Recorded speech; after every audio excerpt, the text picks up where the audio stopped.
Hey, Bougie Gang, what's going on? We got started a little later today because all the interruptions yesterday, I just felt like it was better to go ahead and get started after lunch because that way we can make the most of reclaiming our time and get through the testimony as expeditiously as humanly possible. How's everybody doing? Welcome, welcome, welcome. One, two, three. Okay. Sham, welcome. Number one. Leo's period. Okay. Leo's period. Philly girl, how are you, boo? Integrity matters. Butterfly, Kiona. What's going on, everybody?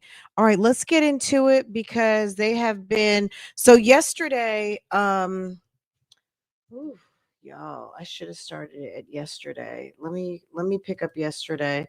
So yesterday when we towards the end, it got real like all of a sudden they start pulling out some evidence about some phones. And I looked up in the system and saw that Julian had a riot charge over there to the jailhouse. So something had been going on prior to him in the time that he's been waiting to be adjudicated, right? So all of a sudden they're talking to people about contraband that was seized, and it was starting to get juicy the last, like, I don't know, few minutes. And of course, have it, of course it cuts out. Why wouldn't it cut out? All day we sat and had to go through all that testimony only to get to the juicy part and it cuts out. Okay. So it comes back for like a second and then cuts out again. So I thought they were done. Um, some curly hair guy came back. I don't know what he's talking about, but we're going to resume with him and then we'll cut to today.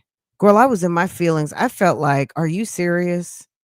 After all we had to go through with Miss Ma'am on the Goofy team, we finally get to something and we don't even get to see it because somebody had to go home. They shut off the camera. It was like they shut off the lights and left us in like the damn supply cabinet. You know how like you're at the store and you get there late and you just find the rack of things that look good to you and they start turning the lights off in the store. Like, you have 3 minutes to shop. Like, go ahead and get your purchases to the counter. We're getting ready to shut it down. That's how I was feeling too. I felt the same way, y'all. Don't even, you're not tripping, okay? That's why I was like, you know what? I'm taking my time today. I'm taking my time. Farrah had off today. And I said, I am going to relax. I don't have to go run, go out. And so we ended up going out for lunch and snacks. We ended up doing way too much outside for like a little while and just walked back in the door. And I was like, let me go ahead and get the feed started so we can be up to date on what's going on with the trial. And then later on tonight, I already put it up. We'll talk about the call from yesterday that PCFP dropped. Okay. So we'll get into that like this evening. Okay. And if you, let's see. Okay. All right, let's get into it. Uh Here is, so it was weird. They all of a sudden started talking about some evidence. We'll start with the evidence bag when he's looking at the phones, but apparently there's got to be something in these phones cuz while I was out, I was listening to a little bit. I didn't listen to everything cuz I didn't want to be like already in the know of everything that was going on and then kind of be bored this afternoon listening to it. So I just kind of was spot checking around to make sure there actually was testimony and it wasn't just a bunch of like, we'll be back. You know, it wasn't a bunch of where's the we'll be backs? Girl, all that we'll be back nonsense. Anyway, okay, let's jump into it. How's everybody doing? Make sure to tap in for me. Let's get into it. Hi Mocha. Hey Whiskey. I'm going to approach you with what has been labeled as states 130A, 130B, and 130C. If you want to see where this picked up, just go to yesterday's episode. So we're just getting it on the record, okay? And then as soon as this is over, we'll jump to today and then we'll reclaim all of our time. We'll probably get caught up with them in the next hour or so because I don't even think that there's a lot of testimony this morning as much as there's a lot of stop and start and meeting with the judge, all the sidebars and this, that, and the third. So I guess the big news today too is that there were some letters in support of Sean Combs that came out. I guess I'll pull them down. We can read them. We might have to. But I know Quincy, the twins, Carisha, all wrote a note. I have to see who else did. If you guys want to hear that, then we can talk about that later too. Can you identify which two phones you recovered from cell E12?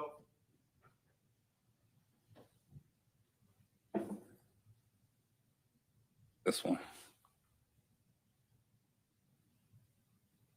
Can you identify what's the number on the back? 130C. And it's 130C in the same condition in which you recovered it back on August the 5th of 2025? Yes. Have there been any material alterations and or deletions? As far as deletions, I can't tell, but it looks like in the same condition as I found it. Thank you. Your Honor, at this time, state will tender 130C into evidence. No objection to 130C, Your Honor. 130C is admitted.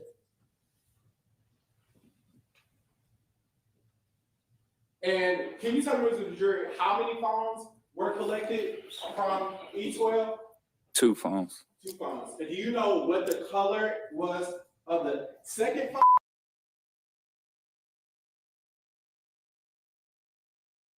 Okay, so this is what happened yesterday when it was just like, wait a second, what happened?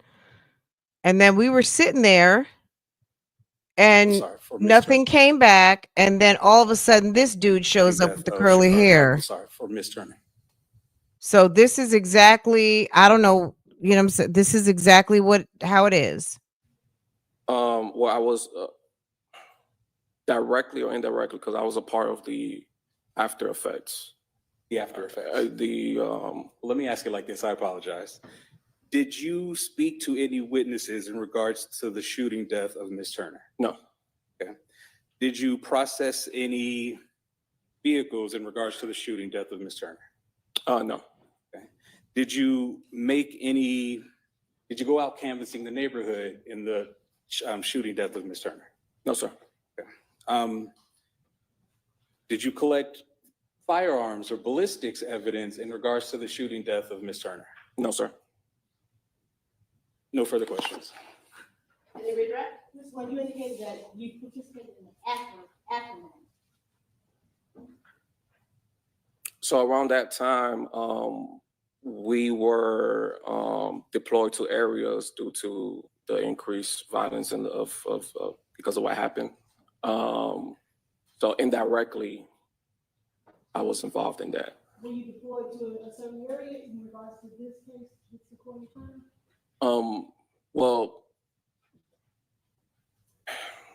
not Secoriea Turner, no. Everything going on at the same time, yes. Did you play a part in, I guess, security and safety of the community? Yes. Is that what you're speaking of? Correct. That's what I'm specifically talking about. I'm sorry. Thank you. That's fine. Nothing further. I do have one question. Since now we know that you were out on the streets after the shooting, did Detective Shepard ever ask you to try to locate certain people that are on surveillance videos? No, sir. No further questions. Anything else? Oh, no, ma'am. Can he be excused? I mean, I guess Hoover wants to just convey that they zeroed in on. So on the day of the shooting, he wouldn't have known who it was anyway, because when they did ask people on the scene, nobody was willing to cooperate. And he got his leads from the video, and the video was obtained on the day or after, on or after the day of the incident. So they just want to keep rubbing in that there wasn't a lot of work done in terms of looking for other people. But once Shepard felt like he found his person, that's who he zeroed in on. And why is that a problem? I don't know. Maybe because Hoover's theory is that there's another shooter out there. Okay, that's true. Because there were two different type of bullets found, but the bullet that killed Secoriea was a bullet that would work with the gun that Julian Conley had. So if that's the bullet that killed her, that's the gun. We don't know if it's that's the gun because they never recovered his gun, but the bullets that gun would take is the bullet type that killed her. That's why they zeroed in on him. Okay. You can be excused. Thank you, so much. Judge. Okay, that's our last witness for today. We'll start again tomorrow morning at 9:30, traffic allowing. All right, for the jury. I don't think it started at 9:30. It didn't start at 9:30. Why aren't they wearing okay. All right, we're gonna find more out about these phones today though, guys. I bet I already know. Okay, so this guy, we're gonna get right over here. Okay. Okay.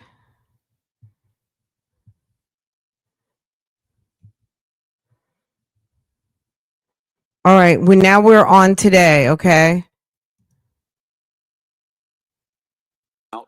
Of an individual pod. Once again, they did not start on time. The feed did not start on time, but we're not going to complain because we could not have it, right? So we're going to just be cool. All right? Where there's known gang members at, that phone will be brought to the gang unit for analysis.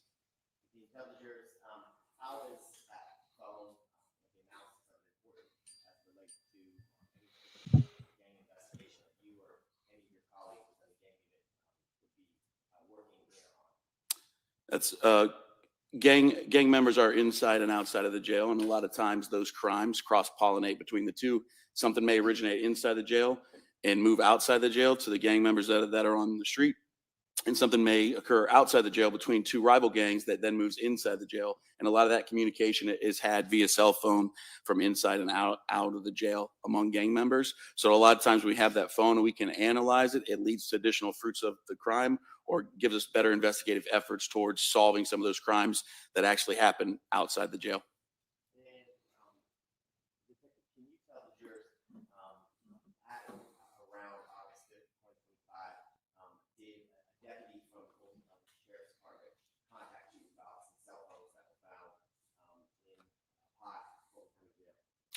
Yeah, on or around that time, we had gotten images off an Instagram that had showed a drone drop at a certain location in the jail.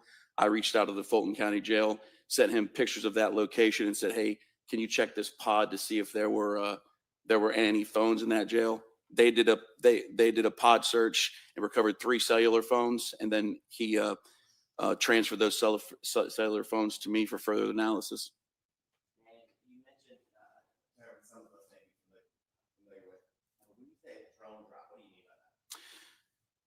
So typically how the main way the cell phones get in the jail is somebody from outside the jail is coordinating with somebody from inside the jail in real time on a cell phone. They'll fly a drone carrying a bag of X amount of cell phones over the top of the jail. They'll either release that bag of phones onto jail property and then the inmate will go get it. But a lot of times they use this hook device they create and pull the actual bag through one of the windows in the jail that they've found a way to burn out.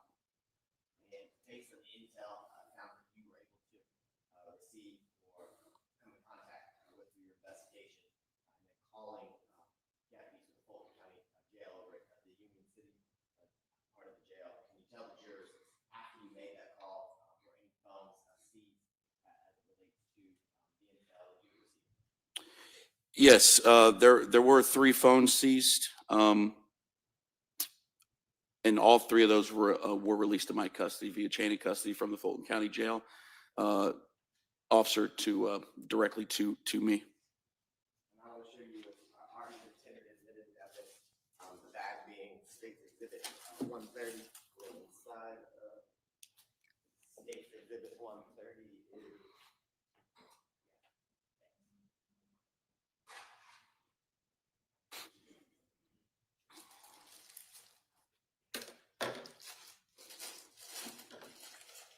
State's Exhibit 130A and State.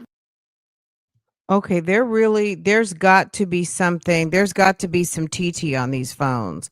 If there's no TT on these phones, I'm curious as to why we're going through, because all of a sudden it's like they made a sharp left turn. You know what I mean? All of a sudden they made, you know how it's like, oh, wait a second, that's 4th Street. And you like, oh, wait, and then you cut over, right? All of a sudden they done cut over to activity at the jail on some cell phones. So I wonder if they were having conversation about the upcoming trial and they got busted with some convo on these phones. There better be some TT with all this. Don't y'all think? Exhibit 130B. You recognize those phones that you received as it relates to the shakedown or search of the pod that you can tell that you got intel on. Yes, sir. And once you received those phones, can you tell the jurors the first steps that you took David, can you use your mic, please? Mr. Abadi?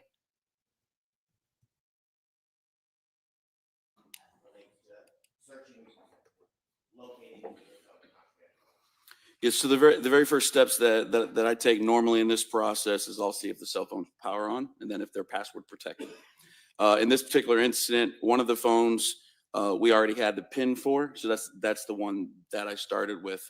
What in this case, because it was contraband and it was abandoned at the time of recovery, there was no warrant needed to actually search the phone, so I started a manual manipulation process where I go in and typically look for any evidence that may attach this phone to a gang member. Because at this point, you know, I don't know that it belongs to a gang member. It's just suspected that it belongs to a gang member. So I went through this phone on around the 8th or the 11th of August, and I found that nothing immediately jumped out and grabbed my attention. Came back to work the following day, told myself, well, let me look at it one more time. Started to look through a little bit more and found a lot of selfies of a certain individual. Yes.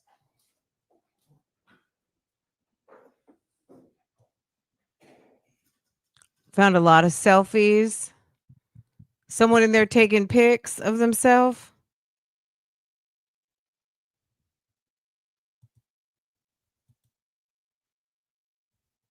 May we approach? I object. May we approach?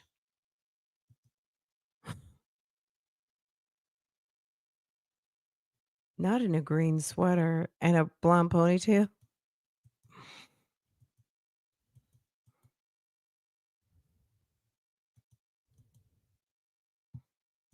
This conversation.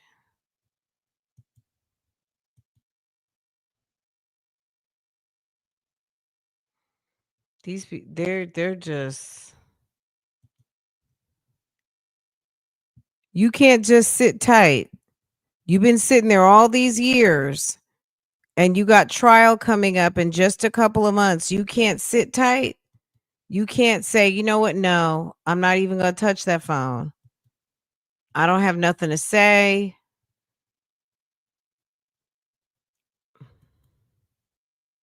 Ridiculous. I think you left off. You came back the next day to one more cursory search to see if anything jumped out at you as it relates to any of your investigations or anything else that you recognize. I think you left off. I remember you seeing somebody who had taken a number of selfies. And did you find any other information that was pertinent to an investigation that you happen to be investigating, or somebody or investigation you knew somebody? Yes, sir. So to continue, I was looking through the phone one more time, found those selfies, and then I came across some specific images that really caught my attention. On the phone were what was clear to me as internal communication, what appeared to be a detective's case file. And they said confidential across the page, which I know typically is only our homicide files are confidential. I looked a little closer and I saw Investigator Shepard's name on it, who I actually went to the academy class with. So that was a real easy phone call. I reached out to him and just asked him real quick, hey, do you recognize these? What, is this important to you? And he said, yes, that's for my case next month. Where did you get those? One thing led to another. And I realized that I had the defendant's phone in this particular case. I immediately reached out to, So what I'm hearing, so we're all on the same page. They found a phone in, let's just say, Conley's cell. We're not finding this out yet, but it sounds like it's Conley's cell. In the phone, there were some selfies. He looked beyond the selfies, started looking through pictures, and saw pictures of the front of a case file. Further looking at the case file screenshot, it's Boo Boo's case file.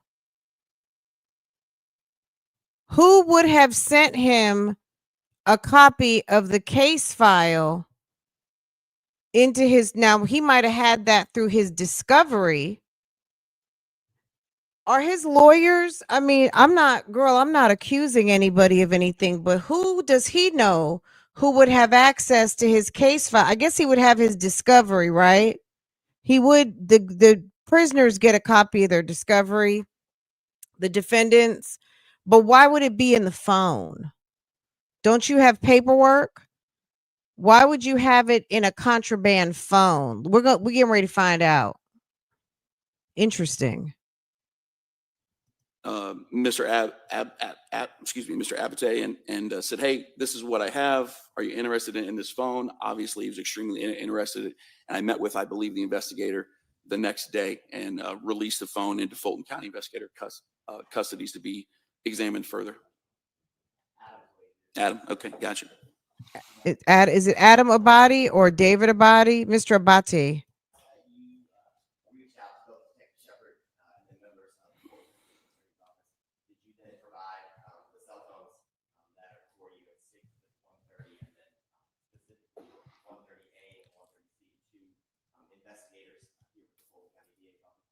Yes, I believe her name was Oliphant.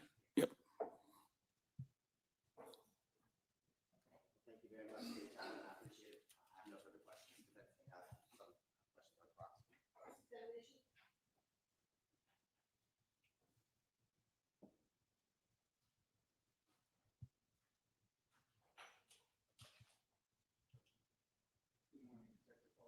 Good morning, sir.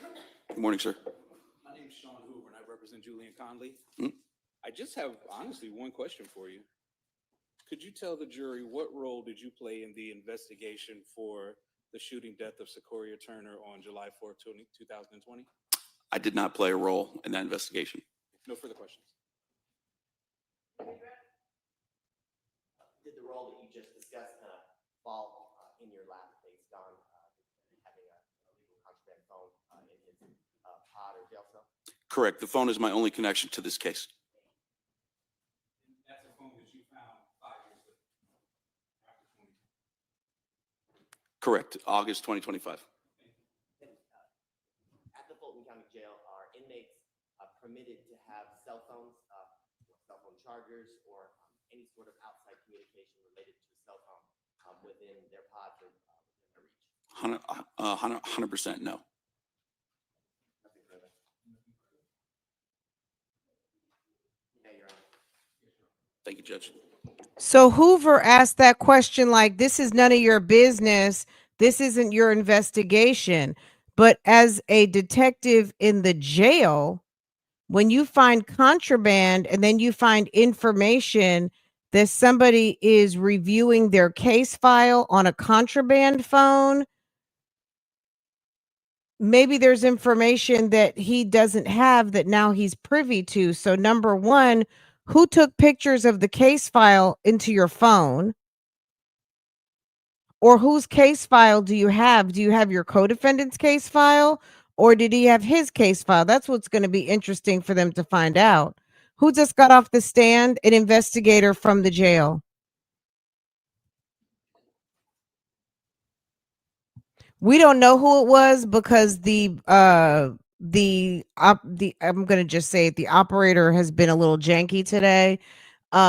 When this testimony started, if you scroll back 10 minutes, when this gentleman is on the stand, he literally pops out of nowhere. I don't even know what time testimony started today, but when I checked at 9:30, it wasn't even on yet. So I was like, I'm just going to take my time and let some testimony stack up before I go live. But as soon as he appears, he's already in the middle of talking. So I don't know his name. We don't know anything. We just know he's here. But the gist of the story is that he was the detective in the jail, and he was given some contraband phones that were collected by Sir, who's on trial at the moment. And one of the interesting things, on top of him not being allowed to have a phone, is also the fact that he had in his phone screenshots of the detective's case file. Okay.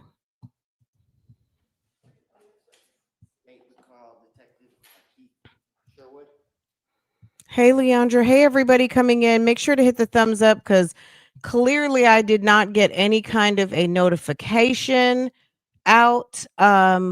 So this will be upon the replay. If you're upon the replay, make sure to thumbs up this live. Make sure to thumbs it up when you get to this live. Thank you so much.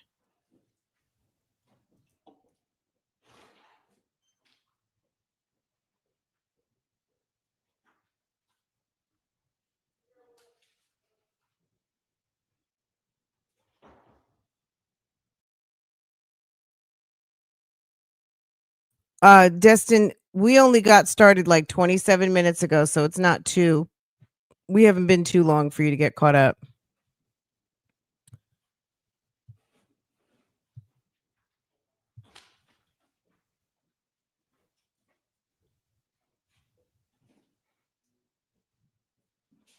I used to work with someone who looked exactly like that. The witness.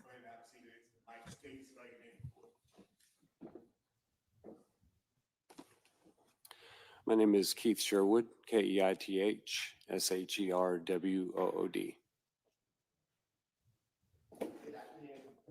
Detective Sherwood. Excuse me, good morning. Good morning. Can you tell the jurors how you are currently employed, sir? I'm employed with the Georgia Tech Police Department. And how long have you worked with the police department over there? I have been with the Georgia Tech Police Department for over 6 years. And can you tell the jurors, are you assigned any specific unit or area within the Georgia State Police Department? Yes, I'm employed at the Georgia Tech Police Department. I'm assigned to the Criminal Investigation Division as a forensic investigator and examiner. Can you tell the jurors briefly a little bit about your job responsibilities and duties as a criminal intelligence investigator in that department? Yes, my duties and responsibilities include, in addition to assisting the investigators at our agency and outside agencies in general criminal investigation, I also specialize in general physical forensics such as CSI and digital forensics such as the examination of electronic devices. I want to focus today a little bit about digital forensics and the investigations that you do and the tools that you use for those investigations. Can you tell the jurors a little bit about that? Yes, sir. Part of what my duties include is working with digital devices and electronic devices such as mobile devices, as commonly known as cell phones and tablets, and computers, desktops, laptops, and the analysis and acquisition of data from these devices. And that involves using multiple tools, which are such as the ones that we use are magnet forensics and gray key are some device and tools that we use. There's also tools such as Cellbrite, which we also use. And there's a variety of different types. It's a matter of which is the preference of the examiner and is approved by your agency. Now, let me ask this. You just use a lot of large kind of technical terms. Can you tell the jurors, as part of your job responsibilities and duties, when you receive digital evidence, do you receive things like cell phones, for example? Yes, cell phones are probably the most common type of device that we'll receive for analysis. And can you tell the jurors when you receive, for example, a cell phone, what are the first steps that you take in order to try to pull any data or the information off the cell phone that you receive? Yes, in an example such as mobile or cell phones, what I'll do is first determine, do I have access to the device? Is it password locked? If so, do I have the password? And if I have that, then I can use these tools to perform what I call an acquisition and then have it analyzed. And we do this with special software that we have on one of our computers. And let me ask you this question. In instances where you receive a cell phone in which, say, you don't have the password to get into the phone, are there ways and means for you to use different programs and equipment to still gain access, or I think your term was in order to have an Acquisition and analysis. Yes, yes. In cases where a device is passcode locked, there are some tools that are available to us. The one that we primarily use is known as Magnet Gray Key, and it uses proprietary software. It means it's unique to this particular company and device, and it has the capability sometimes of bypassing passwords and passcodes to devices. It's not compatible with every kind of device, every kind of phone, but some of which it has proved useful in bypassing these passwords and providing us access to these devices which are locked. Can you tell the jurors, in August of this year, did you receive cell phones from investigators from the Fulton County District Attorney's Office? Yes, I did. I received 3 cell phones from Fulton County District Attorney investigators. And on the desk before you, there should be stated 130A and then 130C, the 2 cell phones. Are those the phones that you, are those 2 of the phones that you received in relation to what was dropped out by the Fulton County District Attorney's Office? Yes, they are. These are 2 of the 3 devices that were dropped off.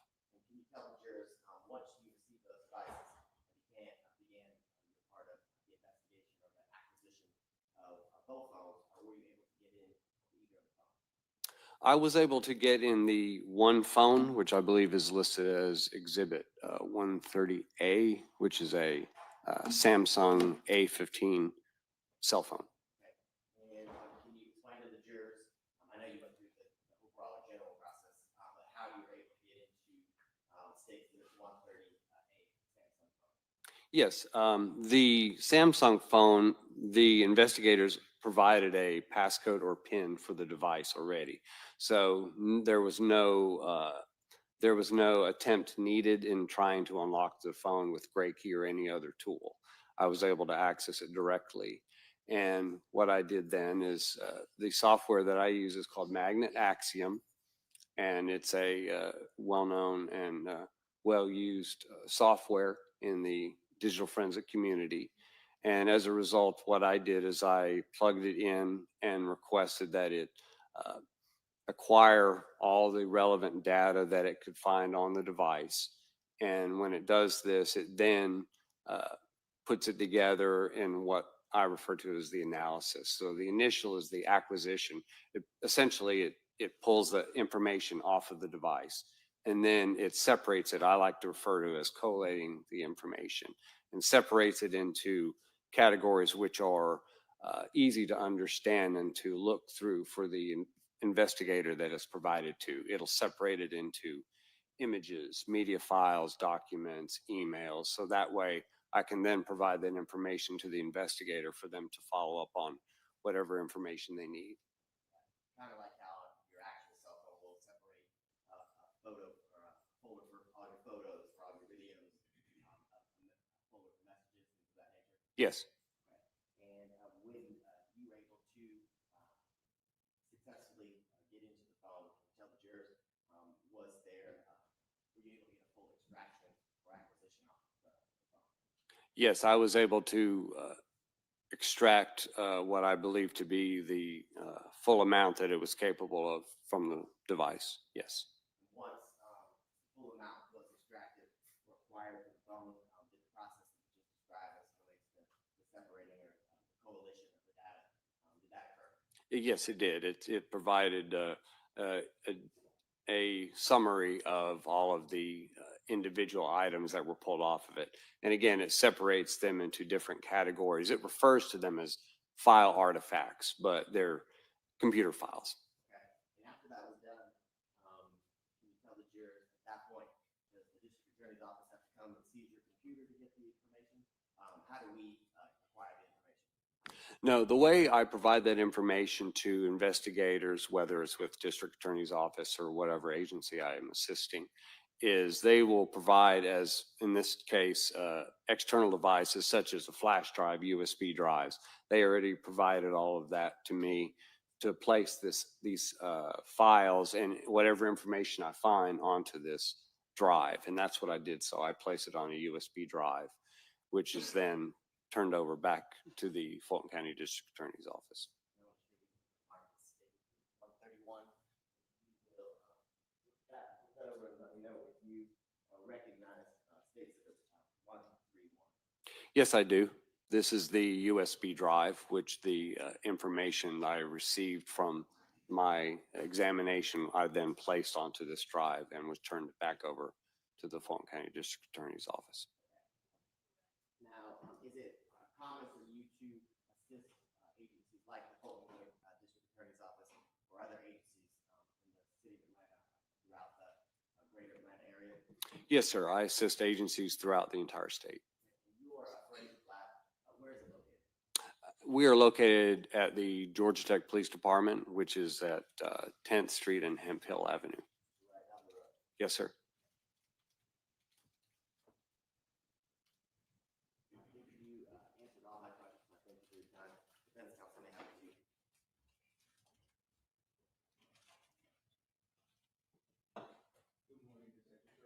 Good morning. My name is Sean. I represent Julian Conley. I have a couple questions for you. Now, you said that there are a number of different types of proprietary software that you use. Yes, sir. Could you explain the different types that you have that you have available to use? The types of software that we use, the one I refer to is Magnet Axiom. It's one of the products that are available from Magnet Forensics. Magnet Gray Key is a device that is also under Magnet Forensics, and it's actually a physical device, which is where you would plug in cell phones and other devices into it. And we also use Cellbrite, which is another commonly used tool by agencies throughout the country.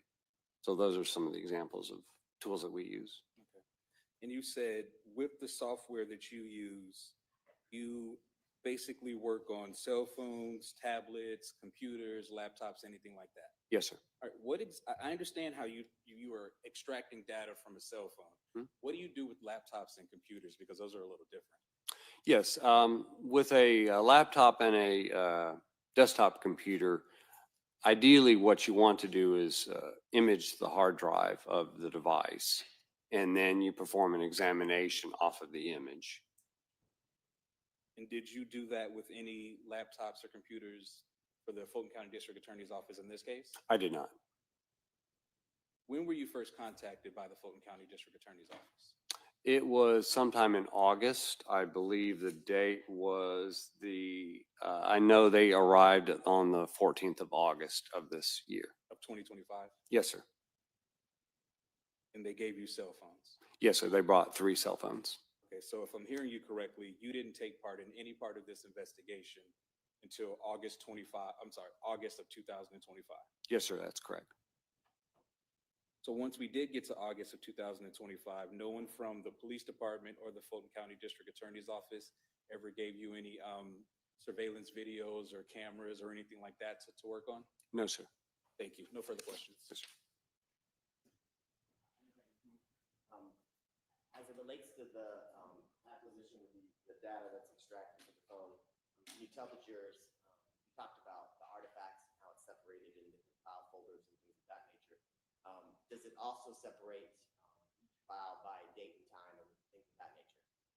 Yes, sir. It breaks them down by file created date, file, if there's, whenever the file originally is, as it says, created, also file modification date and file access date.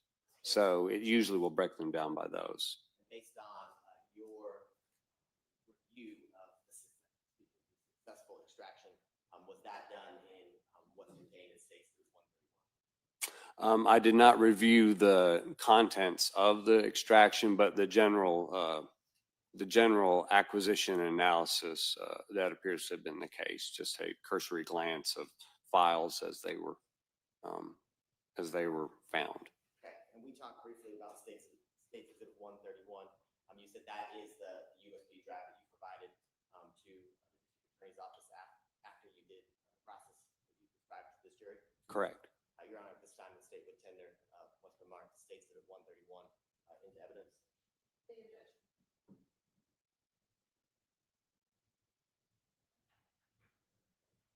Based off of former conversations we have, I have no objection to it being considered that, but there may be As it relates to publishing it, no. no objection. Thank you. I don't have any further questions.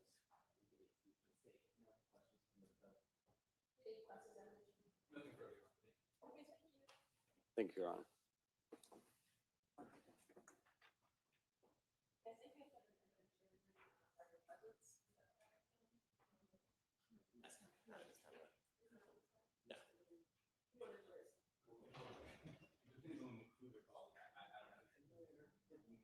The only thing that would be required is for the court to read limiting instruction as it relates to the next three witnesses. All right, so jury.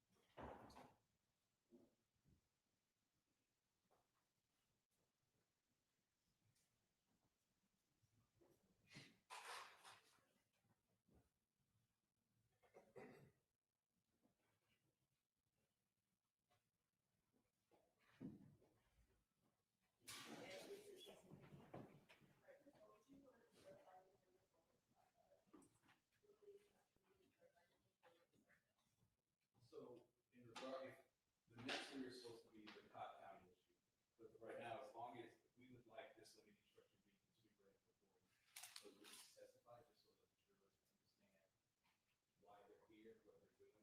Other than that, the next step is only for the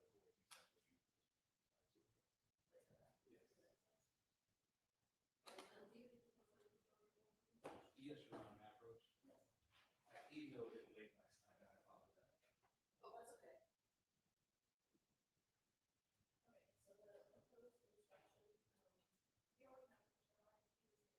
I didn't.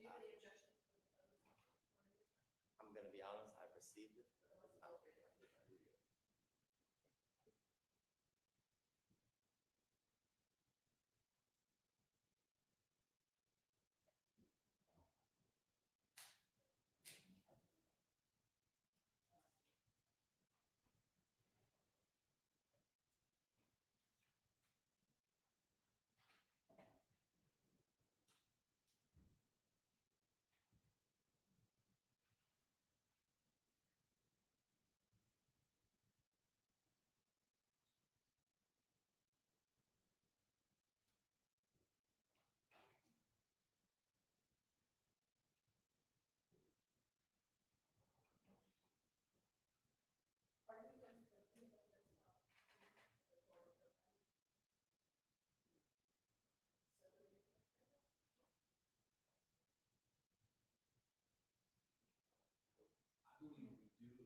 need to work with a little bit, but however, because this is specifically 418, it is here for a limited purpose. So that part. Why are they not on their microphone? It's just.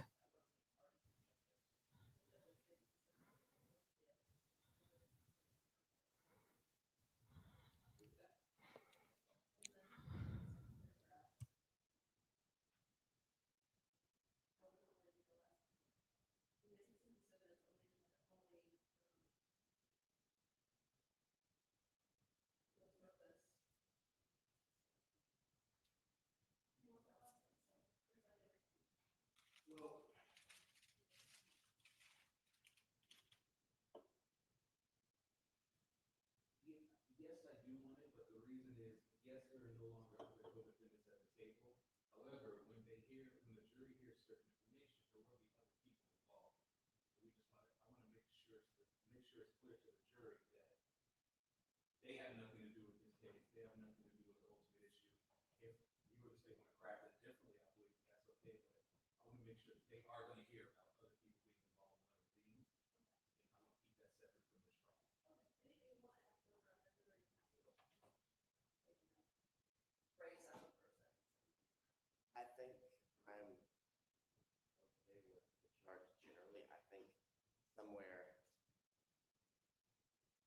it needs to be stated that they're permitted to consider the evidence for its bearing on any matter to which it's relevant. That's the standard as it relates to 24-418, and that's what the state McKinney case stands for.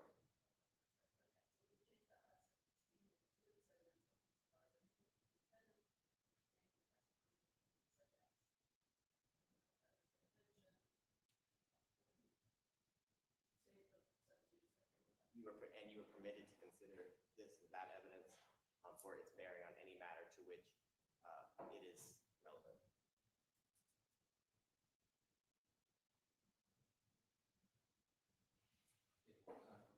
You are permitted to consider this evidence for its bearing on any matter to which you deemed relevant.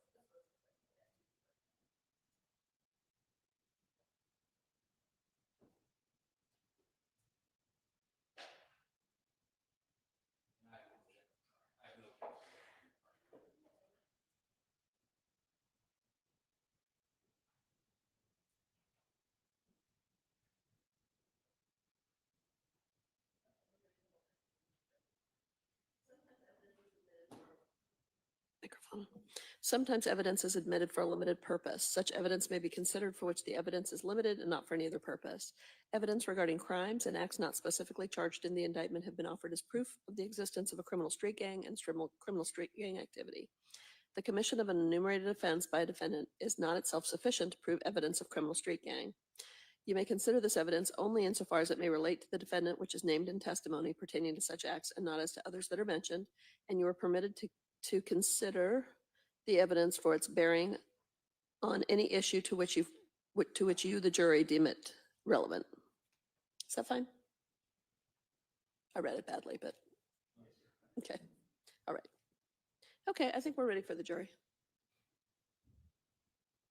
You would land in a speed talking. I know, I'm sorry. No, I like it. Poor Carrie.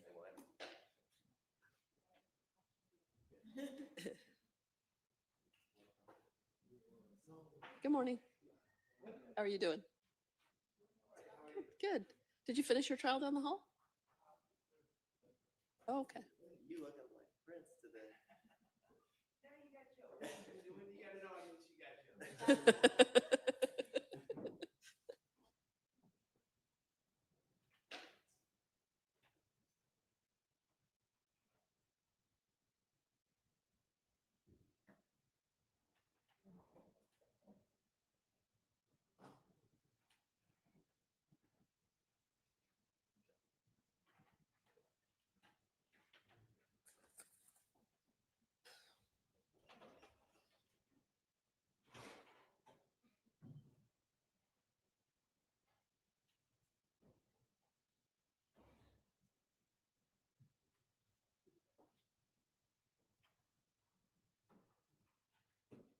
Julian doesn't crack a smile, which, I mean, should he? But yeah, did they mute? Can't hear them mumbling either. We're hearing exactly what we're hearing. Y'all hearing the same thing I'm hearing. Yep. I mean, the jury's not even in here, so here they come now. Hopefully they'll use their microphones. It sounds like the judge had her mic off. I don't know what the other people are doing. I wish I knew. Girl,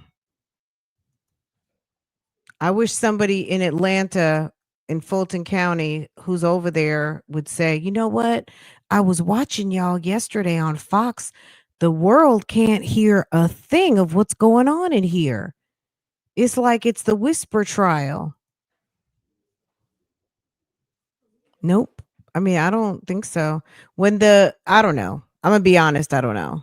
I do hear them mumbling, and if the cameraman had it on mute, we wouldn't even hear the mumbles. I can hear that, people are talking, but I can't make out what they're saying because they're not. There's a Okay, tremendous Mr. Mayor, thank you for echo your in that patience. I'm room. going to read you an instruction now, and you'll hear it again after some evidence. It relates to the next three witnesses. Sometimes evidence is admitted for a limited purpose. Such evidence may be considered for which the evidence is limited and not for any other purpose.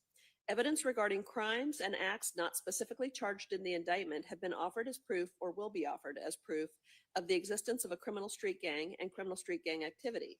The commission of an enumerated offense by a defendant is not sufficient itself to prove the existence of a criminal street gang. You may consider this evidence only insofar as it may relate to the defendant, which is named in testimony pertaining to such acts, and not as to others that are not named. And you are permitted to consider the evidence for its bearing on any issue to which you, the jury, deem it relevant. Okay, ready to call your next witness? Yes, Your Honor. The state of Georgia will call Jasmine Duffy.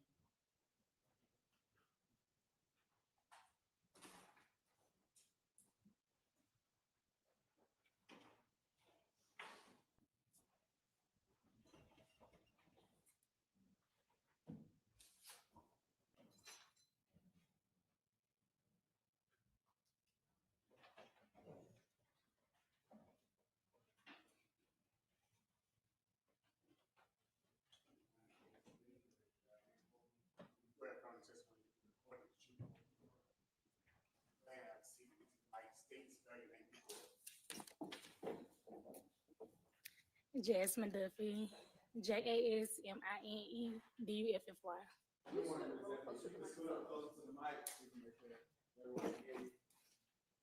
Miss Duffy, how old are you? 33. And how are you employed? You said, how am I employed? I'm an admin. All right. Do you have any kids? Yes. How many kids do you have? One. What is his or her age? 13. 13. Now I want to draw your attention back to March of 2020. Do you remember this day? Yes. And how did this day start for you? I would say I got up regularly to go to work or whatever.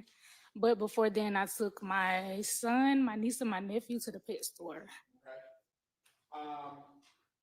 And when you took them to the pet store, what expressway were you traveling on? 20.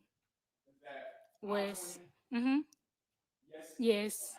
Okay. And what kind of car were you driving? A Ford Contour. A Ford Contour. And who was all in the car with you? My niece, my son, and my nephew.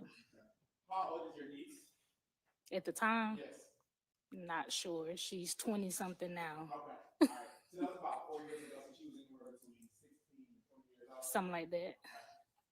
And how old was your son then? Maybe about 7, 8. 7, 8. And while you were traveling on I-20, can you tell the members of the jury what happened next? I was traveling to go to Camp Creek to take my kids to the pet store, and a car on the left side of me, he threw something out the window.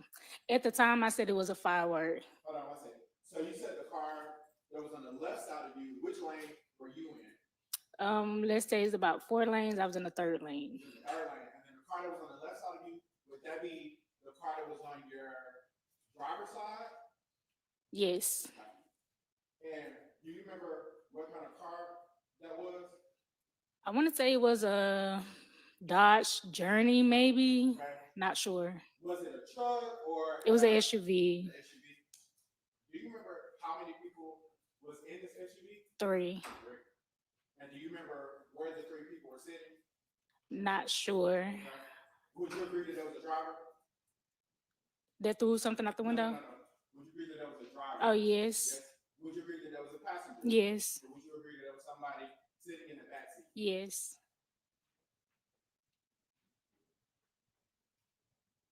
And what, if anything, do you remember about the passenger of this car? He threw something out the window and looked at me like he wanted some problems. Okay. And when you say he threw something out of the window, what did you believe at the time he threw out of the window? I said firework. Okay.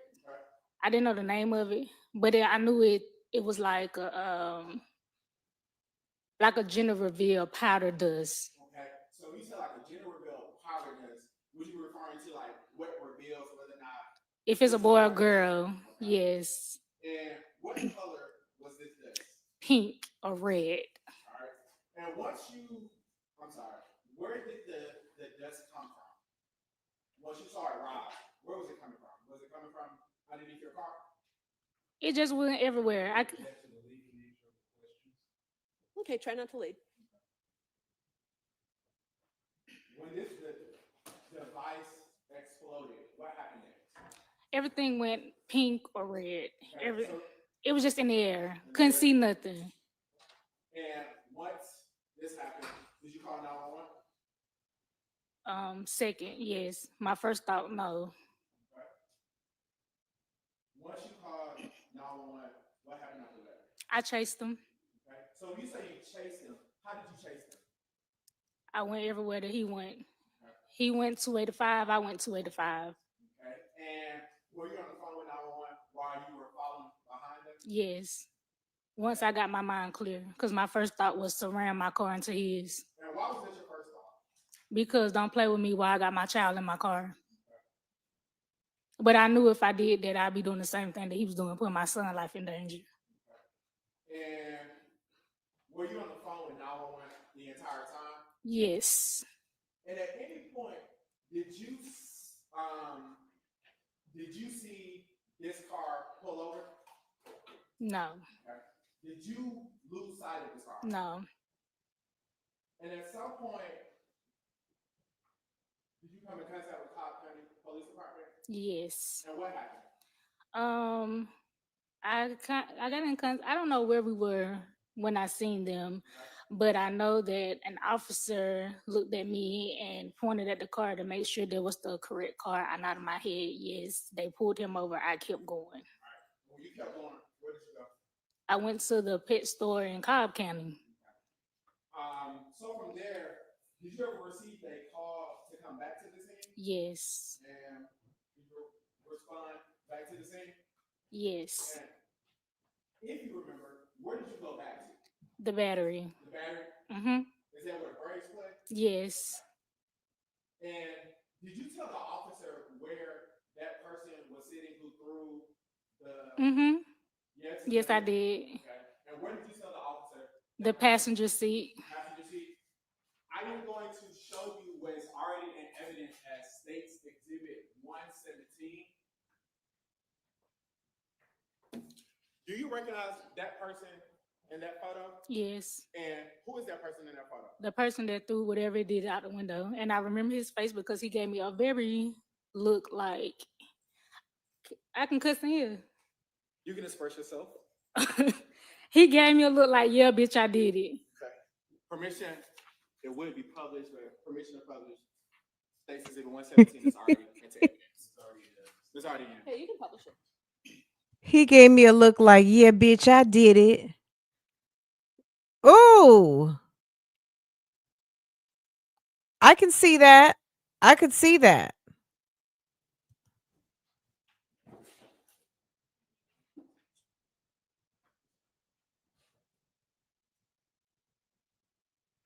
She is happy to come testify today. She may have really seen something. So good. I'm glad she had a chance to come testify.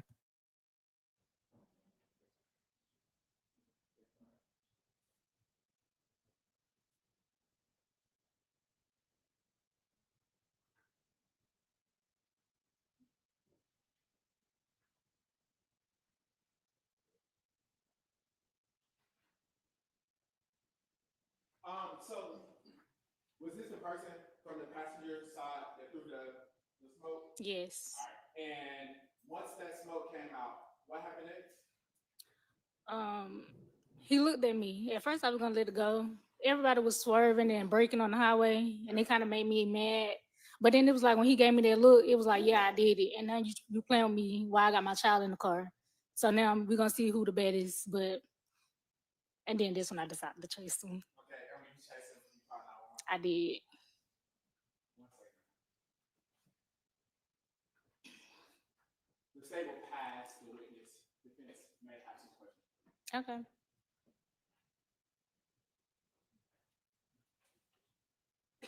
Good morning, Ms. Duffy. Good morning.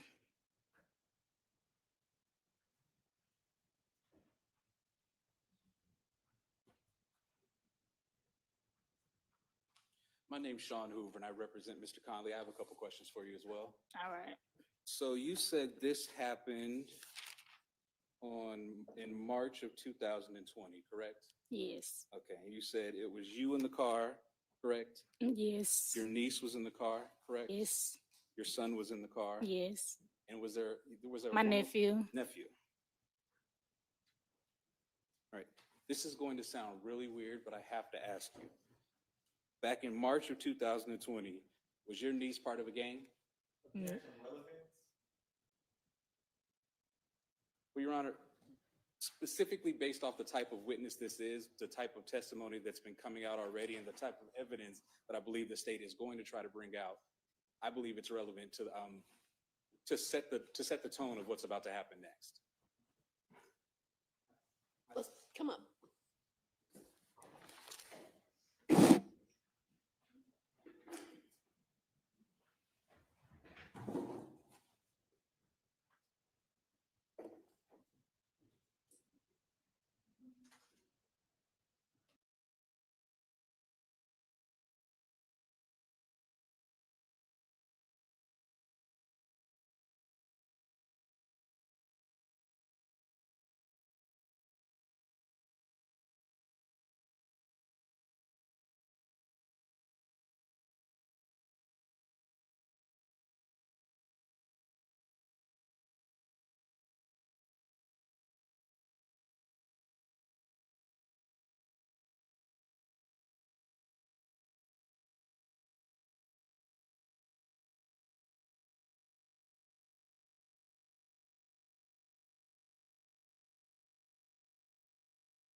I almost feel like that would be hearsay because how does she know if her niece is in a gang?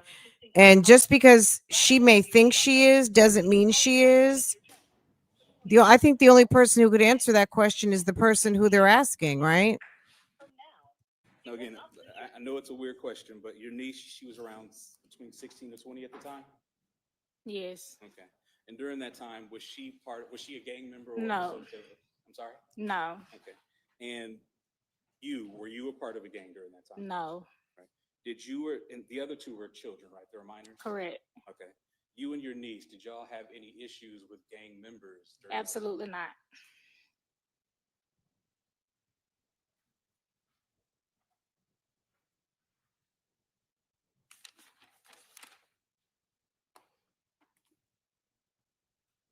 Now, during your direct, when you were speaking with the district attorney, you never said that when what was it, a Dodge Journey drove by, that the passenger, the driver, or the person in the back were throwing up any type of gang signs, did you?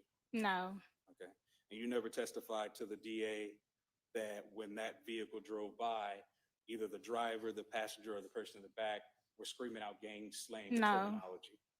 And you never testified with the DA that when that vehicle drove by, that the driver, the passenger, or the person in the back were throwing up gang signs or anything like that? No. Okay.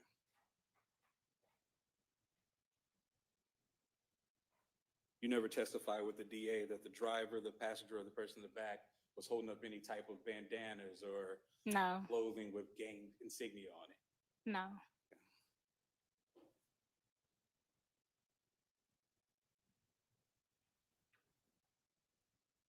And before that day, have you ever seen either the driver, the passenger, or the person in the back seat? no.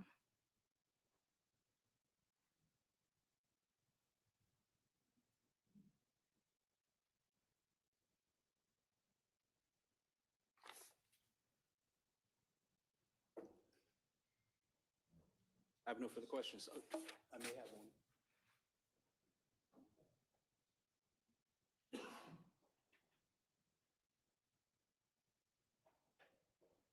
I have no further questions. Thank you, ma'am. You're welcome. No, Your Honor. She can be. Yes, Your Honor.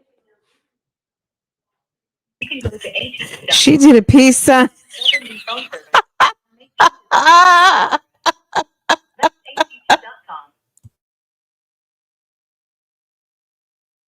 She threw up deuces.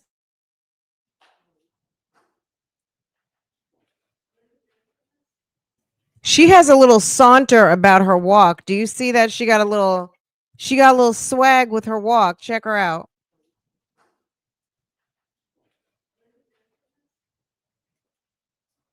It's not quite a sachet, but I give her a little saunter.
Swear and affirm that the testimony you're about to give in the matters pending. Good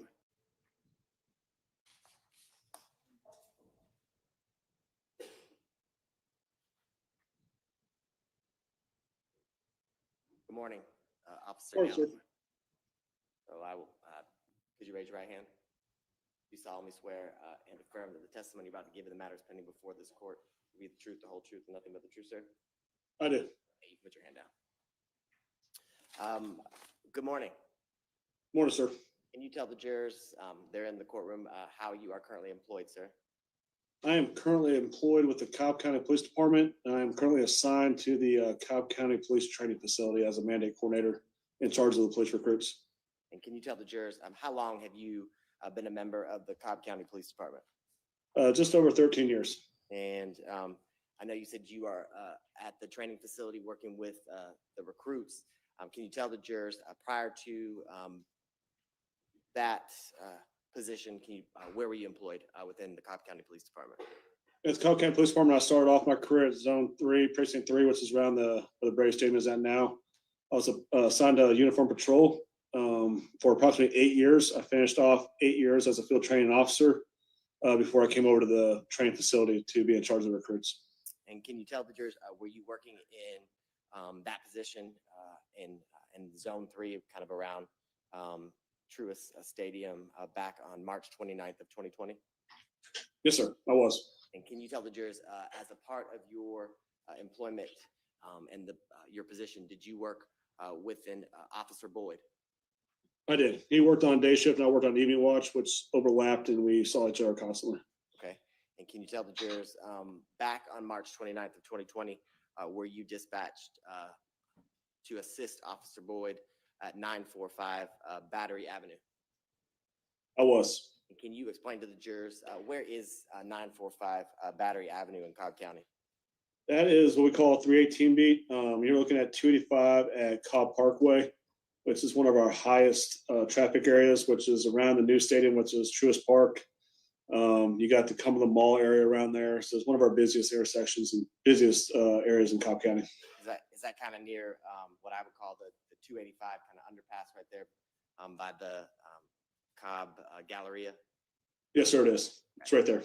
Can you explain to the jurors why were you called out to assist over there at 945 Battery Avenue? Yeah, so like I said, Officer Boyd got a dispatch that there was a vehicle traveling down 285, and the passenger of the vehicle was possibly throwing explosive devices underneath other vehicles. And that vehicle that called in, the complainant that called in, was still following that vehicle. So we responded to the area, try to cut off that vehicle, try to catch up to him. The vehicle, being a Dodge Journey, displayed a tag of Charlie Bravo 6921, was located by Officer Boyd and other officers when he got off the exit to 285 eastbound and got off at Cobb Parkway, right where that mall is at, and the Brave Stadium and the Galleria that day. It was observed just under that underpass. And when you arrived to assist Officer Boyd, did you arrive by yourself, or did other officers with the Cobb County Police Department also arrive to assist? Multiple officers arrived to assist with him, just because the nature of the call. That's not a call that you usually get, is about explosives going underneath cars and things like that. So it's very concerning. And can you tell the jurors once you got there, kind of the first steps that you took as it relates to assisting Officer Boyd with what now would be a stop vehicle? Yes, sir. So Officer Boyd got behind the vehicle, verified the vehicle that he was behind fit the description of what we were looking for. When he did so, he noticed the passengers inside the vehicle, saw multiple passengers inside the vehicle, moving around more than any other passengers usually would be moving around, is the way he would probably describe it. He had put that over the radio channel that he had some people moving inside the vehicle, possibly occupied 3 times inside the vehicle. And anytime you kind of say, hey, there's 3 people inside the vehicle, 4 people inside the vehicle. Hold on 1 second. Yep. Sorry, he couldn't hear me. My microphone wasn't on. I'm sorry.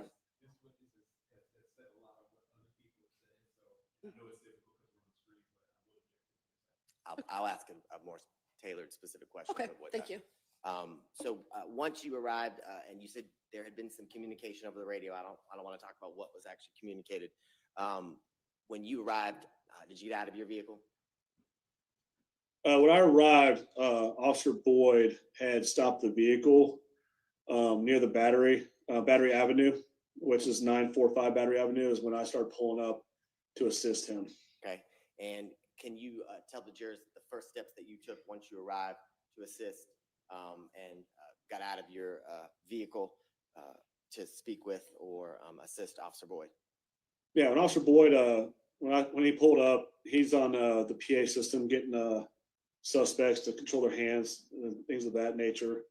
We end up pulling the suspects out of the vehicle, the occupants inside the vehicle out, and began doing a pat down for any kind of weapons or obviously explosive devices, what the call came in as. Can you tell the jurors, you said use the word or occupants plural. Do you recall how many occupants were inside the Dodge Journey that you talked about? I want to say there was 3 to 4 occupants inside the vehicle. Okay.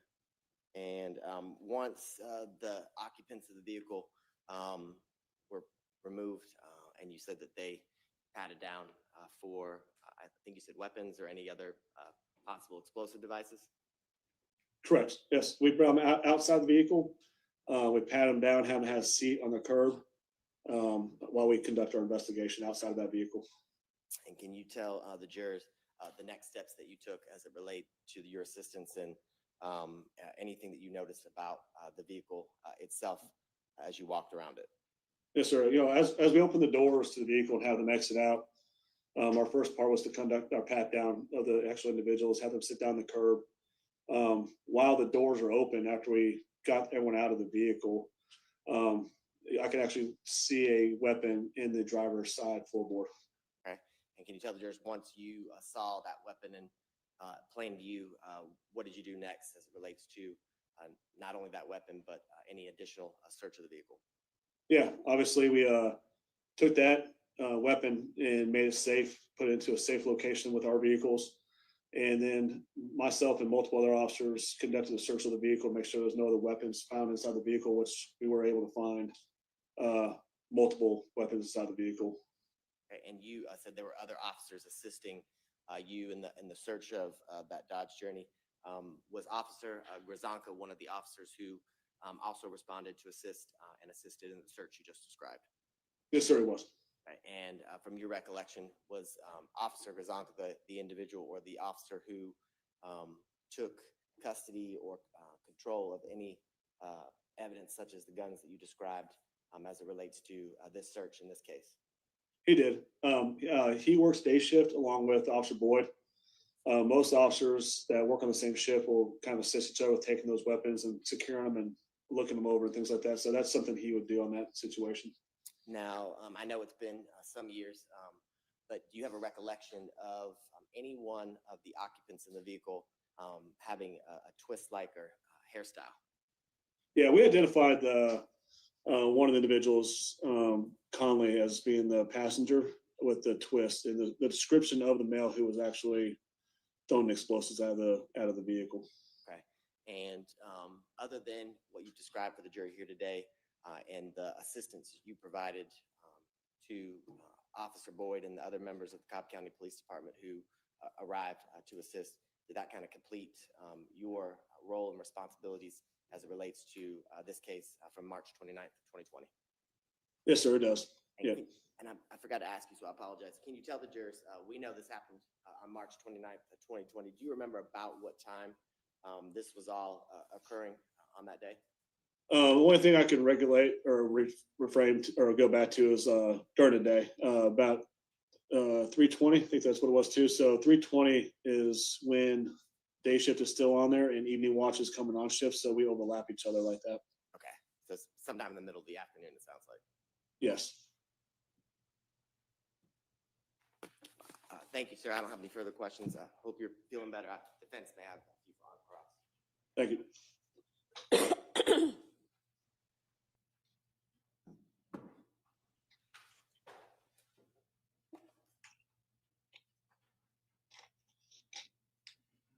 Good morning, Officer Gallup. Can you hear me? Yes, sir, I can. Okay, perfect. Hold on one second. Oh, a pen. Okay. You sure? Okay. That's what you're supposed to do. Just wave it. Good job. Are we good? Yep. Go right ahead. So my name's Sean Hoover, and I represent Mr. Conley. Can you hear me and see me okay? Yes, sir, I can. All right, perfect. I have a couple of questions for you as well.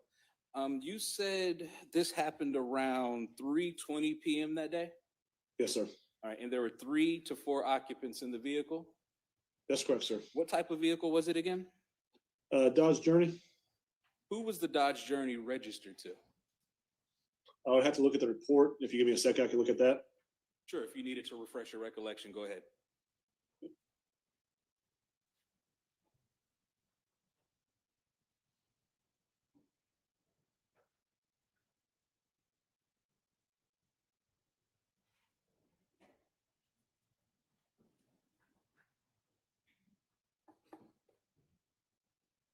I'm not sure if I have it on this report of who the actual registered owner is. I don't know if it was a driver or not. I just, honestly, I can't remember unless it's on this report or not.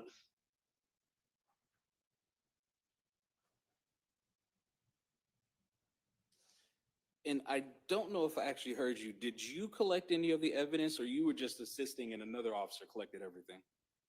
Assisting. So like, obviously the weapon, obviously locating that, searching the vehicle. When we searched the vehicle, any guns that we did pull out, Officer Grzanka and guys from day shift that were assisting Boyd, Officer Boyd, them being the people that are going to take the report, the officers that are going to take the report, we're more assisting getting all that stuff over to them, and they're going to be they were the ones that documented it, held on to everything, and put everything in evidence. Okay. And I guess my last question is, you said you got the occupants out. Oh, I'm sorry. Let me back up. You said multiple passengers were in there moving around more than usual? Yeah, he put it out as without telling us hearsay. What's that? Without giving us hearsay testimony, you can't tell us what somebody else said. Okay, I hear what you're saying. Yeah, that's the traffic that came across. Okay, so did you see the passengers moving more than normal? No, sir, I did not actually witness that myself. Gotcha. So you have no idea which passenger was doing what before the vehicle was stopped, do you? That's correct, sir. I have no further questions. Thank you, sir. Yes, sir. Just for the record, and I apologize, I swore you in, but I didn't ask you to state and spell your name for the record. That way, Madam Court Reporter can get a full transcription of all this. Yes, sir. It's Officer Brett Gallimore. First name is Brett. Last name is Gallimore, Galllimore. Thank you, sir. No further questions from the state. Can he be Sir? released? Can he be excused? Okay, thank you. Hope you feel better. Yes, ma'am. Thank you. Yes.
Verify the testimony given in court is the truth, the whole truth, all swear. Right, have a seat. It's the mic states by your name.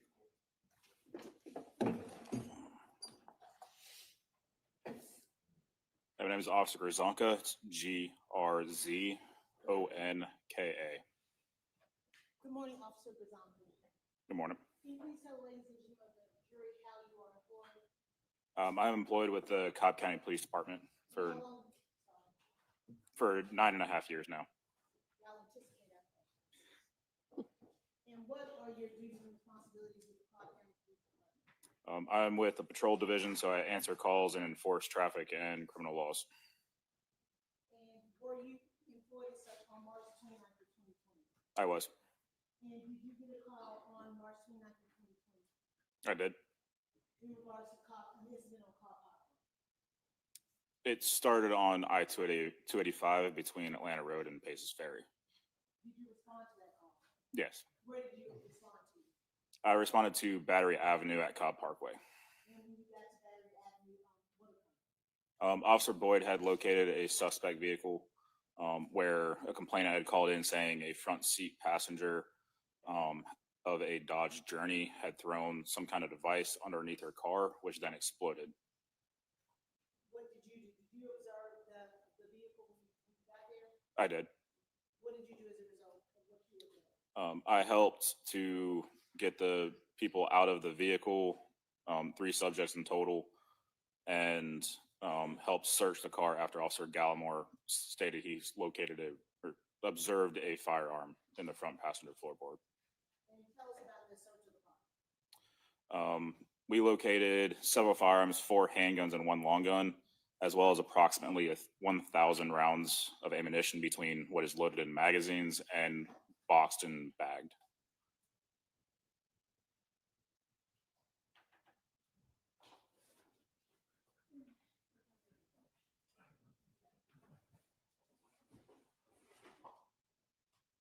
And were you the person in charge of collecting that evidence?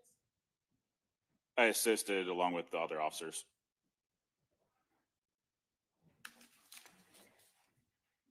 And when you collect evidence, do you do what's called a property log? I do.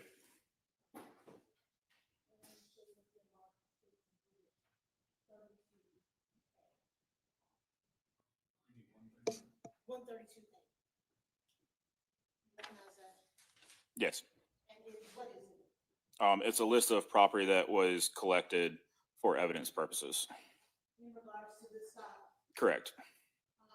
Have there been any additions or deletions to that? Not to my knowledge. Any objection? 132A.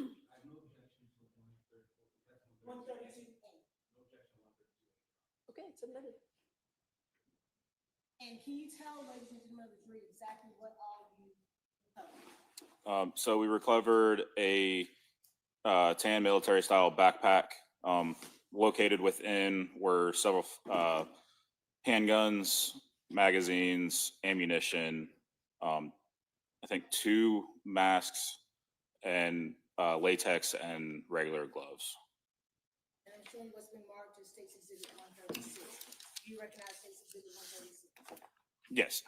And what is State's 136? That was the bag that the firearms, ammunition, and Mr. Conley's ID was located in. That was gonna be my next question. Well, did you know who owned that bag?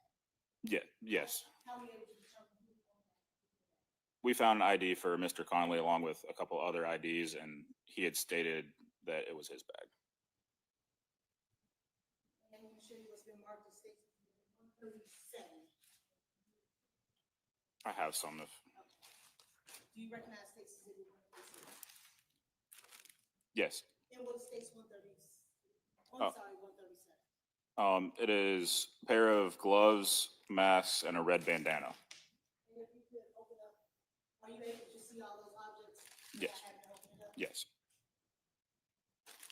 And that was found inside of State's 136 little bag that belonged to That is correct. State's 135. Do you want me to open it or? Yes, if you do. And let me know if you recognize it.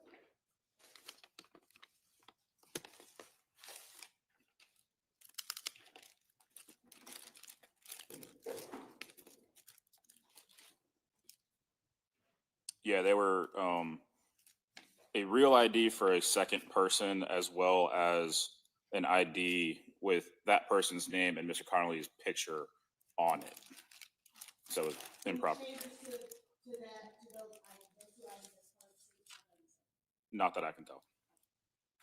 And you indicated that there was a real ID. 135. Yes, it's a real ID for Reginald Lane, as well as an ID with Reginald Lane's name on it, as well as Mr. Connolly's picture. State ID. Correct. I asked the state to do the 135. 135? It's admitted and you can produce. If there are any weapons, have they been made safe? Yes, there are 2 weapons drawn. They have. Okay. Okay. You can look at states 134, 133, 134, and 139. Let me know.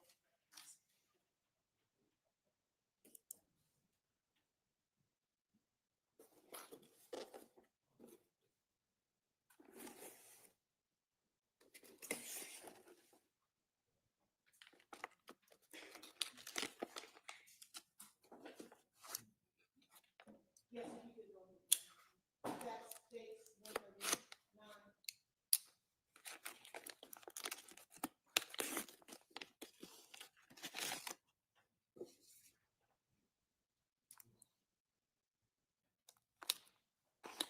Yeah, they were the 2 firearms, one a Glock 33. States exhibit 133.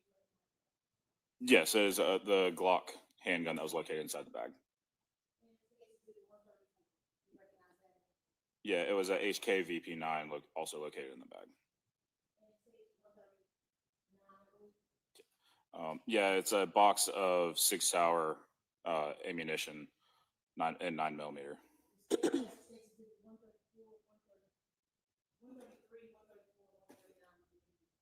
Objections? They're admitted and you can produce. Now, let me ask you, the call, did you receive, so we have the 2 guns, are there magazines in states 133 and 134 as well? Yes. Were they fully loaded magazines? From what I recall, I believe they were, yes.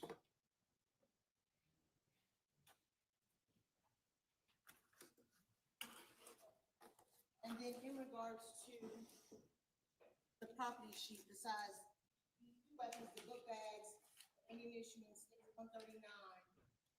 Don't report any smoke bombs at all? Yes, 2 smoke bombs that were then turned over to the bombs team. And do you know what happened to those smoke bombs after it was turned over to the bomb squad? I'm not privy to their procedure, but I would assume that they're destroyed.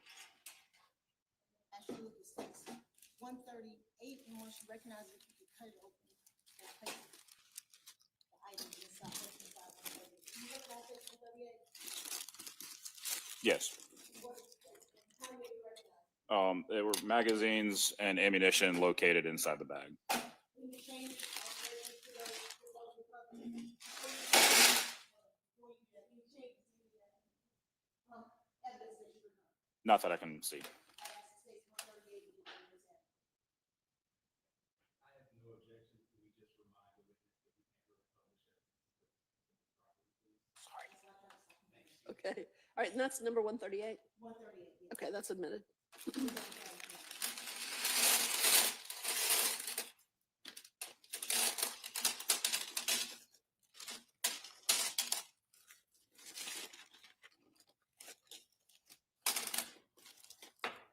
How many rounds is that? I believe it was approximately 200 rounds. Inside of that, are there additional rounds? Yes. Do they all appear to be the same types of rounds, the ones that's inside? And actually, the mark that states 138A. Want the Inside of states 138A, is that additional ammunition? yes. And what type of ammunition is that? The additional rounds inside that envelope are what are known as hollow point rounds. What is hollow point? It's essentially a round where the center of it has been hollowed out to aid in expansion and or fragmentation of the round. Layman's terms, what does that mean? It's more lethal. How many rounds, you on duty today? I am. How many rounds you got? I have approximately 89 rounds for my primary. And was this bag with these 200 odd bullets and the hollow points found inside the little bag that belonged to Mr. Conley? Yes. And the 200 bullets in large states 132.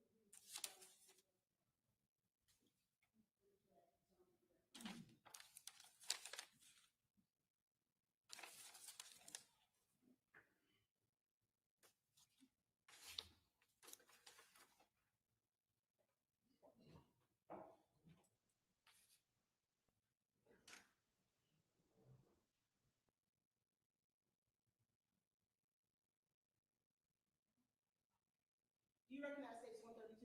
Yes. And what is states, what's contained in states? How are you able to recognize it? It's a standard booking photo for our jail. And does it appear to be any alterations that we can allow? No. I'd ask the states to do 132. Any objection? No objection, Your Honor. It's admitted. And who was that booking photo? Julian Conley. In that booking photo, what hairstyle does he appear to have? He has short dread / twists. And is that the person that was the ownership of all of the items he was with you, the person that put that on guard between us? That is correct. Did you have any other involvement outside of the case besides collecting that? No. Nothing further. Cross-examination? Yes, Your Honor, thank you.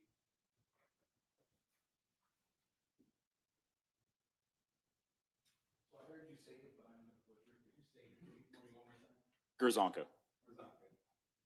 Good morning, Officer Grzonka. My name's Sean Hoover, and I represent Julian Conley. Good morning. I have some questions for you as well. How many 5.56 rounds did you find in that vehicle?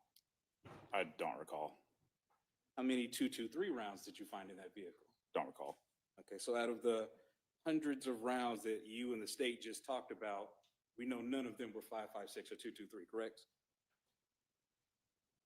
I don't recall how many were 5.56, 223, and how many were other rounds. Is that on the property list? No, we were only able to collect the ammunition we knew to belong to Mr. Conley because we could not prove any other involvement for the other rounds. Okay, so based off of what you collected from Mr. Conley, how many of those rounds were 5.56 rounds? 0. How many of those rounds were 2.23 rounds? 0. Okay. States 134, you said that was a HKVP9 handgun? Correct. And since it's a 9, that's a new one to me. Is that a 9mm? That is correct. Okay. So that gun wasn't used in the shooting of Secoriea Turner, correct? I wouldn't know. You have no idea. Okay. States 33, that was you said it was a Glock? Correct. Right. What type of rounds did that take? I believe it's 357 SIG. And that gun wasn't used in the shooting of Miss Turner either, correct? I don't know. Don't know. Okay.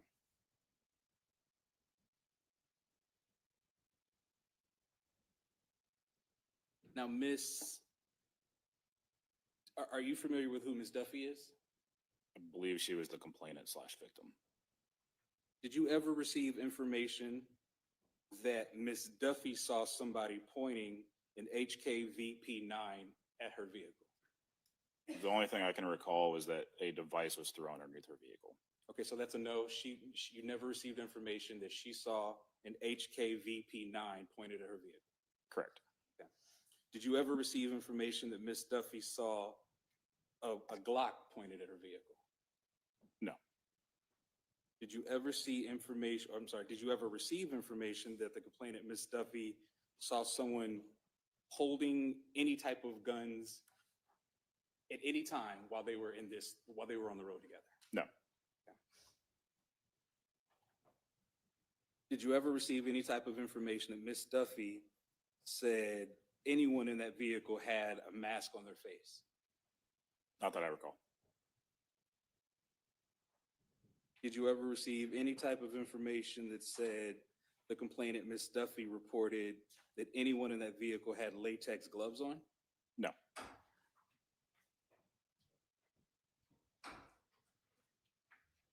Did you ever receive any type of information that the complainant, Miss Duffy, said that someone had a red bandana on? No.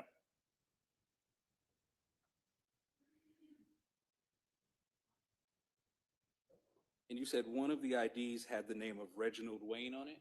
Lane. Lane, Yeah. L-A-N-E? Lane. Okay. Did you ever receive information that the complainant, Miss Duffy, reported that somebody was screaming out, "I'm Reginald Lane"? No. Okay.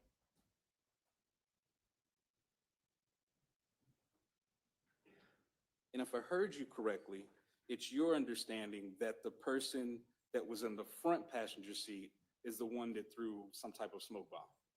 Some kind of device, correct. Thank you. No further questions, Your Honor. Any redirect? Just a little bit. First I asked if states 132 can be published. You can publish it. Officer was on the, if you could, asked you about mass latex gloves. Can you open that up and pull out the contact?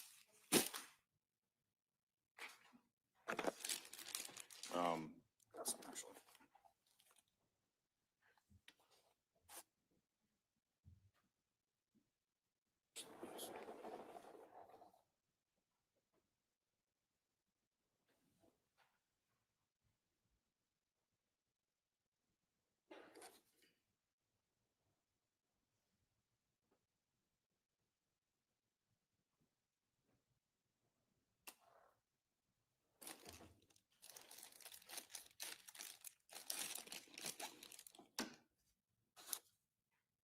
Apparently need better scissors.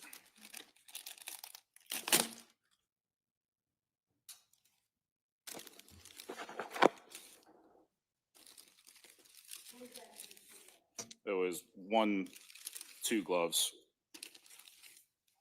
1 mask with a spider web print on it, 1 surgical style mask with red imitation jewels, and a red bandana. How is that open or? It's folded and tied into a circle.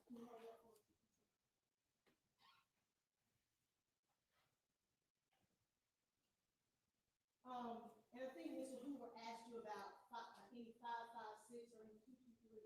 Is there any weapons in their car capable of firing 5.56 or 2.23? Yes, there was one long gun that was capable of firing that round. AR style, right, long gun. Yes. Now, if I heard you correctly, you said you only recovered evidence that you believe Mr. Conley owned, correct? Yes. So Mr. Conley didn't own that AR-15. Is that safe to say? Yes, I believe the driver stated that was his long gun. I guess my last question is, since the state had you open stuff up and show it to the jury, what, if any of that evidence there, can help the jury determine who shot Secoriea Turner? I have no knowledge of that case. No further questions, Your Honor. Any redirect? So the driver told you that the AR-15 belonged to him. I believe so, yes. Did y'all want to check to see who it belonged to? We don't have that capability So y'all on the just road. went based on the driver who was driving around, telling you that AR-15 belonged to him. Correct.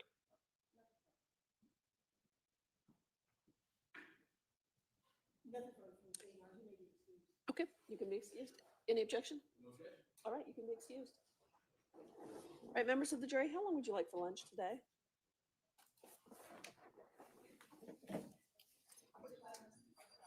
That'll give you enough time to go get it? Okay. All right, we'll see you in 45 minutes. All right, for the jury.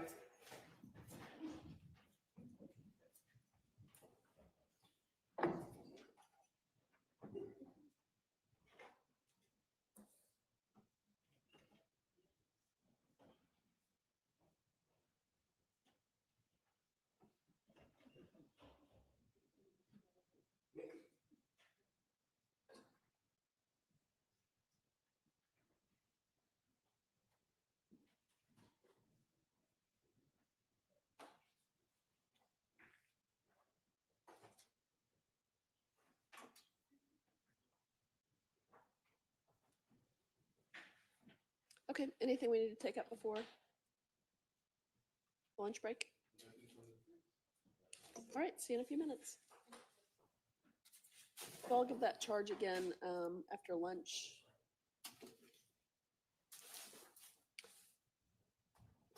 Do I need to give that charge in addition to the information about the telephone? I mean, it's potentially a crime? Well, I'm going to hesitate to say yes, but I think there's a lot of Okay, when are we gonna get to, when do we need to discuss that? Okay, hold on one second. So will you go ahead and let him know when you, what witness are you looking for to make that argument? whatever witness they're gonna try to actually show some of whatever's found on the site. That'll be the very last witness.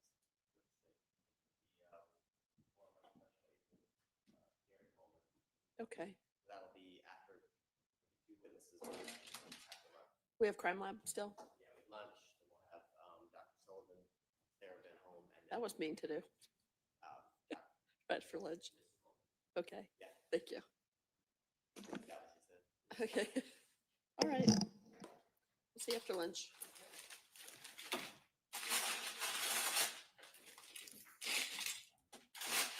Okay, so they're getting ready to break for lunch.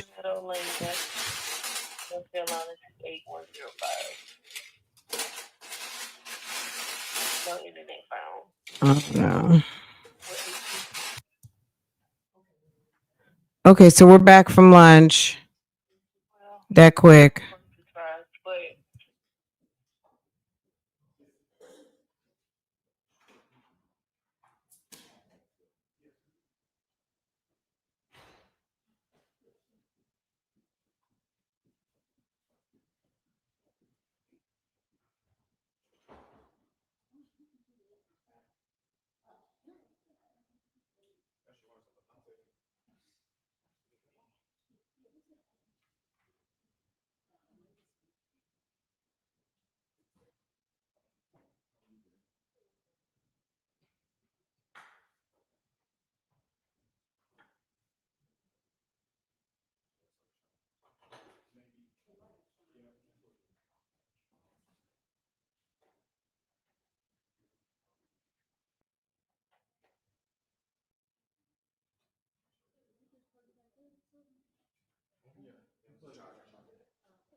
Call your next witness. Say the call is Dr. Sullivan. Raise your right hand for me. Do you swear affirm this testimony you give to the court and the truth, the whole truth, self? I do. Go ahead and have a seat. This is the United States, spell your name for the court.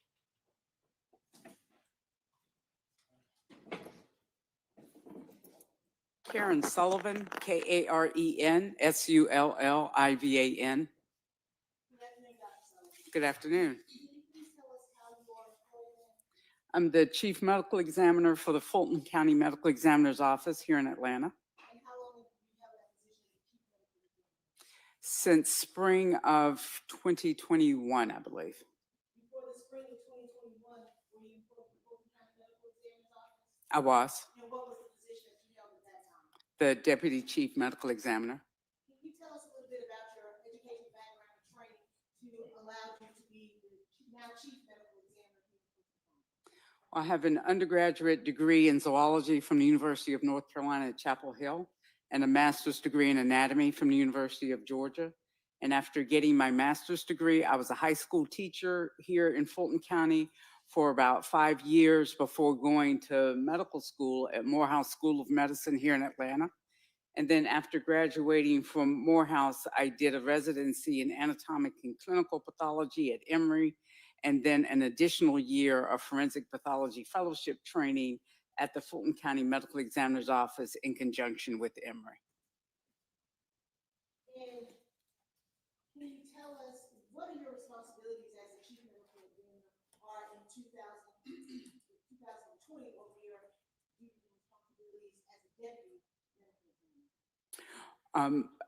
Actually, in the last half of 2020, I was the interim Chief Medical Examiner. Our job is to determine the cause and manner of death of people who die of sudden, unexpected, or unexplained causes, people who die as a result of trauma, either self-inflicted or inflicted by another person. In addition, as the interim chief and now Chief Medical Examiner, I'm also the department head for that department, so I have a number of administrative duties. Over the course of your career, how many autopsies would you say you have performed?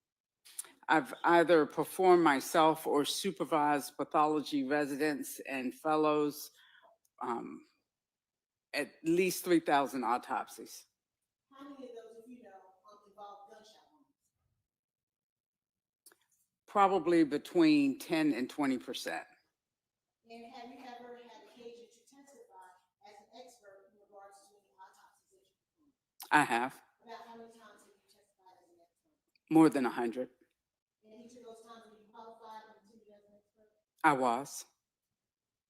Have you ever failed to qualify as an expert? No. In what field were you qualified in as an expert? Anatomic, clinical, and forensic pathology. At this time, it's safe to verify yourself as an expert. Any objection? Absolutely not.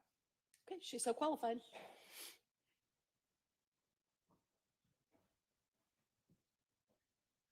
Can you talk us through in regards to when you were doing an autopsy that involves a gunshot wound? And ask you a question. What is a penetrating wound? Penetrating means that the bullet entered the body but then stayed there and did not exit. And if it's not penetrating, what is the other type of gunshot wound? Perforating, meaning there's both an entrance and an exit wound. In a penetrating gunshot wound, are you able to, I believe you said, possibly recover the projectile that causes the injury? Yes.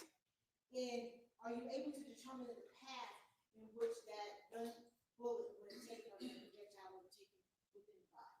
Yes. Do you discuss that in your autopsy report? Yes. Are you able to determine the range of fire when you are doing an autopsy involving a gunshot wound? We're able to classify it, yes. And what is that? How do you classify it? Well, you classify the range of fire based on the presence or absence of gunpowder residue, either on the skin or within the soft tissue. Is that the terminology that you use, slip or slip wound? Yes.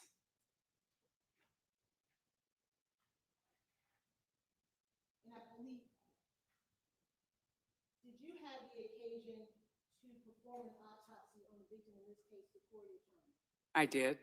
Do you recall when that was that you performed that autopsy? It was on Monday, July the 6th, 2020, starting at 9:30 in the morning. When we talked about the path or the path or the trajectory that the projectile takes in the body, Yes.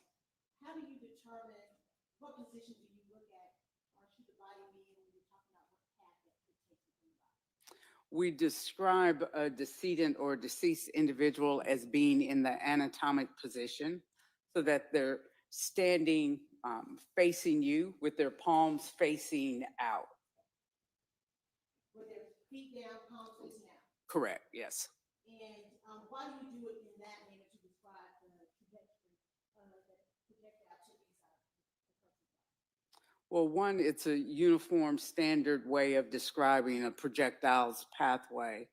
The other is a particular gunshot wound trajectory can be the same despite a number of different positions that a person's body is in when they are shot. So I describe it to students as a game of Twister. You can still have your hand touching the yellow dot and your right foot touching the red dot, but how you are in relationship to those dots can be different with your hand and feet still being in the same position. When you consider the path or trajectory in regards to that projectile, are you talking about what's happening inside the body or outside the body? Inside the body. And is that because the body is moving, and that when it takes on that gunshot, are you able to determine how the body is moving or positioned at the time that that gunshot occurred? Not in detail, no. And I'm sure you was going to mark the states exhibit 1. Thank you. And do you recognize states 140?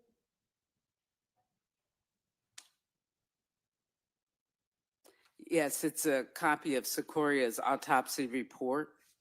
And is that the report that you completed after doing the autopsy involving Secoriea? It is. Have any additions, deletions, manipulations been made to that report? No. And does that report contain the findings from the autopsy that you performed on Secoriea? It does. Statement as to states number 148. Any objection? No objection, Your Honor. It's admitted. Besides the report, do you do anything else to memorialize the autopsy that you performed?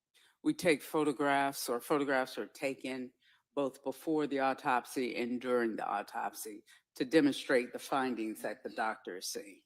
And I'm sure you was going to mark the states 141 through 150.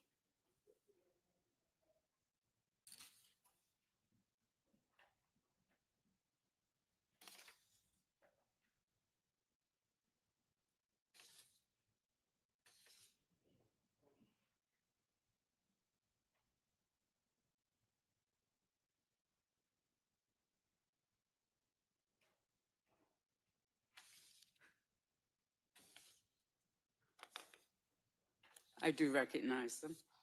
How do you recognize? They're copies of photographs that were taken during Secorea's autopsy. And do they fairly accurately depict the autopsy that was performed on Secoriea? They do. I'd ask the states exhibit 140 through 150 be admitted. Any objection to those? No objection, although I would ask if there have been conclusions made to preserve the dignity. We talked to, it will not be shown on the live stream, but it will not be shown on the live stream. I believe the live stream is turned off. Okay, it's time then to end the live stream. Thank you. Cameraman has agreed not to show the screen. I couldn't hear what you just said. Cameraman has agreed not to show Oh. the screen for this portion of Dr. Selby's. Okay, thank you. We're going to start with states exhibit 141. If you could tell us what is contained in states 141, Dr. Selby. This is a photograph of the Fulton County Medical Examiner Center identification tag that was attached to Secorea's disaster or body bag. And on it is written her name with her last name first. her age, race, and sex. And in the top right-hand corner, here is her medical examiner case number, 20-1357.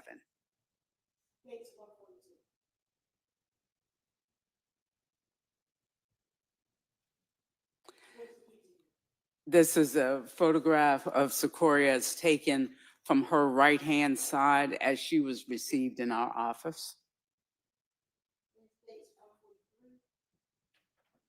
It's a corresponding photograph from her left-hand side.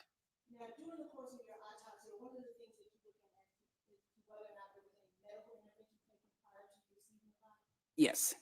And in this case, were you able to determine if there was any medical intervention that was taken on behalf of Secoriea prior to her coming to the medical examiner? Yes, there was. Can you tell us about that medical intervention that was taken? There's in her mouth an endotracheal tube to help her breathe. There's an IV or intravascular catheter in her left antecubital fossa or the crook of her left elbow. There's a similar catheter in her right leg, and those are to provide fluids for resuscitation. There's a surgical incision across her chest that was made by the doctors in order to try to examine any areas of injury that hopefully they could repair to help save her life and or to give cardiac massage. In addition, there's a piece of gauze here on the front of her neck that covers a tracheostomy incision where an incision has been made into her neck in case an airway was needed to be introduced into the trachea if she could not be intubated through the mouth. Were you able to determine through your examination whether or not a tracheotomy or tube had to be placed inside of her neck? No, there was no incision in the trachea itself, just in the soft tissue.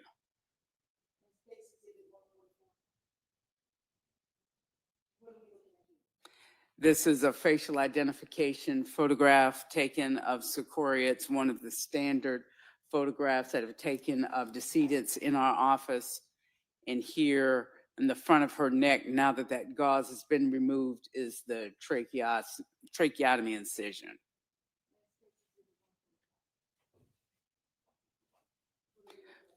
So this is a similar facial identification photograph now with a placard on Secoria's chest that has her case number.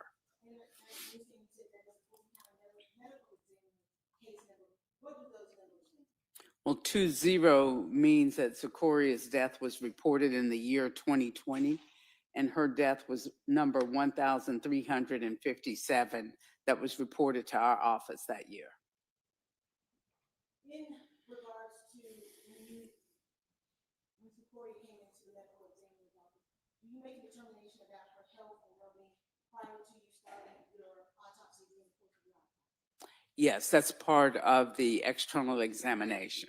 And what were your findings in regards to that external examination? That Secoriea was well-nourished and well-developed and externally had no medical issues that were identified. What are we observing here in Stage 146? So this is a photograph of Secoria's back showing this large gunshot wound on the right side of her upper back. What does that gunshot, the size of that gunshot wound indicate? Well, it's suggestive of an intermediary object because of the size of the wound, that the bullet passed through some other object before striking her back and was tumbling and therefore creating a larger entrance wound than might otherwise be seen.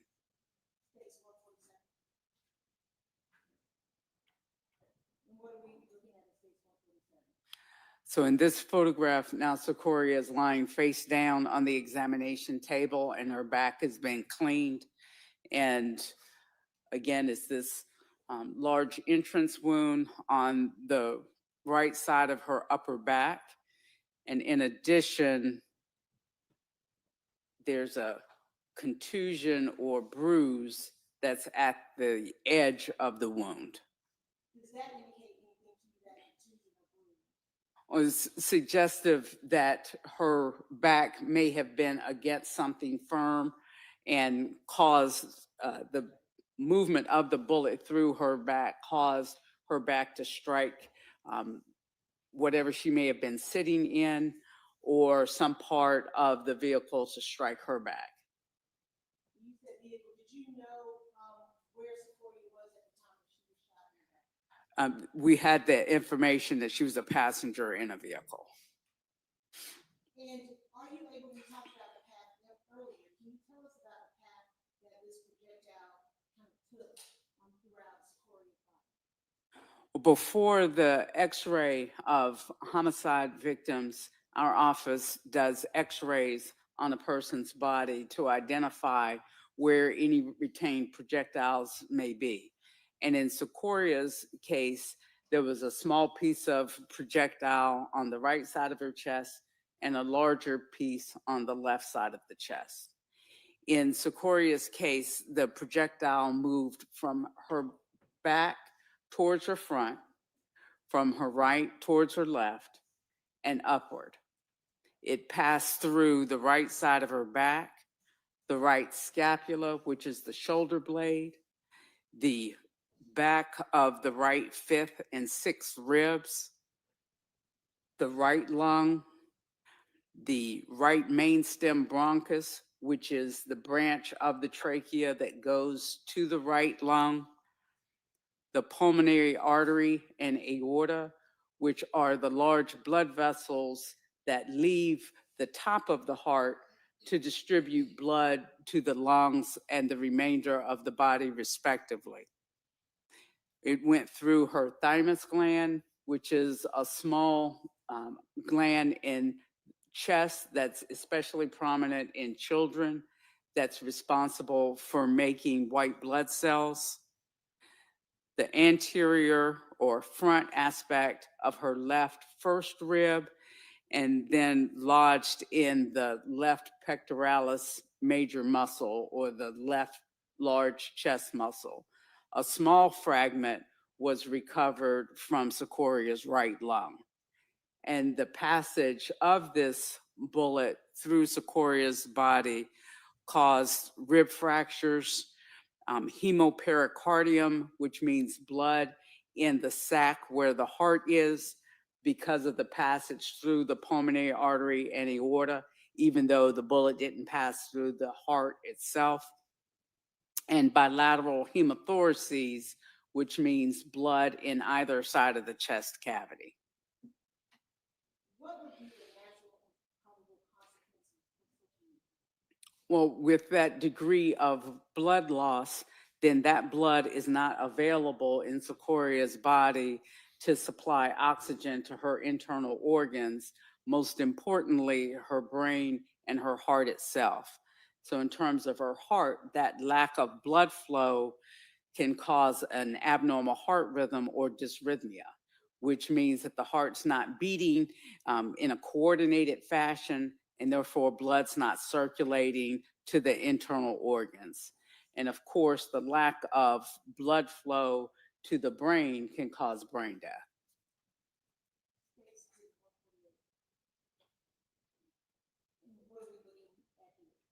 This is a closer view of the entrance wound on the right side of Secoria's back. What is that marker? This is a ruler that has her case number on it so that anyone else who looks at the photographs can get an idea of the size of the wound because of the presence of the ruler. And are we able to see that abrasion that you were talking about? Yes.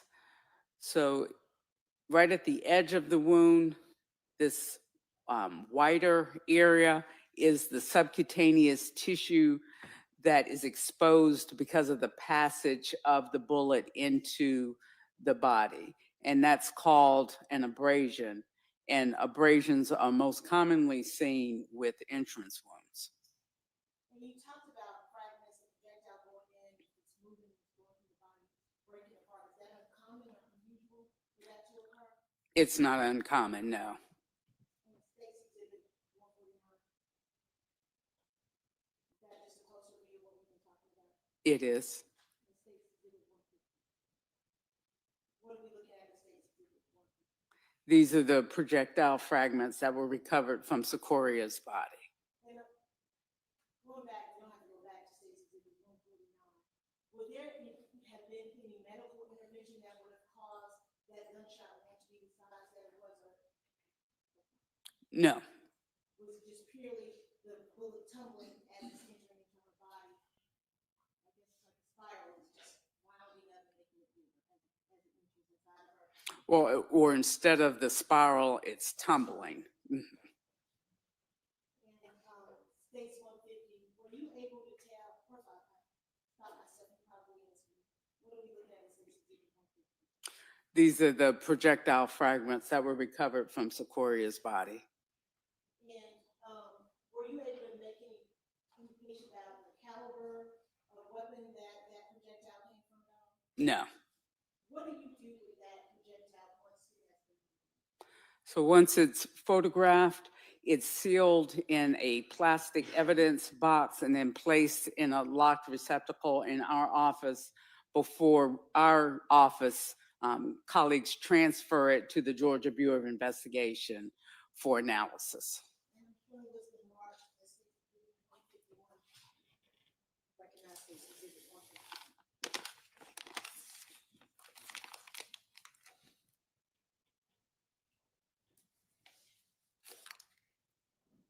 Yes, I do recognize it. It's a plastic evidence box that has the projectile fragments recovered from Secoriea. And within the box is this label that I've labeled torso with my initials. Yes. Any objection? It's admitted.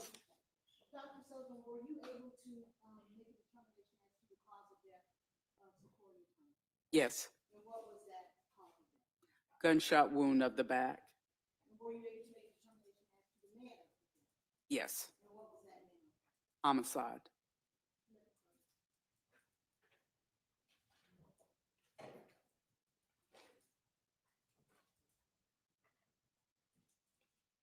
Good afternoon, Dr. Sullivan. Good afternoon.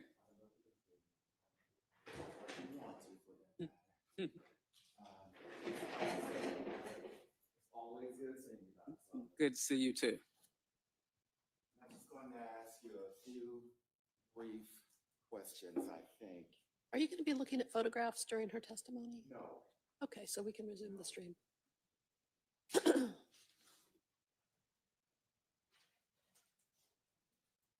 talked a bit about trajectory. And if I recall your testimony, the trajectory is right to left, low to high, back to front. Correct. So, and I believe you indicated that you were given information that that young girl was sitting in a car, correct? Correct. And you also testified about a wound on the back that is consistent with the back being against the firm surface, correct? That is correct. Would the seat be such, potentially at least such a firm surface? It could be, yes. And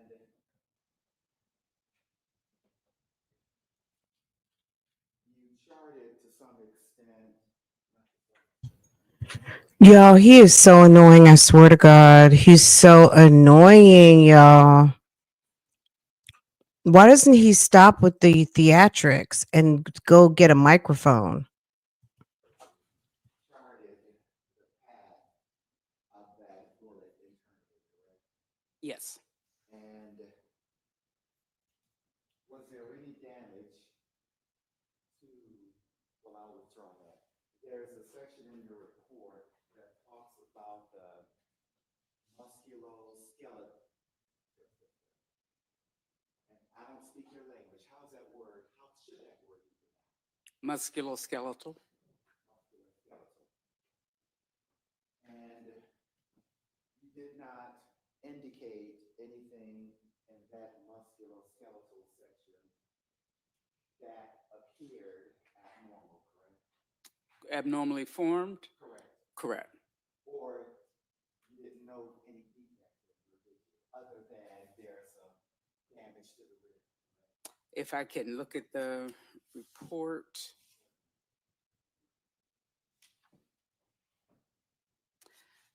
No, I simply said that the skeletal muscles are symmetrical.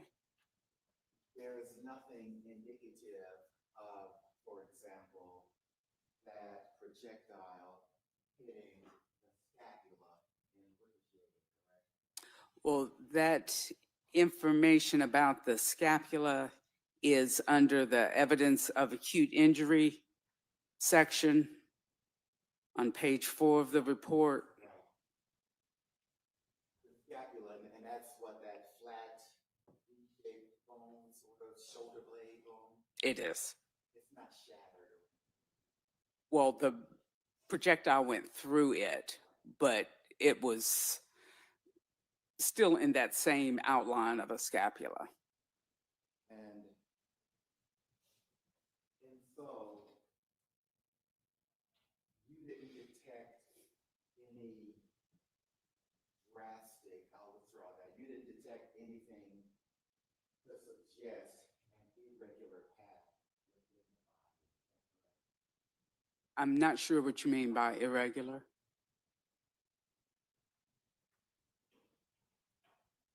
Versus a straight line. The path was somewhat of a straight line, correct? Well, there was both vertical deviation and right-left deviation. But nothing indicative of a full-scale 180-degree change in direction, correct? No, that's correct. And as you indicate, and I am going to,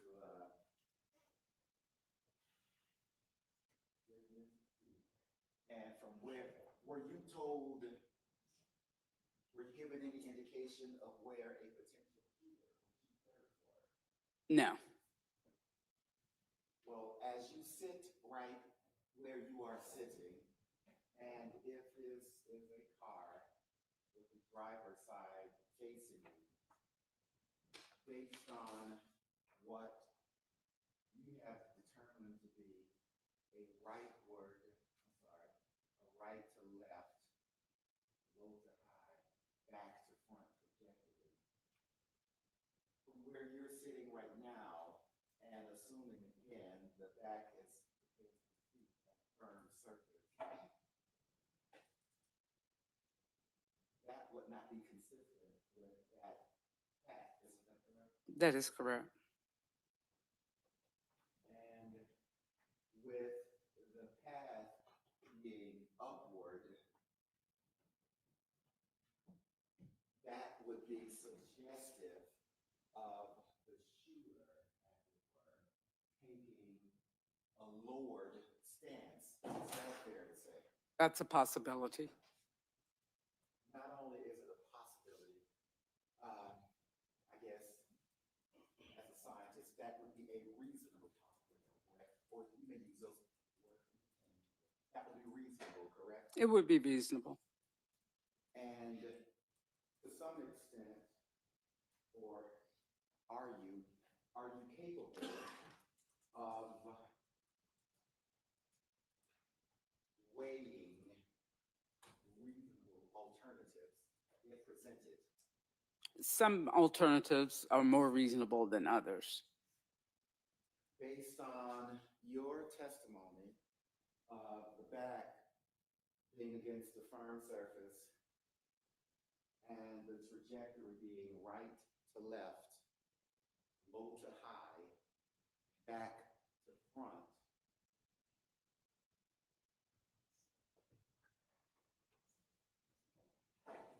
Would it be more reasonable that someone sitting at a prosecution window would be the shooter rather than someone sitting where you're sitting? Assuming that the person being shot is sitting as you are now. And being that, again, your testimony was that there was a firm surface. Let's make that assumption. So making that assumption, it would be more reasonable that the shooter would be to the right side, correct? Correct. Or it would also be reasonable that the shooter could be more toward the back, but taking more of a kneeling or squatting position. Isn't that correct? That's a possibility. In terms of relativeness of possibilities, that would be a greater possibility than a person, a stationary person, sitting where you're sitting, correct? Correct.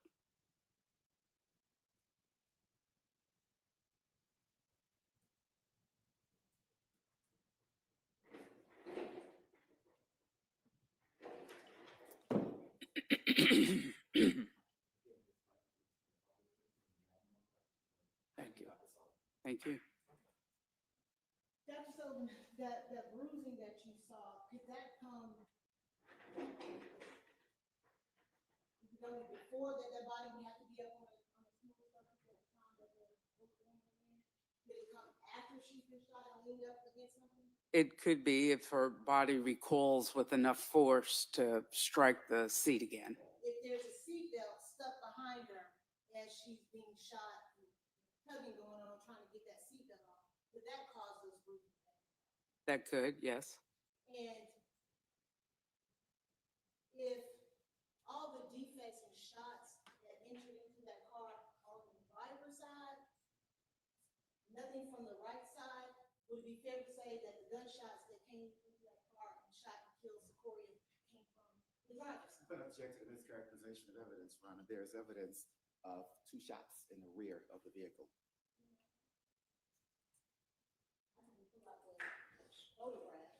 I think it would be a good idea to do that.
Bullet holes may look like in the car on the driver's side versus the Well, I don't know if to say passenger it's withdrawn the previous question, but there's still an objection on the table. I don't know what's. I'm showing her the photograph. You're rephrasing your question. Yes. I was just kind of saying that, are you familiar with the driver's side and the passenger side of the vehicle? Yes. If you can look at safety video number 13, are you able to see defects in safety video number 13? Yes. If you could look at that.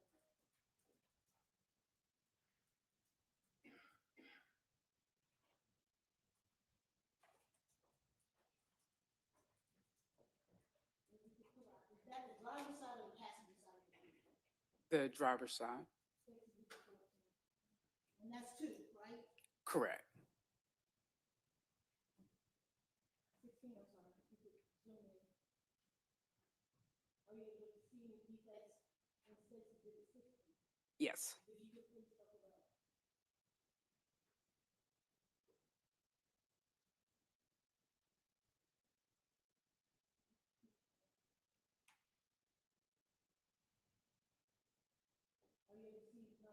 the other defect? And to be fair, the one closest to the driver's door, would that be the same as the defect that you took with the state? It may have been So we're gonna go to the back end. Are we on the passenger side or the driver's side? the driver's side. How many defects did you note on the passenger back seat?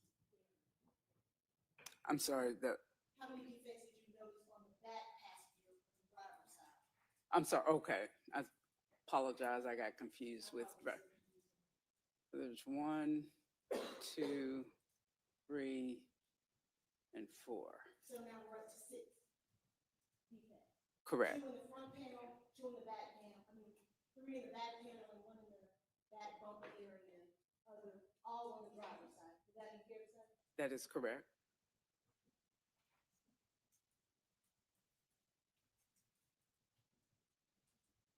And then what part of the car are we looking at in Safety Exhibit 20? The back, primarily the driver's side. And if you could circle any defects you notice on there?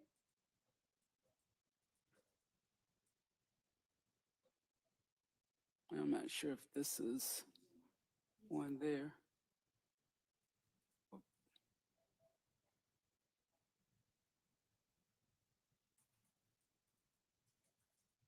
So here, sorry, let me erase these. There, not sure if that's one in the glass.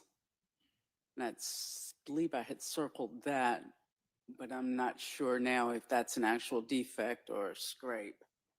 But at least, how many would you say in the back trunk area of that vehicle? 2, possibly 3, and then one more here is 4.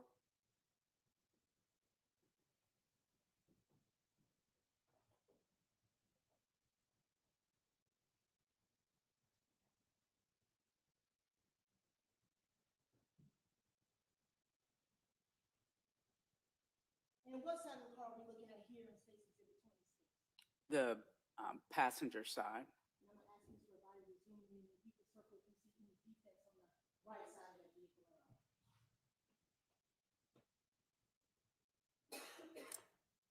I don't see anything that I can definitively say is a gunshot wound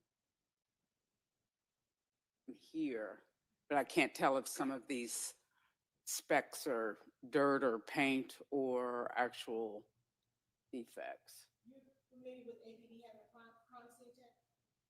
Yes, And their job is to go out and take photographs of the defects and then see the relationship to the investigation of the case. yes.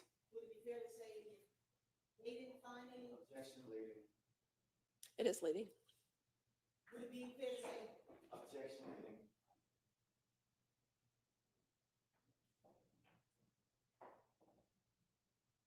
Would they be the individuals to determine defects in the car in regards to a closer image?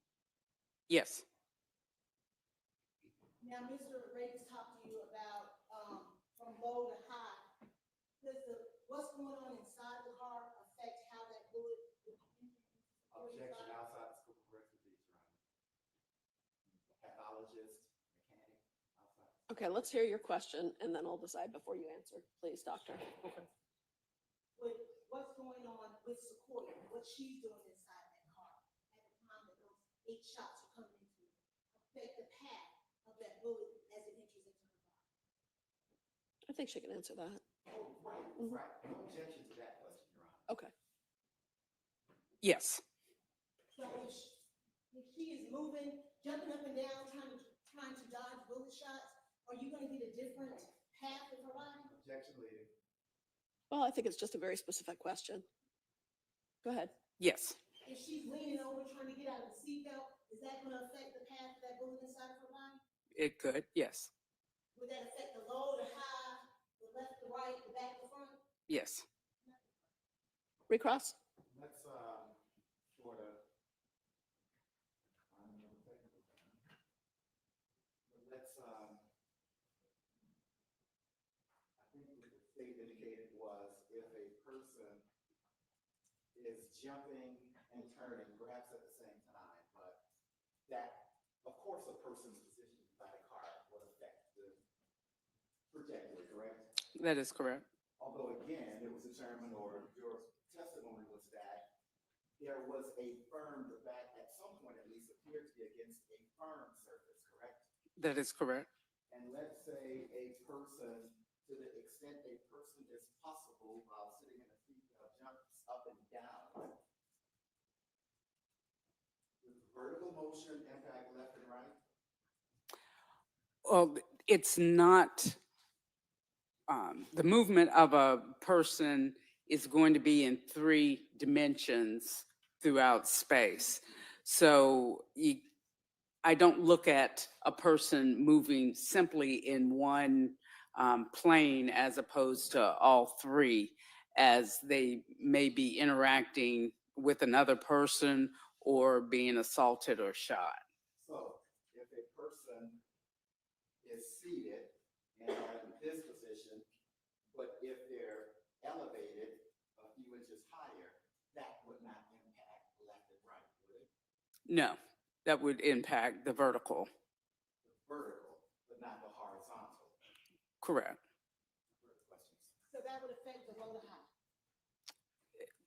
Depending on where the projectile is coming from, but also that's assuming that there's no firm object within the body that is being struck. And in Secoria's case, the bullet hit multiple ribs and her right shoulder blade, which you can reasonably expect would alter the pathway of the bullet.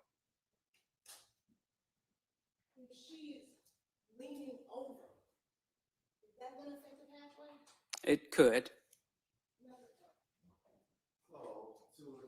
So let's, as the state demonstrated, leaning in that position, that would not change left and right, correct? Well, what it That can't, position the state, I apologize, the position the state just demonstrated, leaning in this position, if that person who's firing is in your area, that would not impact left to right, would it? what it can do is to bring parts of her body in terms of the bones into the pathway of the bullet. Because again, a person's not moving simply in one plane, but in 3. Even if the majority of the movement is left or right or up or down. So that can bring the bony structures that may not be impacted by a bullet into the pathway of the bullet because of the change of position. And having said that, with the bullet entering, as your testimony indicated, on the right side of the back, that would make such a maneuver fairly difficult, correct? To go from right to left? Right, while the back is against a firm. It's still a possibility. Relative possibility. The most reasonable of those possibilities, based on all the evidence we have,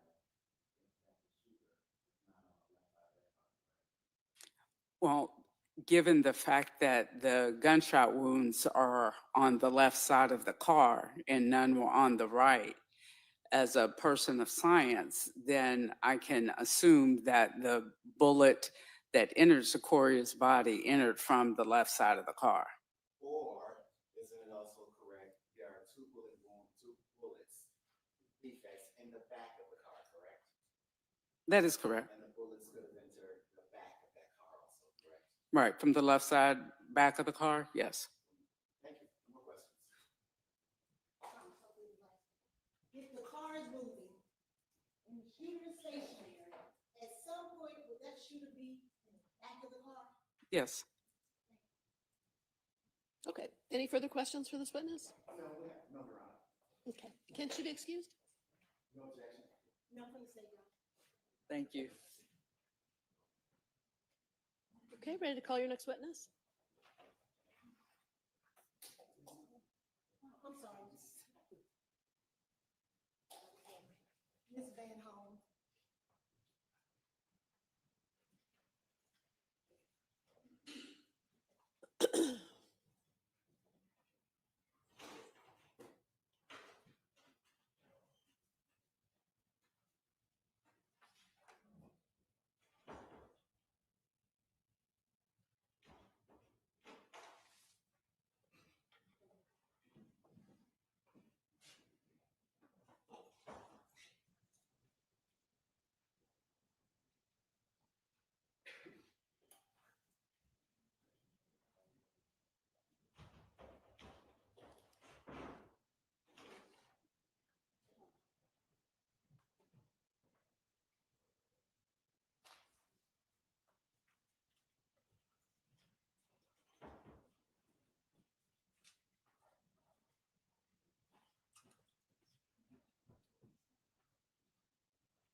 My name is Sarah.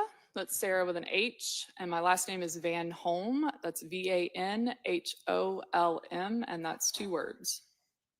She came in ready to testify. That's Sarah with an H.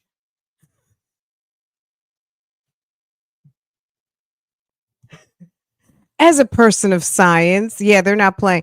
Look, I wanted to let you guys know I'm over here trying to engage the closed captioning. Someone asked from the chat if we could do that, maybe because we are in the bushes of the live right now, we're behind. It's possible that's why we're not getting the CC's not on for us, so I have to apologize to any of our friends out there who want the CC on. I will keep that in mind. I know CC is it's good for all of us. We all like it. Some of us, rely on it. And I just want to let our friend know, any of our friends know out there, that whenever I can put it on, I will. At this moment, it's not engaging. So if you have to bounce, maybe to be in real time, I totally understand, because the sound is a little bit low. And but yeah, anytime I can turn it on, I promise I will. So just want to kind of address that, because I feel like that might not just be one person. It might have this, maybe something across the board that CC is definitely something we like to have on, but I can't do it right now because it's not allowing me. But when I can, I definitely will. And don't forget, I'll see you guys tonight around like 9:30ish, and we'll do the Nesto call. Okay. And I know there's other stuff you guys want to get caught up on, David and all the other true crime, Carisha's letter, everything that's going on. We got a lot to talk about. So we'll see what we can do tonight to try to get caught up on some things. Okay. Good afternoon. If you could please tell ladies and gentlemen how you are employed. I am currently employed with the Georgia Bureau of Investigation in the Division of Forensic Science as a firearms examiner And how long have you had that position? since July of 2017, so a little over 8 years. And what are your duties and responsibilities as at the GBI? So as a firearms examiner, primarily we determine if a bullet or a cartridge case was fired from a particular firearm or not. If no firearm is submitted, we can determine if a group of cartridge cases or a group of bullets was fired from the same firearm, and potentially provide a list of firearms in which they were fired from. We also perform services in serial number restoration and muzzle to target distance determination. What is that last one? Muzzle to target distance determination. And what does that mean? From the muzzle to how far? Yes, from the muzzle to the actual target? Yes, so typically it's going to be clothing. We are looking at the concentration of the gunpowder residues on clothing. And yes, it's the distance from the muzzle of the firearm to the object itself. Is that the slip of stiffening that after the penny looks for to determine the range as well? It can be if it's on skin. And can you tell us a little bit about your background and your training that allowed you to hold this position with the GBI? Yes, so I have a bachelor's degree in biology from the University of North Georgia. Prior to being employed with the GBI, I was a operations manager for a small firearms manufacturing company. I was a certified firearms instructor, and I was also professional competitive shooter. Upon being employed with the GBI, I completed a 14-month training program to become a firearms examiner, and that was followed by 7 months of supervised casework. I have been certified as an armorer for multiple firearms manufacturers. I have attended multiple conferences and conventions that are firearms examiner related and just firearms related. And I'm also a member of the Association of Firearm and Toolmark Examiners as well. And have you previously testified as an expert in the field of firearm examination? Yes, I have. And have you, about how many times have you done that? I believe this would be my 83rd time. At any time have you not been qualified as a firearms examiner? No. At this time, to say last that Ms. Van Holm be tendered into evidence as a firearm examiner. You know that lady, she's on Facebook. She's also on Instagram. She's a real attractive woman, middle-aged black woman, and she always has on like a cute kind of pixie pants suit, and she'll have on like a vest and a blazer, and then she'll take out like 10 guns from her pockets.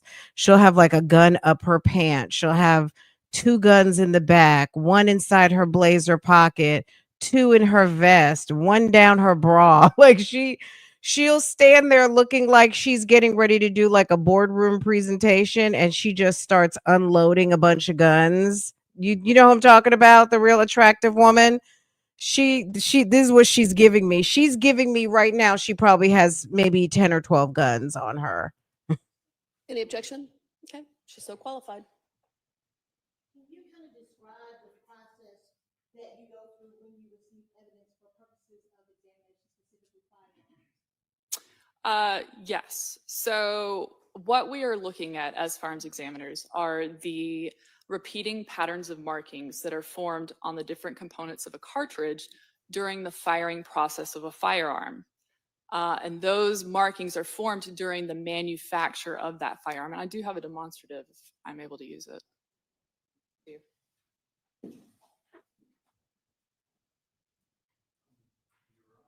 It's a Have you seen it?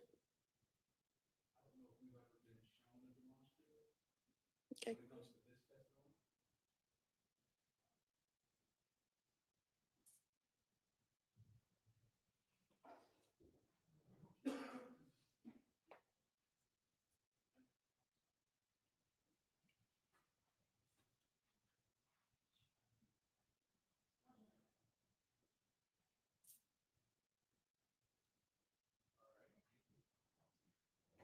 How marked as states exhibit.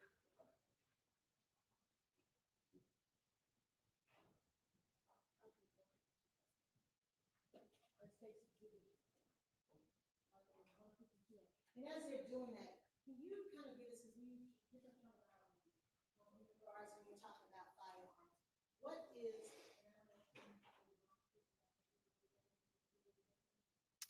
Depends on what the question is. what's a cartridge case?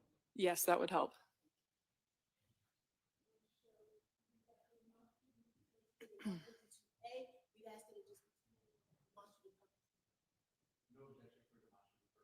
It's so admitted. Okay. So as firearms examiners, what we are looking at are the repeating patterns of markings that are imparted on the different components of what we call a cartridge during the firing process of a firearm. So a cartridge is a single unit of unfired ammunition. It's composed of 4 main parts. Your main housing is going to be your cartridge case, sometimes referred to as a shell casing. In the mouth of that cartridge case is going to be your bullet or your projectile. Inside of that cartridge case is going to be your gunpowder or your smokeless powder. And then on the base of that cartridge is going to be what's called a primer, kind of looks like a button. So when the trigger is pulled on a firearm, it releases what's called a firing pin. That firing pin is going to dimple that primer on the back of that cartridge. And what that does is it creates a rapid gas expansion inside of that cartridge case. That rapid gas expansion actually dislodges this bullet from the mouth of the cartridge case and sends it traveling down the barrel of the firearm, where that projectile is going to pick up markings from the barrel of that firearm, from the rifling of that firearm. Well, because of equal and opposite reactions, as that bullet is being pushed down the barrel of the firearm, this cartridge case is actually slammed against the breech face of the firearm. It's also expanding slightly inside the chamber of that firearm.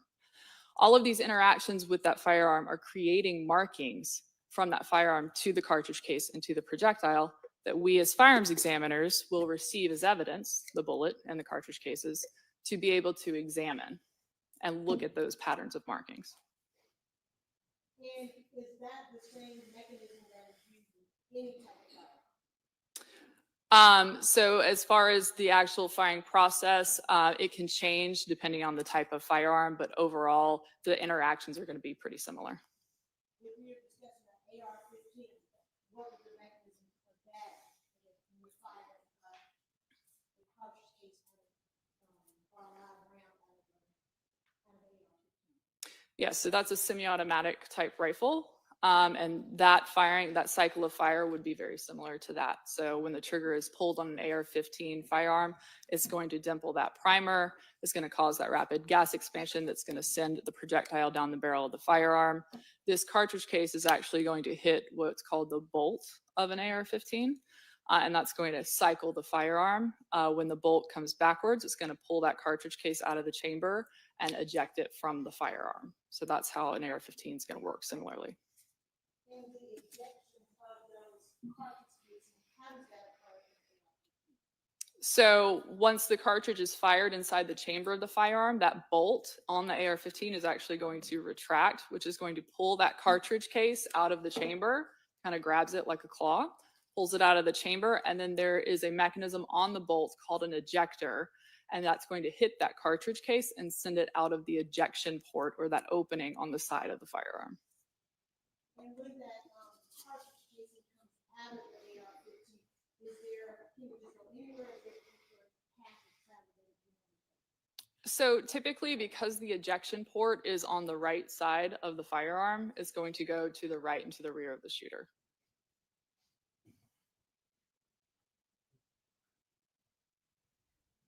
I'm going to show you what's been marked and triggered into state's evidence as 60M.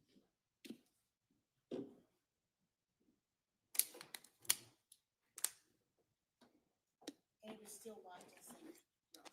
Thank you.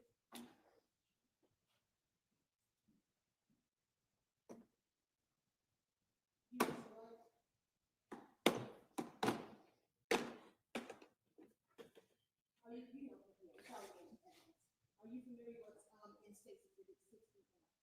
Yes, I am. Is that an AR-15 that we kind of talking about before? This is an AR-15 style firearm. That is correct. Are there different styles of AR-15? So AR-15 is a type of operating system for a firearm. They can fire different types of calibers, but generally the operating system is going to be the same. It's a rotating bolt. It's a rotating bolt gas operated firearm. How many rounds does the general AR-15 hold here? That's going to depend on the magazine that you use in it. Is there different magazines that can go into that one? Yes. What's the least amount of rounds that one hold? You can get, you can put one cartridge in here without a magazine and fire it, or you can get any number of magazines that will hold different numbers of rounds. It just depends on the company. I'm going to show you what's been marked as 60. Well, you can put that back in.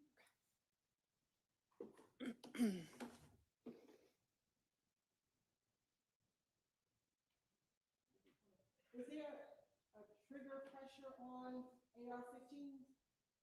It does take a certain amount to pull the trigger on any firearm. Do you know what it would be on AR-15? It's going to depend on the firearm.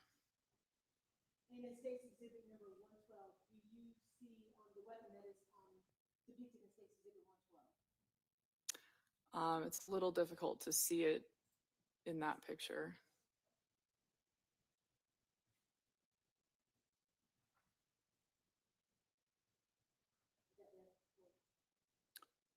Not really.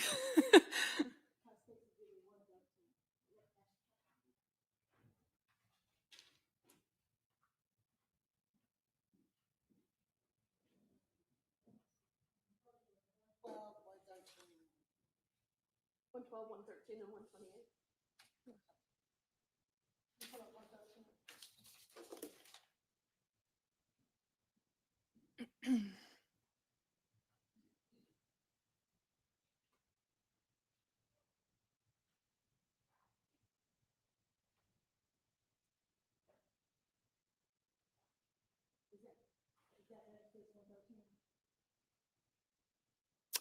Yes. In State's 113, is that weapon similar to what we've just been looking at, the AR-15 in State's Exhibit 60M? So just based on a picture, whether it is a real firearm or not, I do not know the answer to that. However, the silhouette is resembling an AR-15 style firearm. And how do you, in regards to chambering and rifling an AR-15, do you know the mechanics of that? Yes. What is a mischamber or a double feed?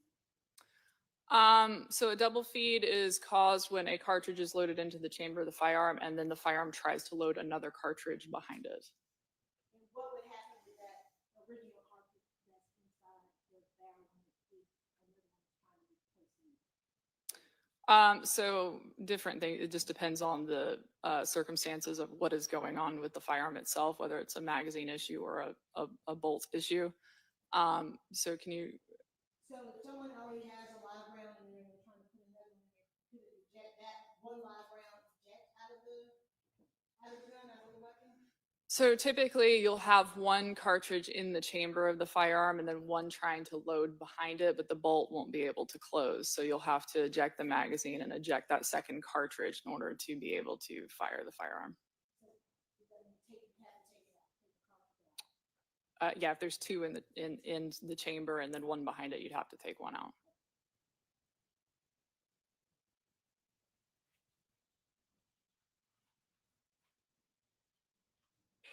Are there things that can affect where that cartridge casing may be located after it has been fired? Does it remain in one spot, or is it environmental things that affect how where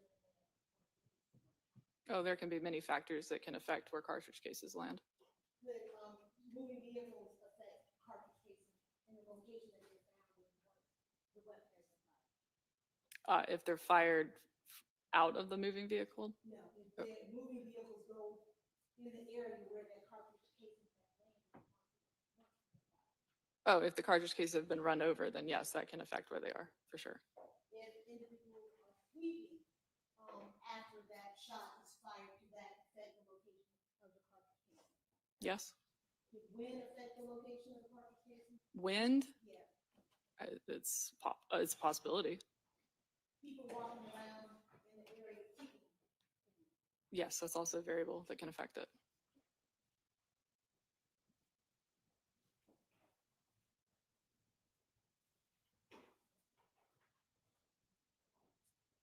Once a projectile is ejected from the weapon, what happens with that projectile once it hits the surface? A bullet, once it exits the barrel. So if it hits a surface that's harder than the metal it's made of, it's going to deform. It's going to become misshapen. Could it fragment, can it break apart? Yes, absolutely. In this case, were you asked to examine specific evidence in regards to firearms or ballistics? Yes, And did you complete a report as a result of that? I did. 152 was already in evidence.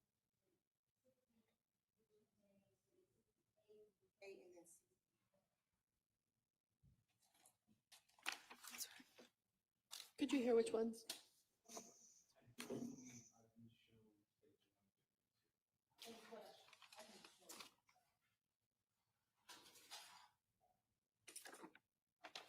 Do you recognize states 60 and the contents of these?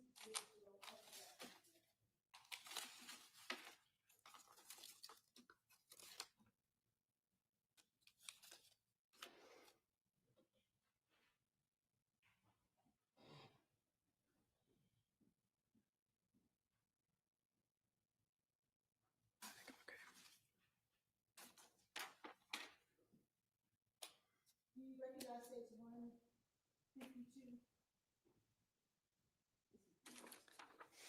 Yes, I do. And how are you able to recognize states 152? This is the report that I developed on this case. Are there any deletions, additions, or alterations to that report that you created? Not that I see.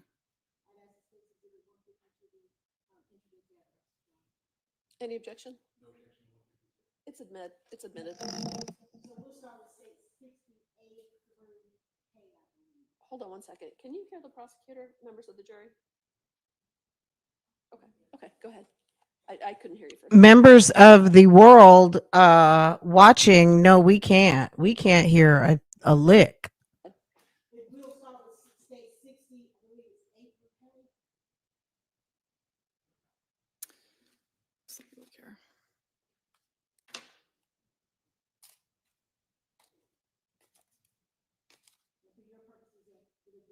you mark it differently than what the state is marking? Yes, I do. And for purposes of your reports, I believe it's 22. Yeah. Sorry, I'm just trying to organize this.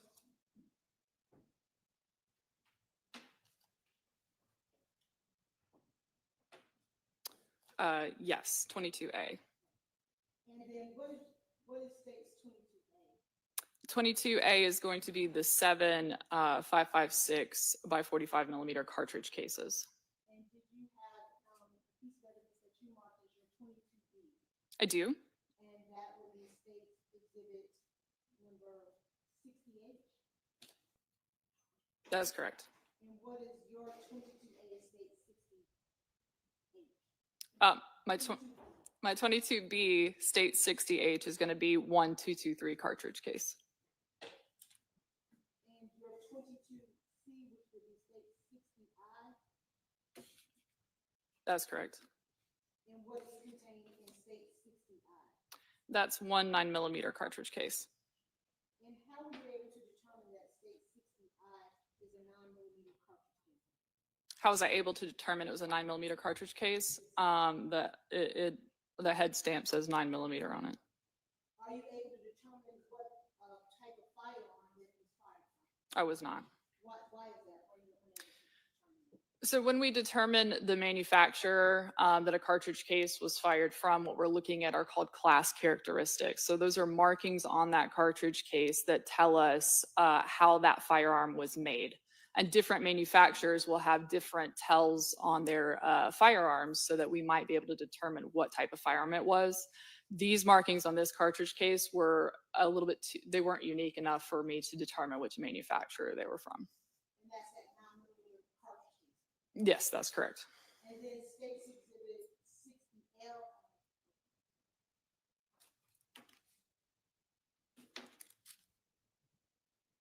60L. Can you repeat that?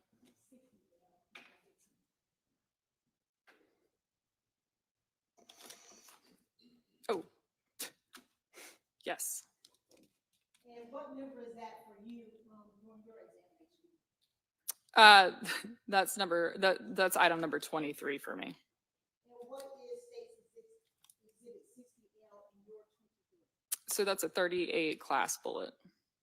And when you say a bullet, is that the same as a projectile? Yes, that's correct. Does that mean that has been fired?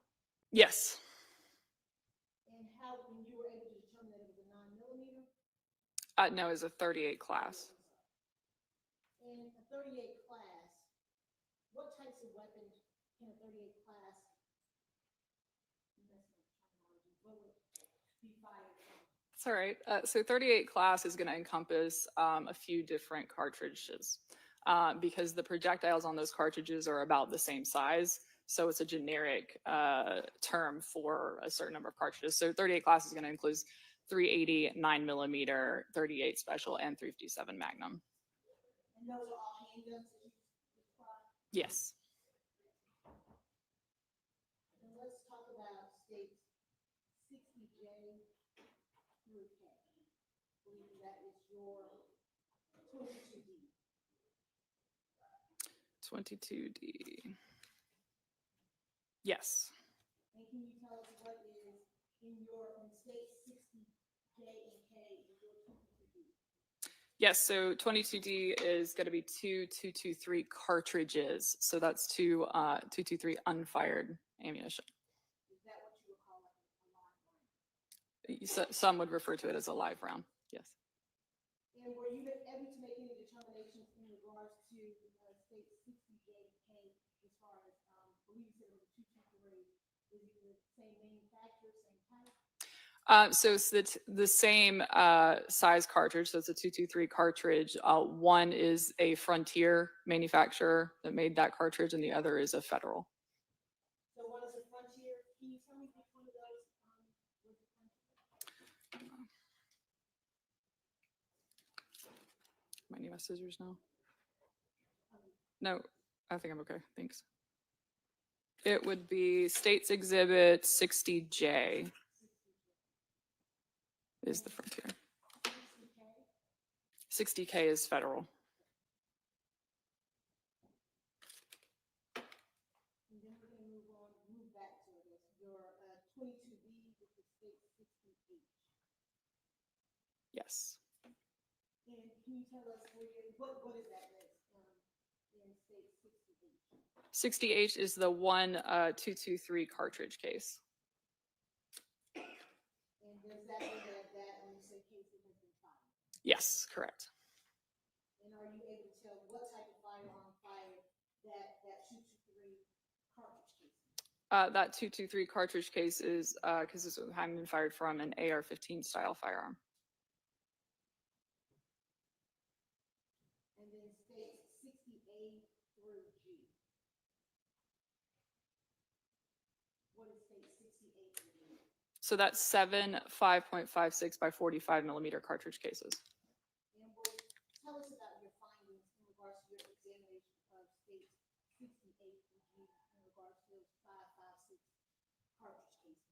So those 7 5.56 cartridge cases were all fired from the same firearm, and they are consistent with being fired from a 5.56 by 45 AR-15 style firearm. Can a 223 and a 5.56 be fired from the same weapon? So typically you can fire a 223 in a 5.56 firearm.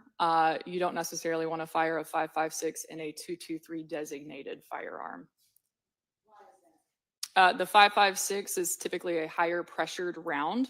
So if the firearm is only rated for 223, it may not be able to handle the pressure of a 5.56. Tell us about the 5.56 higher pressure round. What does that mean?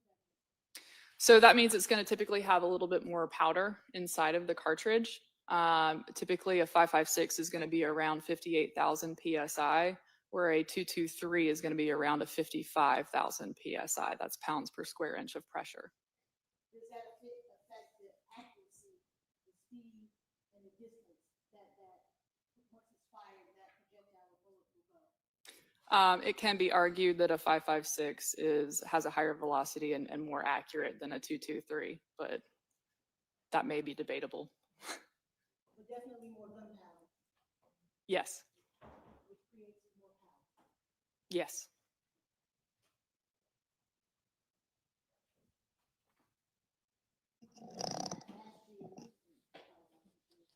If those 7 5.56 cartridge cases that you examined and that 223 cartridge case that you examined, if they appear to your examination to have been fired from the same weapon?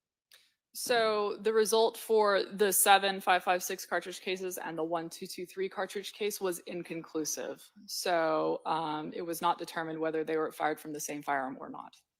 Now, you said that it would be wise to fire a 5.56 from a weapon that is designed for a 223. What about firing a 223 in a weapon that was designed for a 5.56? That would be just fine. Is it unusual for individuals to load, in your knowledge as a firearms expert, different calibers of bullets into a weapon? So because 5.56 and 223 are essentially the same cartridge, one is just a higher pressured round. From the naked eye, you can't tell the difference between the sizes of the cartridge themselves. So to see 223 and 5.56 intermingled is not unusual. If you're pulling, as you're loading your rounds, if you're pulling them out of bags and not the boxes that they would normally come in, could that occur? It could occur.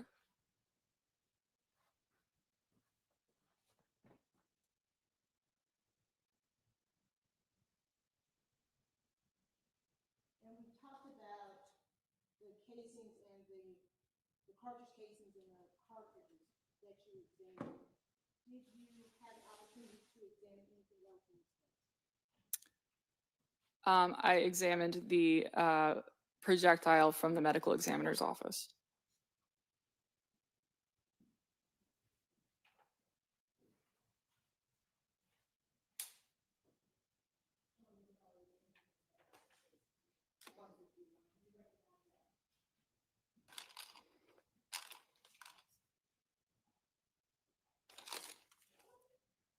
Yes, I do. And the process that you utilize to examine the projectile, Yes. So when you receive a single projectile, there's no comparison to be made to other projectiles. And if you don't receive a firearm, you can't test fire that firearm to be able to compare it to the test fires of that firearm. So what we are looking at on that projectile are just going to be those class characteristics, which are going to be those markings that kind of indicate to us what the design of that firearm is. So we're looking at caliber. We're looking at the rifling on the projectile itself, and that's going to give us some information. What direction that rifling is going, the width of those lands and grooves from that rifling, we can actually measure and put into a database that's going to kick us back manufacturers that manufacture their barrels to those specifications. And so we are able to provide a list of firearms potentially for manufacturers that fired that projectile. And did you do that in this case? Did you compare that projectile that was received from the medical examiner's office that was removed from Secoriea Turner's body to the evidence that the other evidence that we talked about today? So I can't compare a projectile to cartridge cases. I can't determine if a projectile came from a cartridge case, and that's because when that projectile leaves the mouth of that cartridge case, all those markings are going to be covered up by the actual rifling of the barrel. So we don't do that. However, I was able to give a type of firearm in which that projectile was fired from. Were you able to get a caliber? I was able. And what was that caliber? The caliber was 5.56. And were you able to get a type of weapon that it was fired from? Yes, it was an AR-15 style firearm. And is that similar to the AR-15 style rifle that those 7.556 shell casings, so that's not confusing myself, the cartridge cases came from? Yes, that is the same style firearm. Now, you talked about earlier, if you had a firearm to compare those shell casings against, that you could utilize that to analyze what would you utilize? So if I received a firearm that exhibited the same class characteristics, so it's a 5.56 firearm, it's an AR-15, then I would test fire that firearm and compare it to the cartridge cases and to the projectile. And could you use that firearm to determine whether or not it was the same or matches the shell casings that you have? Potentially, yes. Could you also, if you got a firearm, could you also utilize that, analyze that firearm in those shell casings to eliminate it as being the weapon that fired those shell casings? Again, it's a possibility. Did you receive a firearm in this case to do any of that type of analysis? I did not. Cross-examination?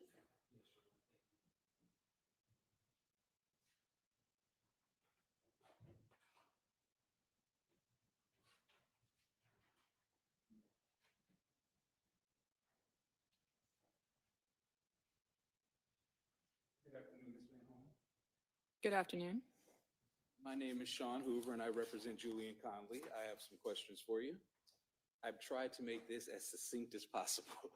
If I ask you a question that just sounds weird, please let me know so I can rephrase it, okay? Now, you said this was, let me back up.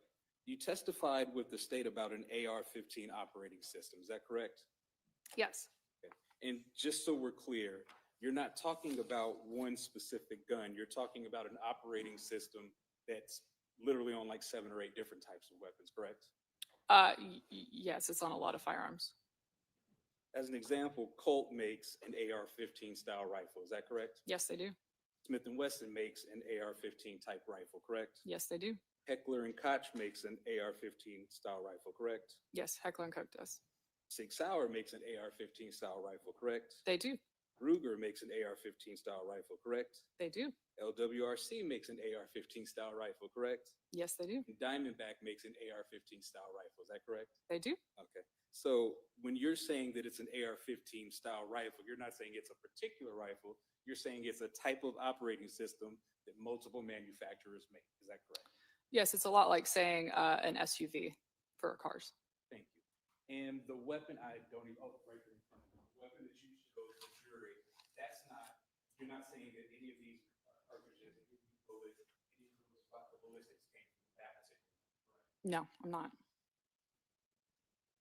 In fact, based off of your analysis of the ballistics in this case, you don't know which manufacturer actually created the gun that fired the weapons that killed the young girl, do you? That's correct. I do not know the manufacturer.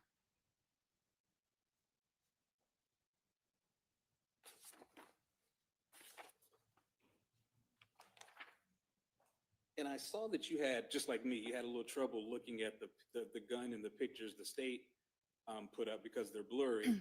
You can't even tell the jury that the gun that the state had you display in front of them is the same gun that we saw in the pictures, can you? Oh, no, I cannot.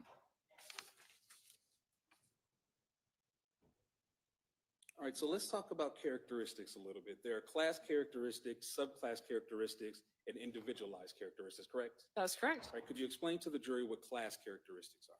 Yes, absolutely. So class characteristics, as we talked about before, are our broadest category of characteristics. So those, again, are going to be those markings that are indicative of the design of the firearm. So caliber obviously being one, the rifling on a bullet would be another, firing pin impression shape is another class characteristic. That's going to tell us how that gun was made.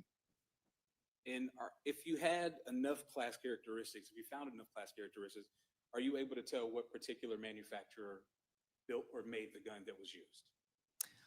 So it depends on the class characteristics. So some manufacturers have unique enough characteristics that we can say, okay, this cartridge case was fired from this manufacturer, but that is not always the case.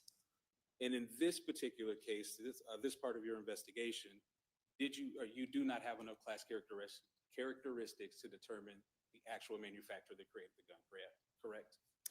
Yes, so I can't tell the manufacturer of the firearm. I can just tell the operating system of the firearm. Okay. And could you please tell the jury what subclass characteristics are? Yes, so after class characteristics, if our class characteristics are agreeing, the next markings that we're looking at are our smaller group called subclass characteristics.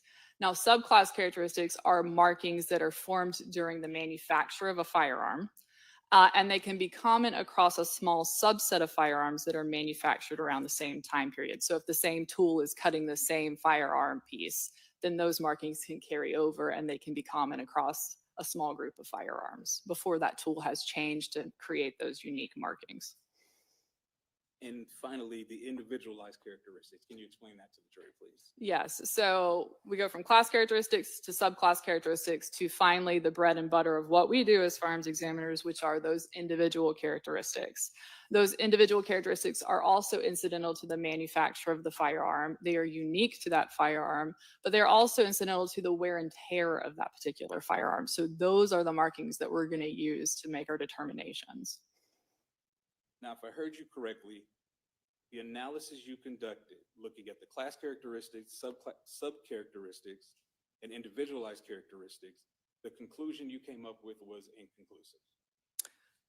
For the 7556 cartridge cases, those were identified as having been fired from the same firearm. Now, that group to the 1223 cartridge case was inconclusive.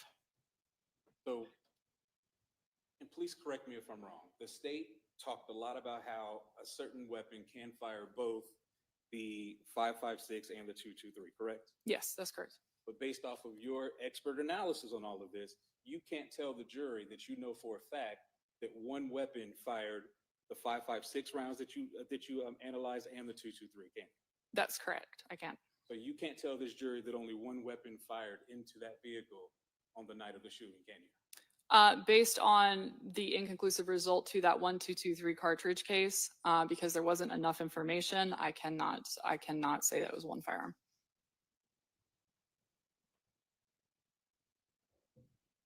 And I have to ask this because the state asked you this. Before you received everything and started processing the information, were you ever notified that there were people sweeping up cartridge casings that you couldn't get? No. Were you ever notified that there were vehicles driving over cartridge casings that were too damaged, so they just didn't send them to you? I'm not aware of that.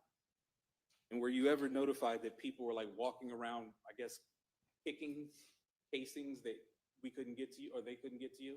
I wouldn't know the circumstances of where the cartridge cases were picked up.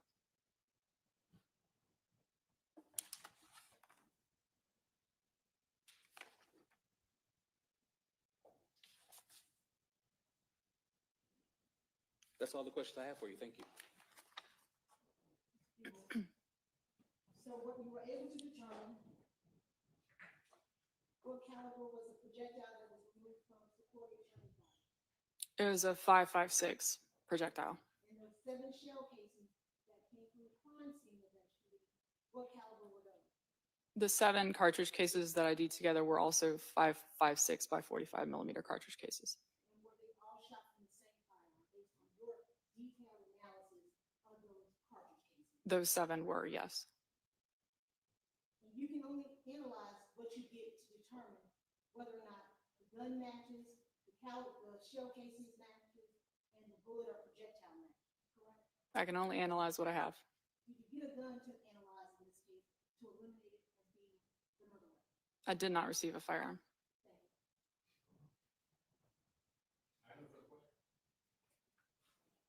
Okay, can she be excused? Yes, Your Honor. All right, thank you for joining us.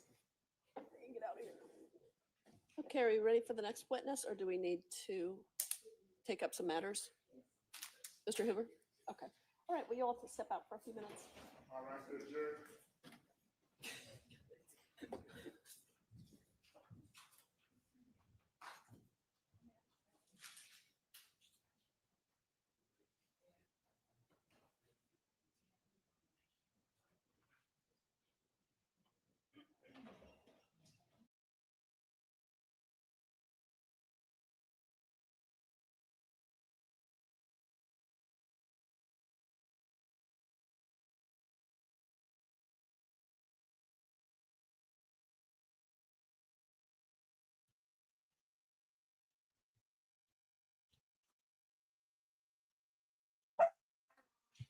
Hey, boo.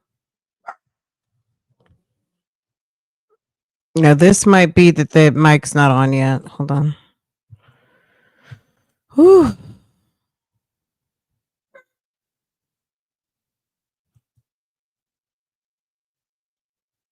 So they're arguing something.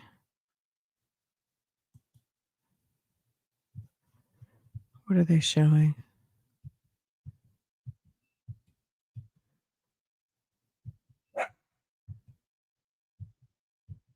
He had something.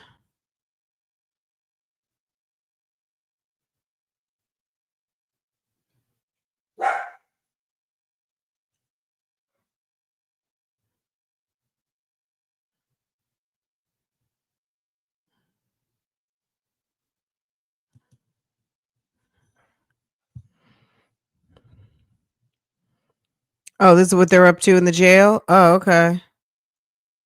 Ew. What? And then they just start fighting? What is going on?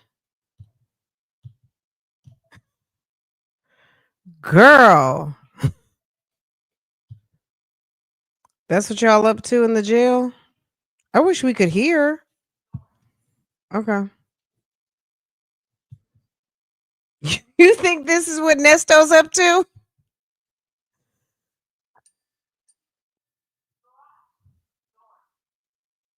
Oh. Oh my God.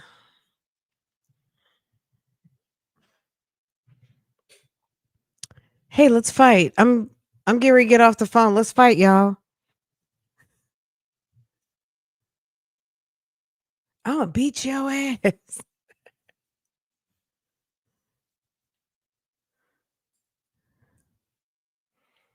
FCSO.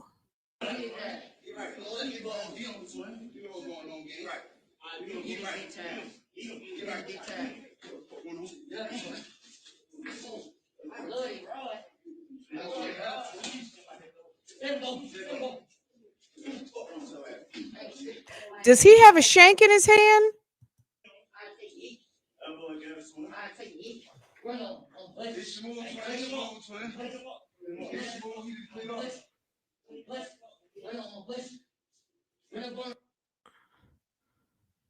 What is a mess? Okay.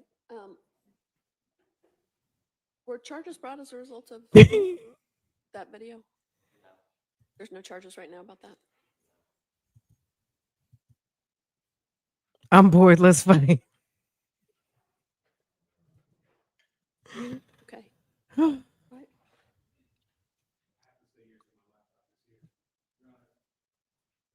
video that the state played is actually from May 28, 2025.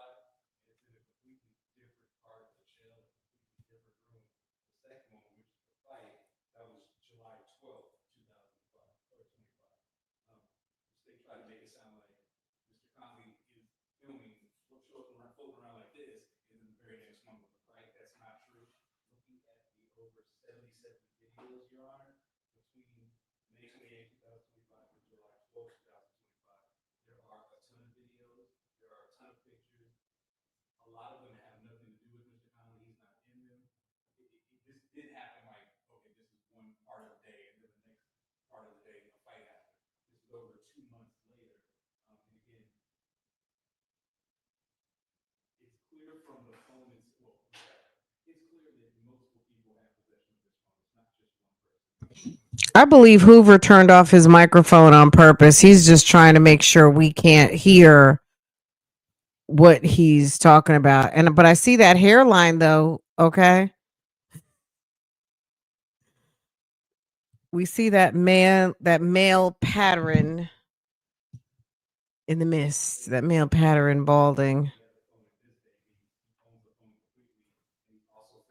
Tight suit, let's see, listening. Girl, he said, I'm gonna make sure y'all can't hear a muffling thing. This isn't what the state is trying to say. Let me say this too. Anyone out here who needs closed captioning, I just saw something. If you're watching in Chrome, Chrome has live CC going on. You have to enable it yourself. You have to go to settings. If you're in Chrome, hit the ellipsis, the top 3 buttons, scroll down to settings.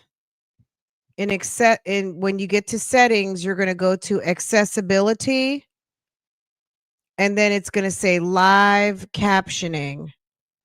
Automatically creates captions for supported languages. Audio never leaves your device.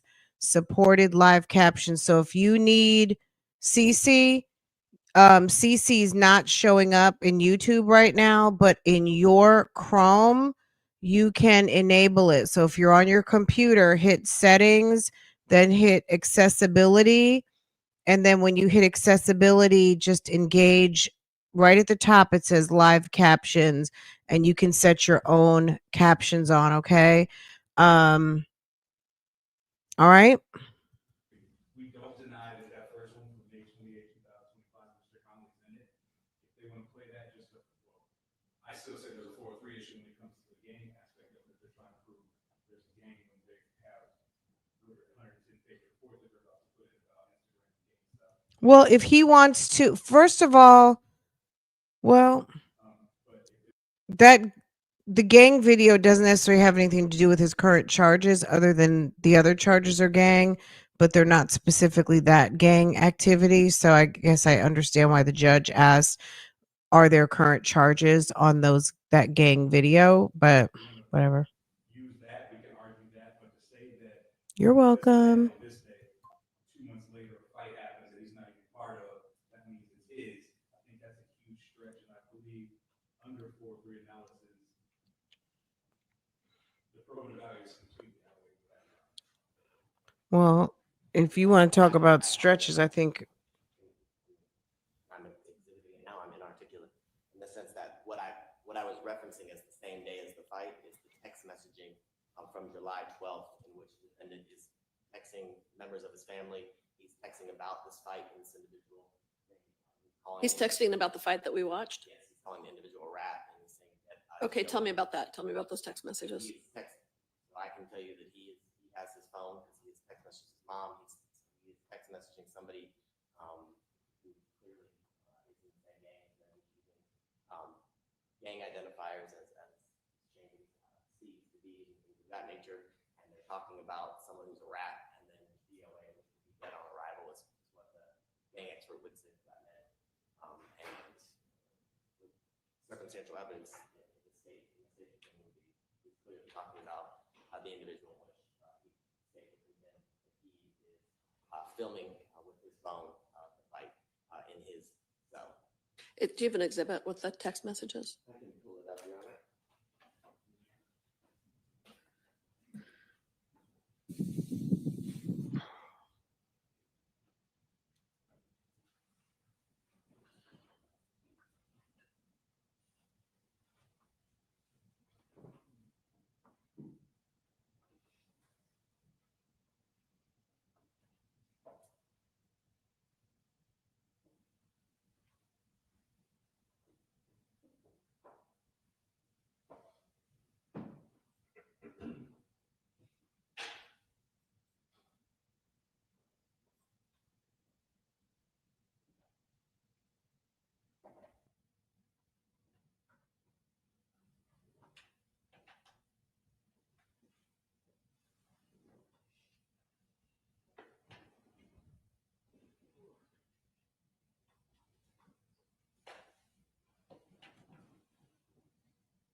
So let's start with the second yellow message.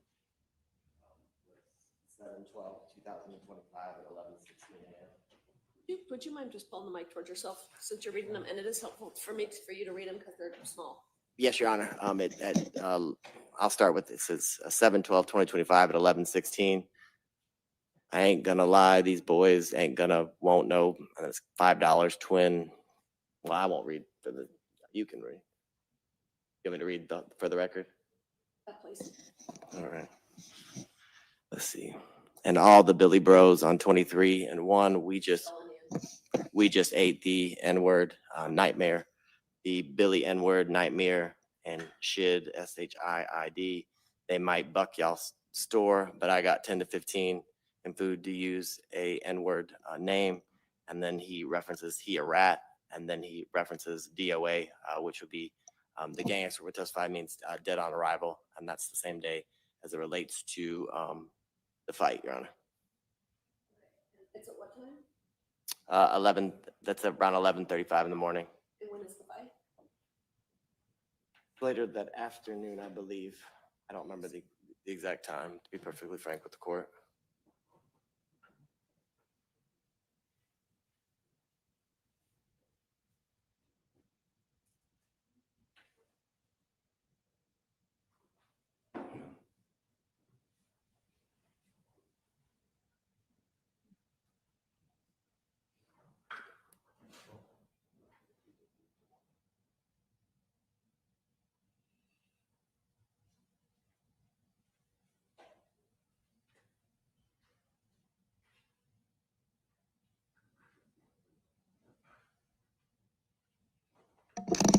Oh, oh no. You were just looking for what time? Oh.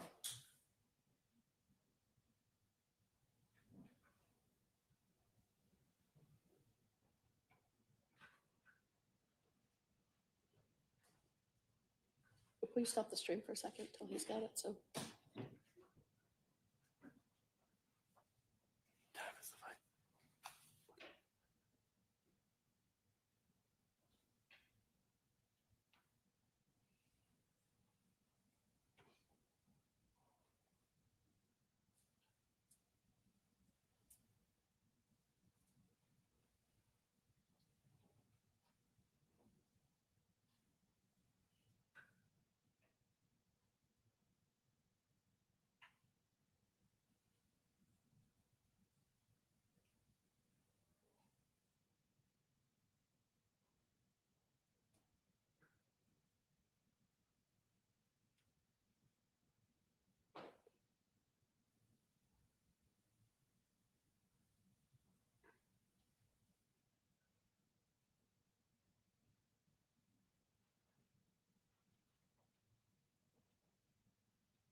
So, well, I'll just concede that one video, the fight video.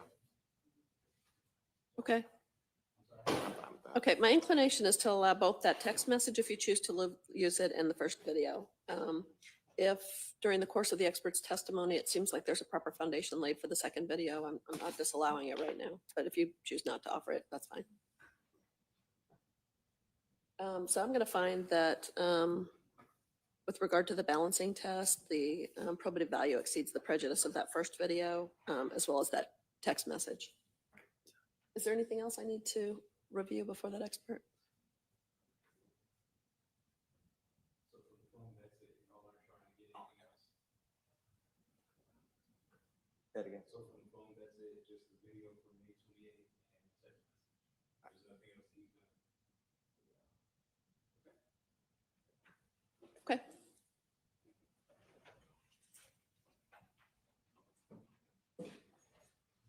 All right, let's bring the jury in.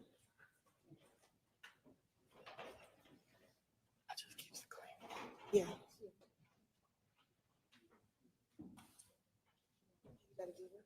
No, I got it. Too much toggling.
All right, the jury.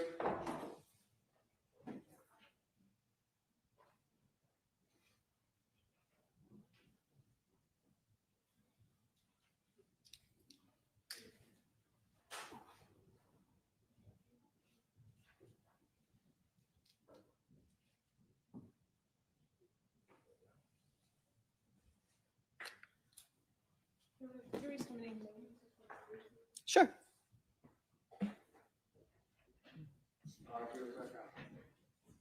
As a special agent, were you Bureau of Investment?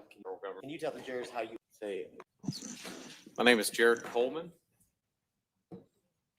Say good afternoon, Mr. Coleman. Afternoon. Can you tell the jurors how you are currently employed, sir? Yes, I'm currently employed with the United States federal government. And prior to your employment with the United States government, can you tell the jurors where did you work? Yes, I was employed with the Georgia Bureau of Investigation as a special agent. And can you tell the jurors how long were you employed with the GBI or the Georgia Bureau of Investigation as a special agent with that division? Yes, sir. So I started my employment in April of 2015 and continued with the GBI until August of 2023. And while being employed or working with the GBI, can you tell the jurors a little bit about your roles and responsibilities at the GBI as a special agent? Yeah, so started out my career as a field agent, working homicides, public corruption, those types of cases that our Region 2 field office, which is down in Columbus, covering 13 counties. I did a short stint investigating drug crimes at our West Metro Drug Task Force over in Carrollton. And then I was selected and asked to help stand up the Governor's Gang Task Force for the GBI. Spent the majority of my career working gang crimes, gang nexus type investigations. And as part of your employment with the GBI as a special agent, can you tell the jurors a little bit about the training that you received as well as any special certifications in line with or in regards to your employment with the GBI? Yeah, so typical police training, we receive, rules of the road as far as like how to make arrests, criminal procedures, search warrants and affidavits. your typical basic law enforcement certification. And then in our GBI Academy, we go beyond that about how to process crime scenes, how to interpret evidence, how to conduct your interviews and interrogations, how to put together complex investigations, new investigative techniques that can be used and brought in a case. Specific to my experience, I also received specialized gang training, how to recognize gangs, how to understand if a offense is gang related or not, or if there's no type of nexus to a gang and whatnot. And tell the jurors, as you continue to be employed with the GBI, talk about the transition as it relates to the gang training, as well as the gang specific investigations that you did while a member with the Georgia Bureau of Investigation. Can you clarify what you're trying to ask there? So I guess you talked a little bit about at the beginning of your stint or your career with the GBI, you worked homicides and things of that nature. Can you tell the jurors when, at some point with GBI, did you become focused or specialized in the area of gangs and gangs throughout the state of Georgia? Okay, got it. Yeah. So about 2018 is really when I started focusing on organized crime, criminal street gang type investigations. It initially began with drug investigations, kind of how gangs work with narcotics trafficking and whatnot, and then kind of expanded, my specialty expanded more into like the sociological impact of gangs, how gangs get started from a socioeconomic perspective, and more of the, like the research side of things, and what are the drivers of gang crime, why does that happen between individuals, why do individuals join gangs and whatnot. So understanding more gangs as an organization than specifically just like, oh, they're trafficking drugs or they're engaging in just acts of violence, or answering the question of why that type of stuff is occurring. And in order to do that, finding, I guess, determining the why and the researching the background of gangs and organized crime, can you explain to the jurors the training and education that you received in order to do that type of research as in investigations?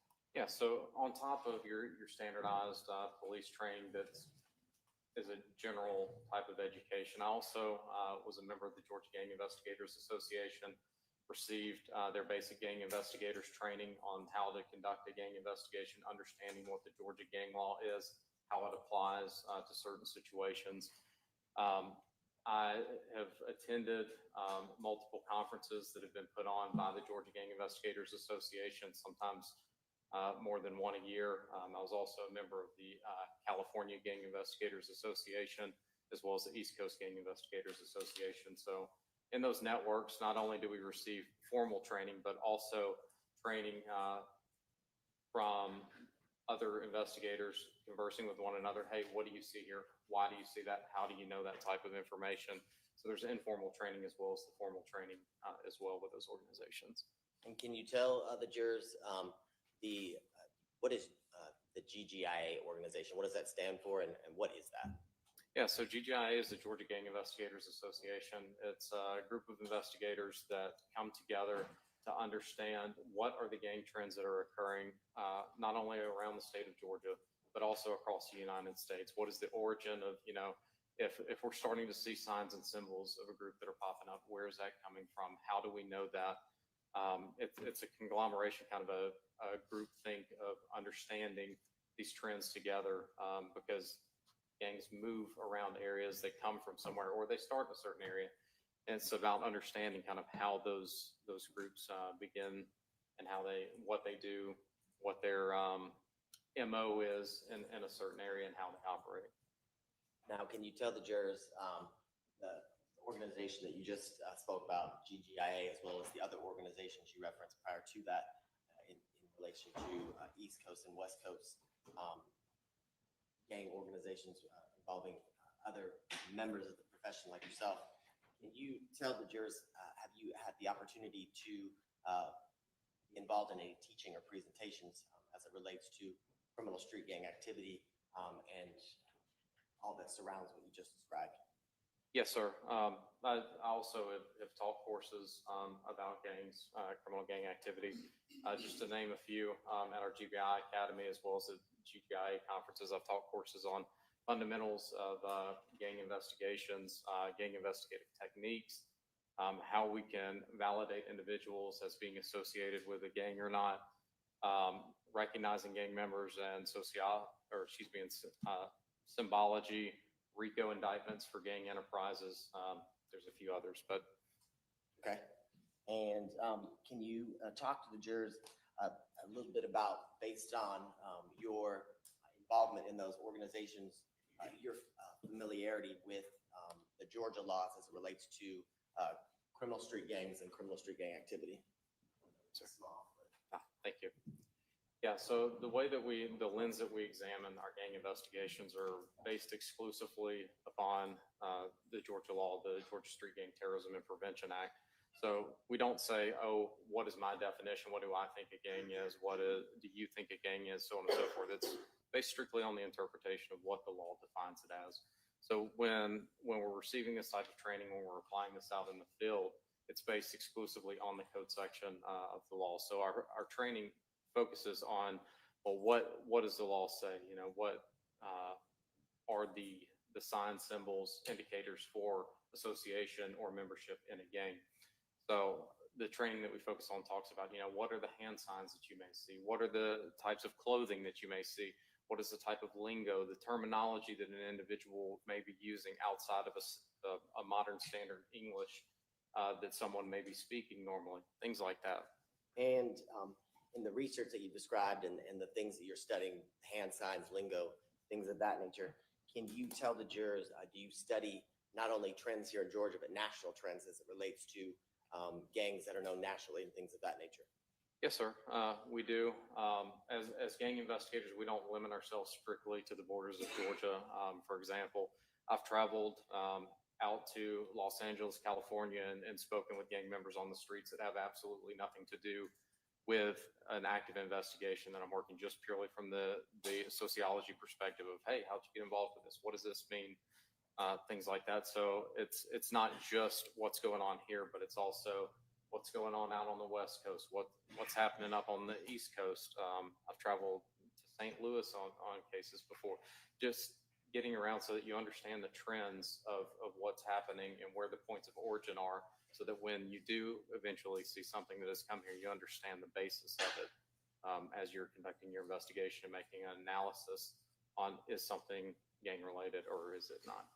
And along those lines, when you're conducting your investigations and doing an analysis, can you kind of give an estimate or explain to the jurors approximately how many gangs you've investigated over your number of years, starting in 2018, as it relates to gangs here in Georgia and nationally?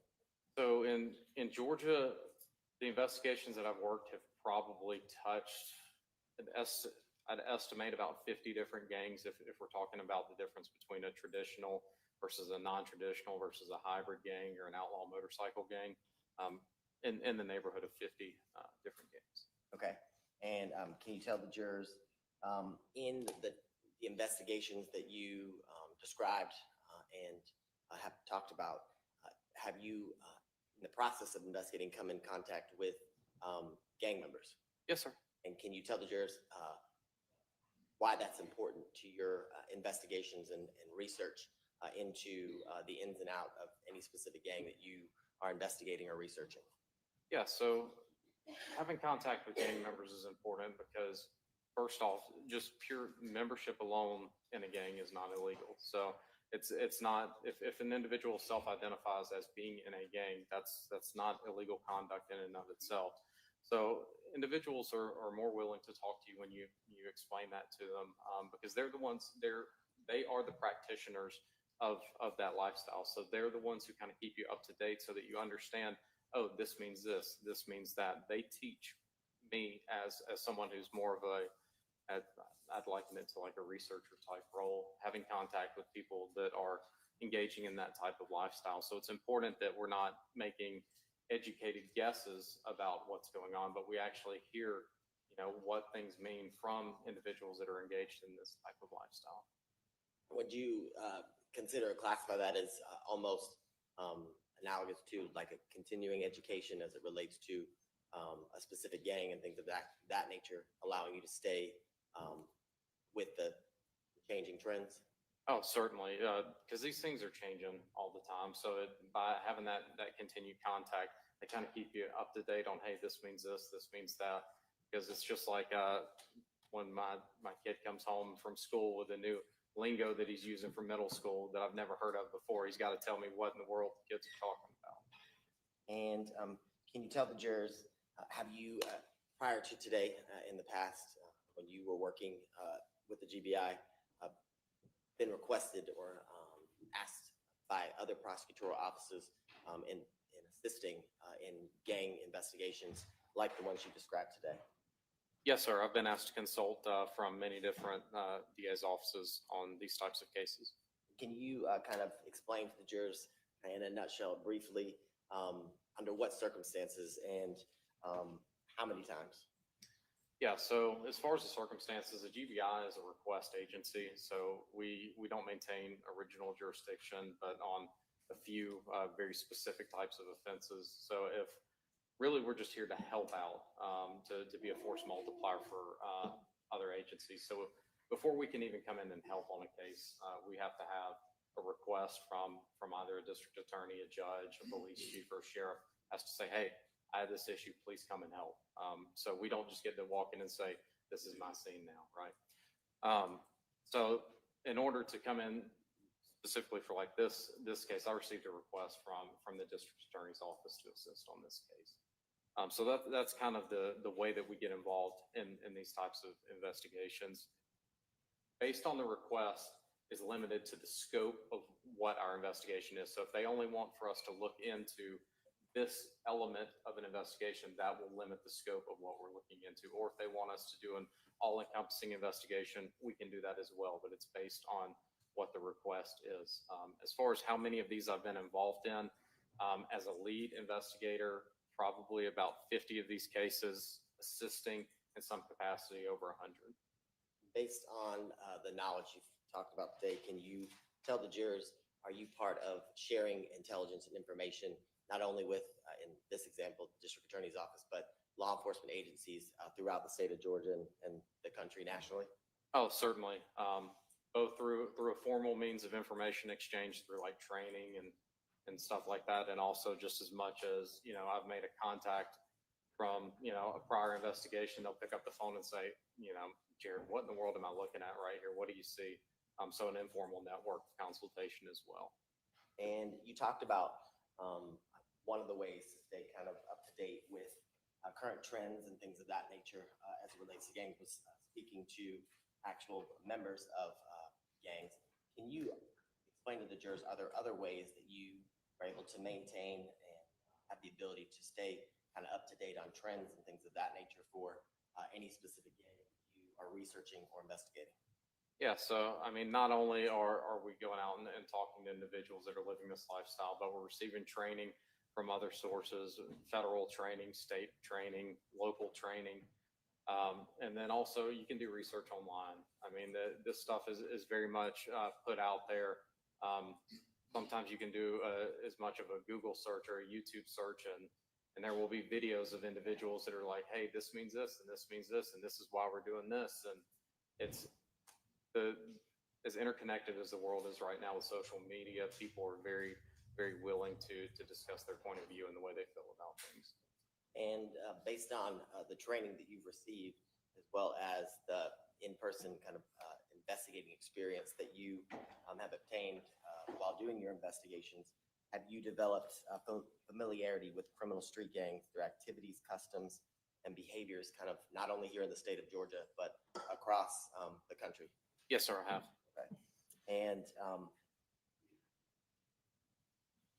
in that experience, or in your experience, can you tell the jurors, you also developed familiarity with the general accepted methods of general gang investigation and prosecution?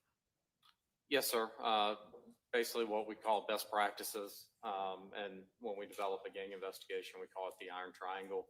It's basically satisfying the different elements of necessitating or substantiating a gang act violation. We basically look into who the person is, who the gang is, and then the offense being defined as criminal gang activity. And then we draw a connection between each one of those things. Is the person associated with the gang? Is the offense furthering the interests of the gang? And has the person committed the offense? And if all three of those things come together, then that's how we substantiate charging under the Georgia's Gang Act. Now, you mentioned this, but can you tell the jurors in a little more detail, when you use the term kind of best practices for gang investigation, what are you referring to and what does that mean in relation to what you do as a gang investigator?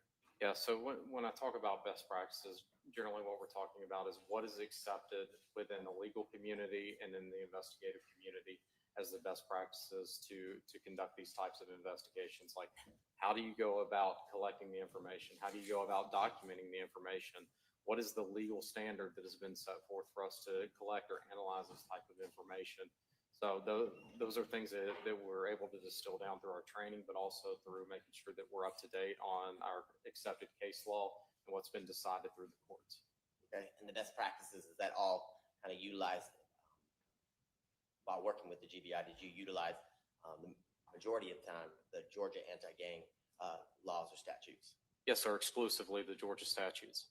And can you tell the jurors what is the impact of the uses of the Georgia anti-gang laws and legislation on criminal gang activity? So based on my experience in the jurisdictions where we have aggressive charging under the Gang Act, we see a statistical declination in gang crimes occurring in those jurisdictions. Now, the best practices that we're talking about, did you utilize those best practices as it relates to the investigation and analysis you did for this case? Yes, sir. And can you tell the jurors roughly, because or in an estimation, have the investigations that you have been involved in led to success or convictions under the anti-gang statutes and legislation here in Georgia? Your Honor, I'm going to object to that line of questioning. The success in other cases has nothing to do with this case. I have to give my success in other cases. I'd love to hear about each person's success, but I'll move forward. Okay. Can you? Ooh, low blow. Can you? I love them. Ooh, low blow. I'd love to hear about. I'd love to hear about each person's success, but I'll move forward. Okay. Can you? Ooh, low blow. Can you? I love them. I mean, I'd love to hear the joke too, but nobody will talk into their microphone, so it's kind of like, well, damn. Can you tell me, have you, in the investigations that you have done in the past, did you utilize the anti-gang statutes here in Georgia in conjunction with the best practices you described? Yes, sir. Okay. And is that something, in each investigation that you are requested your assistance is requested to be involved in, are those same practices utilized each time and the same methods in which you've described here today? Yes, sir. Okay. And in the times that you've been requested, your assistance was requested with the GBI as part of a gang investigation. Can you tell the jurors, did you testify before a jury as an expert like you're being requested today? Yes, sir, multiple times. And in each time, were you qualified as an expert or gang expert? Yes, sir. Okay. And was there, is it primarily only in, let's say, Fulton County jurisdiction, or was it throughout the state of Georgia? It's been throughout the state of Georgia and also federally. Okay. Your Honor, at this time, the state would tender formerly Special Agent Jared Coleman as a witness, or excuse me, as a expert in criminal street gangs, criminal gang activity, and criminal street gang investigations and prosecution. Any objection? In criminal street gangs, criminal street gang activity, and criminal street gang investigations and prosecution.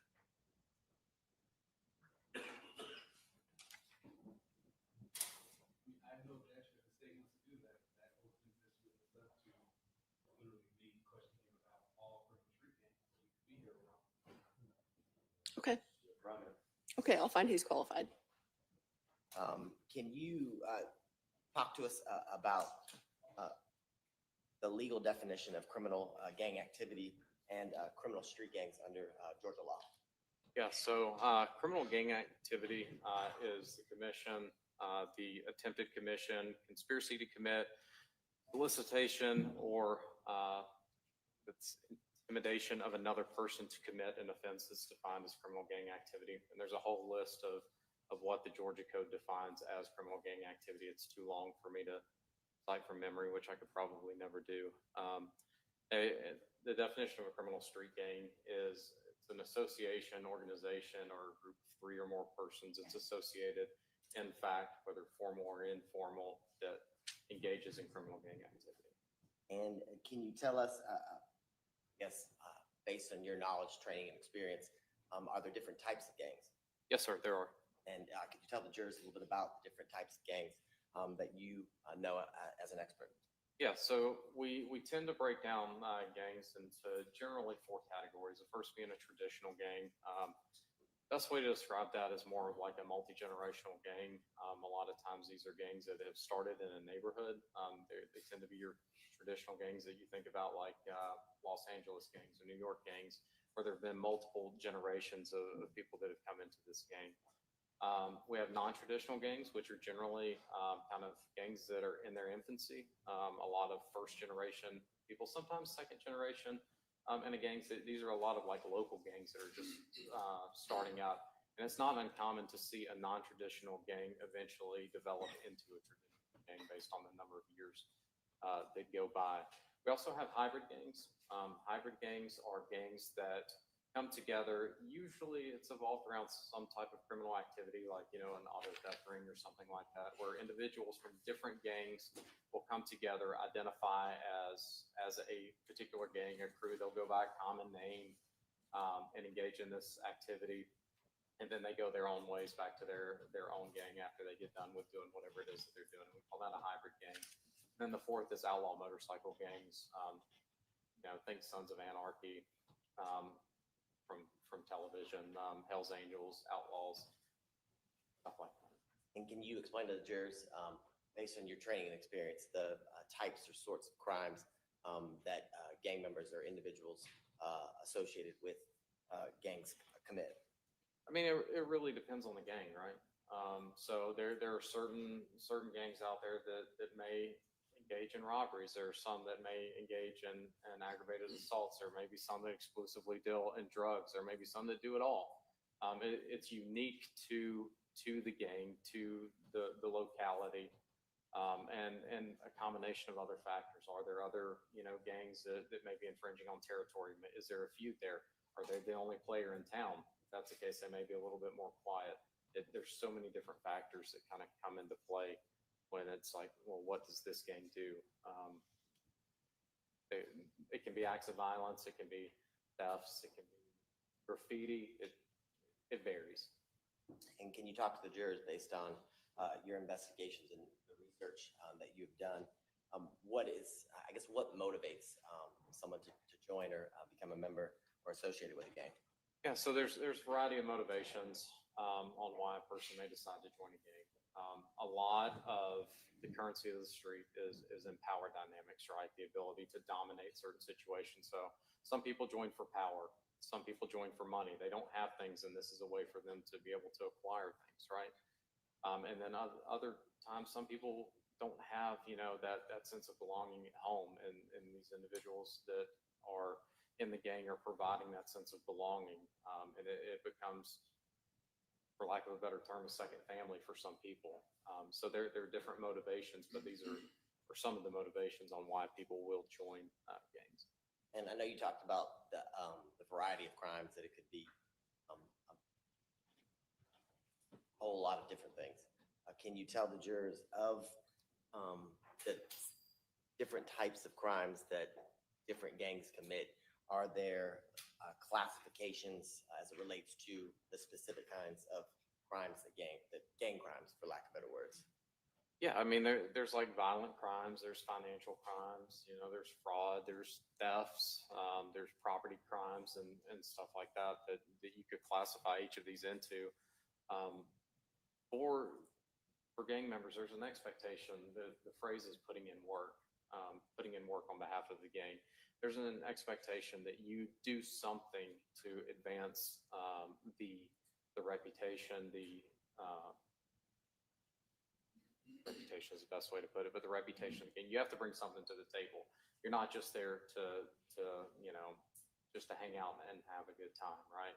So some people are good at engaging in acts of violence. Some people are maybe good at, bringing money in through fraud or stuff like that. It all depends on what the culture of that specific gang is and what the expectations are that are placed upon those members.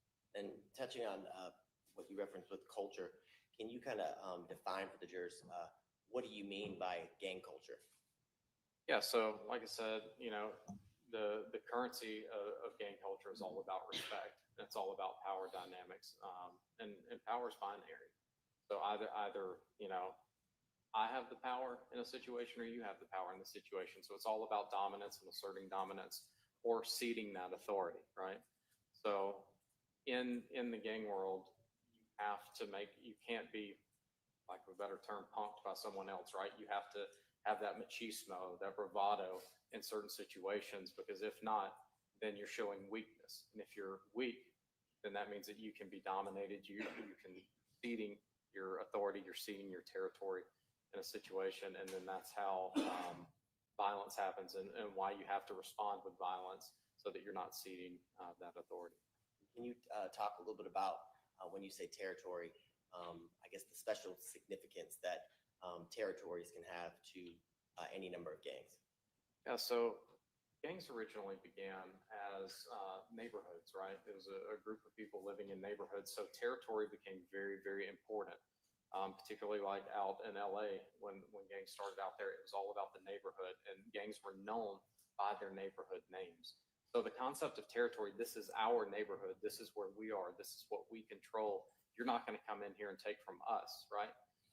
So the concept of territory and the ability to control land and a certain area has been a part of gang culture since gangs really began in earnest since the 1950s. And you've talked about kind of reputation and the importance of reputation within a gang and dominance, that a reputation outside of the gang, the importance of that. Can you tell the jurors, what does the term like love have to do with gang culture? So love is, the term is love, but really what it means is if you're showing love to a gang, it basically means that you are devoting yourself, you're demonstrating your loyalty to that gang, whether that be through spoken words, whether it be through some type of overt demonstration of loyalty to rep that gang, whether it be engaging in an act of violence against an opposition gang to show that, oh, my gang or the gang that I support is more dominant than that one. It means a lot of different things, but usually when you hear love, like insert gang name love, it means I am loyal to this. Can you tell jurors, what does it mean to claim any specific gang association or membership? Yeah, if you're claiming it, it means that you have been accepted as at minimum as an associate of that gang. Not necessarily a membership, but definitely an association. Because if you claim that you are associated with a gang and you're not, in the gang world, there are ramifications, oftentimes violent ramifications in response to what we call false flagging or falsely claiming to be associated with a gang. And within a gang, can you talk about, are there rules and regulations that specific gangs, their members abide by or use? Yeah, there's different rules and regulations. Some of these can be very mundane, like, hey, this is a dominant color that we wear. Oh, we, display things on this side of our body, mundane things like that. Then you get into things like there may be a rank system where, oh, this individual is known as an OG or an original gangster. This one has been in the gang even longer, so he's a double OG, an original gangster. But little stuff like that. And there are also kind of the unwritten rules to where like there's an expectation that is placed upon the members to engage in a certain type of conduct. So that like, if somebody tries to come up to you and punk you or approaches you and tries to assert their dominance over you, that you can't just take that laying down. So if a fellow gang member sees you not responding to that, then there are ramifications, and sometimes that can, and there are consequences that sometimes you may have to pay a fine to the gang, or sometimes you may have to get beat during the next gang meeting as repercussions for not doing what was expected. It depends, gang by gang, it depends, and there's different rules for different. Okay, and along those lines, can you tell the jurors, how do gangs identify themselves within the rules and regulations that you kind of just talked to and talk to the jury about? So there's different ways to identify yourself. It can be through the vernacular that you use.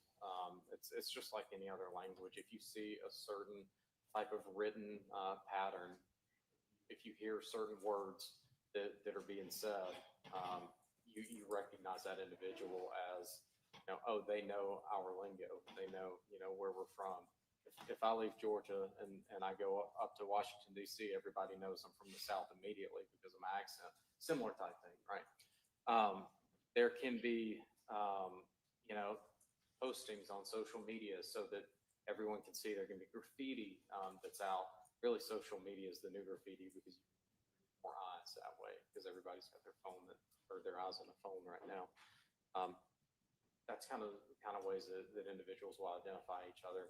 Sometimes it can be written down into what we call a book of knowledge, but generally speaking, books of knowledge are kind of something that was done. It's on its way out as far as gangs. They used to write everything down. Here's the rules, here's the rank structure. Now it tends to be more passed orally or through. And you touched on this a little bit as it relates to expectations and how everyone, for lack of better words, brings something to the table. Can you kind of talk to the jurors a little bit about the kinds of expectations that you have found and seen based on your research and investigations? With regards to? So, for example, you talked about loyalty. Are there other ways that, are there other expectations as it relates to gang members wearing different colors, things of that nature, that are, I guess, expected as a member or associate of a gang? Yeah, I mean, there's an expectation that you dress a certain way, that you carry yourself a certain way, that you either provide benefits to the gang, either financially or through protection or violence. Now, through your number of years of experience and training, can you tell the jurors specifically, are you familiar with the Blood Gang? I am. Can I interrupt you for 1 second? Nobody's done anything wrong, but I need to see the lawyers at the bench for just a second.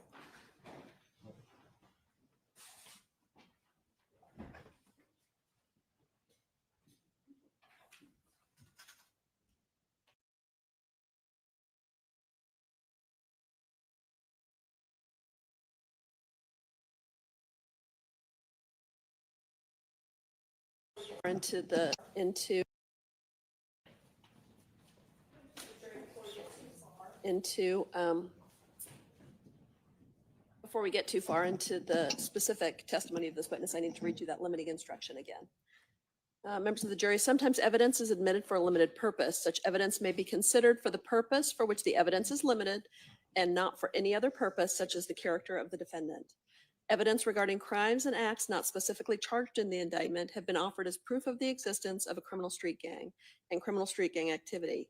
The commission of an enumerated offense by a defendant is not itself sufficient to prove the existence of a criminal street gang. You may consider this evidence only insofar as it may relate to the defendant who is named in the testimony pertaining to such acts and not as to others that are mentioned. And you are permitted to consider the evidence for its bearing on any issue to which you, the jury, deem it relevant. You may also hear testimony about legal acts committed by the defendant, alleged to have been committed by the defendant, that the state alleges show the defendant's intent to participate in criminal street gang activity or to prove the existence of a criminal street gang. Again, whether this information is sufficient to demonstrate the existence of a criminal street gang or the defendant's intent to participate in a criminal street gang is a matter solely for you to determine, and you may not consider this as evidence of general bad character of this defendant. Okay, go right ahead. Thank you, Judge. Now, before the judge read and instruction sheet just read, we talked about kind of the general overarching group, the Bloods. Can you tell the jurors within that, are there subgroups or subsets of the Bloods that are specific to any specific neighborhood or region or area? Oh, yes, sir. There's many different subsets of the Bloods. Can you tell the jurors specifically about your knowledge and the information that you have gained over the years about specifically the Piru blood subset or subgroup of the Bloods? Yeah, so Piru set of the Bloods, it's a West Coast blood set. If you're familiar with Los Angeles, there's kind of a neighborhood out to the east of Los Angeles called Compton. So the Pirus got started out in Compton. There's a very small street called Piru Street. When I went out there to go and see the street, I couldn't believe how small it was. But the Pirus claimed their name off of that neighborhood, off of Piru Street, right? There are different neighborhoods, different blocks that are claimed that are a part of the Pirus, and there's even subsets of the Piru set. So like you'll hear like Lime Street Pirus or Elm Street Pirus. A lot of these are based on the street names because it's like I talked about earlier with like these gangs started as neighborhood groups that came together to defend their neighborhood and their territory, right? So that's kind of where the name comes from with Pirus. Okay, and can you tell the jurors, you said that West Coast originating gang, can you talk about its movement throughout the country over to the East Coast, specifically here in Atlanta? Yeah, so the first set of Blood started out in Los Angeles. Originally, the Crips were the only gang that were out there as far as your predominant African-American gangs. The Bloods formed as a group in opposition to the Crips. The Crips were kind of coming out of their neighborhoods, victimizing the unassociated neighborhoods, and the Bloods formed in response to that, right?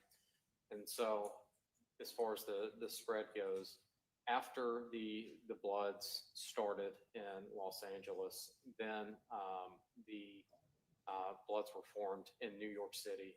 They came out of Rikers Island, and that's kind of where you get your East Coast Bloods that came out of. And then they spread into Chicago.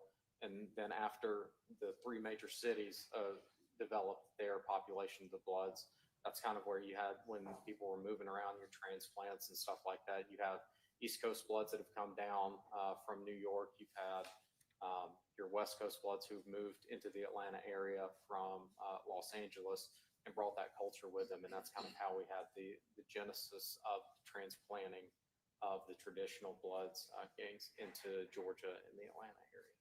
And can you talk about, I guess, the common color symbols, things of that nature as it relates to the Bloods, but specifically the Piru Bloods based on your training experience and knowledge? Yeah, so generally speaking, the Bloods represent the color red, generally speaking. And that comes because out of Centennial High School, their colors were red and white. And that's kind of where things started out in Los Angeles. Specific for the Pirus, they will use red a good bit, but they also use the color burgundy. And so sometimes you'll see a burgundy red that's mixed in, but it's generally speaking to show that, you know, the association of the Bloods umbrella, you will see red as the dominant color. Based on your investigations and your experience, can you talk about, I guess, the common crimes that you know that members of Piru Blood specifically are associated with or commit? Yeah, so the Piru Bloods, based on my investigation, are probably one of the more violent gangs that I've worked, particularly when it comes to gun crime, acts of violence, physical violence. They will sometimes dabble in the drug world, but it tends to be more about violence, gun trade, stuff of that nature, generally speaking. Okay. And can you, based on your investigations and your experience, explain to the jurors the importance of respect and authority and dominance, as you described previously, kind of generally, how that, the importance or how it's related to the Piru Blood gang? Yeah, so like I said, respect and power is the currency of the gang world, right?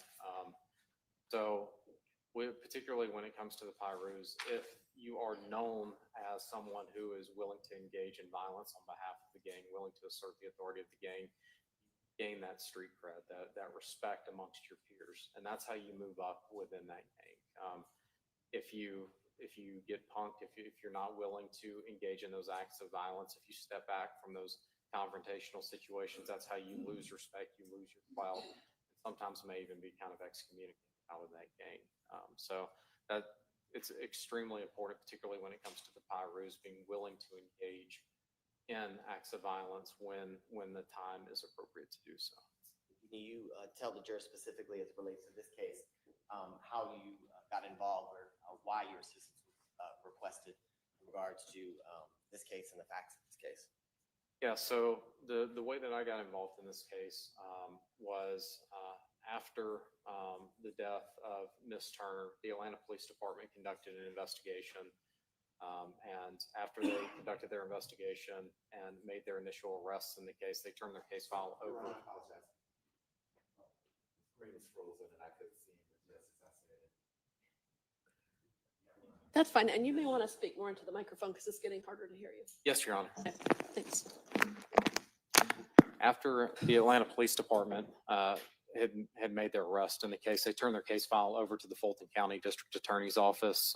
As they were conducting their review of the file, they noticed a possibility of some type of gang connection and submitted a request to the Georgia Bureau of Investigation for assistance in gathering and analyzing if there was a gang nexus to this shooting, and submitted a request, and I was assigned to conduct that investigation. And can you tell the jurors the things that you were provided or utilized in order to conduct a thorough investigation as it relates to this case and the facts from it? Yes, sir. So I was provided a copy of the Fulton County District Attorney's Office file. They had collected social media records for the defendant in this case. There was video footage that the Atlanta Police Department had collected from multiple locations. I believe one was like a video camera from a store, one was from a MARTA bus. Basically, the APD case file and the Fulton County DA's office case file is what was provided to me. Okay.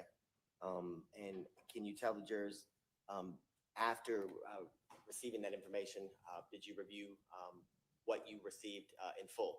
Yes, sir, I did. And based on your review of the materials or the files, did you then begin your own independent investigation using what you'd been provided? Yes, sir. Okay. And can you tell the jurors, as it relates to, I guess, the initial steps that you took, can you explain to the jurors, based on your review of materials, the relevance of the assistance you provided? Yeah, so earlier I talked about, how we conduct a gang investigation, the kind of three sides of the investigation, the person, the crime, and the gang, right? And so the investigation as it was provided to me had already conducted the investigation between the person and the crime. So my job was to look at, was there a connection between the person and a gang? And if there was a connection between the person and a gang, identify what that gang is. Is it a gang under the Georgia statute? And then determine if there is a nexus between the criminal act that occurred and does that benefit the gang in any way? Is it in furtherance of the gang's interests and activities? And I apologize, I should have asked a more articulate question. But as it relates to your involvement in setting kind of context as it relates to your investigation, this occurred in the summer of 2020, is that correct? Yes, sir, it did. And can you kind of explain to the jurors the events leading up to why we're here today for the murder of Ms. Turner, how that context of what was happening in the summer of 2020 played a role in your investigation? Okay. So kind of 10,000 foot view, the murder of George Floyd had just occurred up in Minneapolis. There were a number of riots that had occurred and unrest, particularly here in Atlanta. After that began to kind of die down, there was the shooting of Rayshard Brooks that occurred. down off of, I believe it's Metropolitan, but I'm not 100% sure. Where it happened at the Wendy's. The Wendy's was burned down. There was another riot that ensued after that. And then after that, there was a checkpoint that was established where a group of individuals took over that area, and then that's where this case happened. So that kind of paints the picture of the cascade of events that is like the 10,000-foot view of what happened, and then I get requested after APD conducts their investigation. You talked about the person and a specific person's involvement in the gang. As it relates to this case, can you kind of explain to the jurors the individuals you investigated and those individuals, the association, if you were able to determine any association with any specific gangs? Yes, sir. So I investigated 2 individuals from this incident, the first being Mr. Julian Conley, and the second individual being Mr. Jerion McKinney. I was able to identify that Mr. Conley was associated with the Elm Street Pyrus, which is a subset of the Bloods. It's a subset of the Pyrus, which is a set of the Bloods criminal street gang.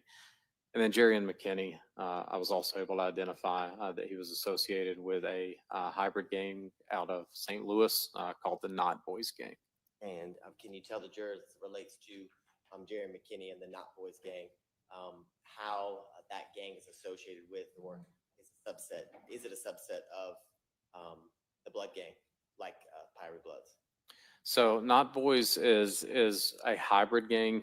It is a gang based out of St. Louis that is composed of members of other gangs. There are members of the Bloods who are a part of this hybrid gang, but it also has members from other gangs.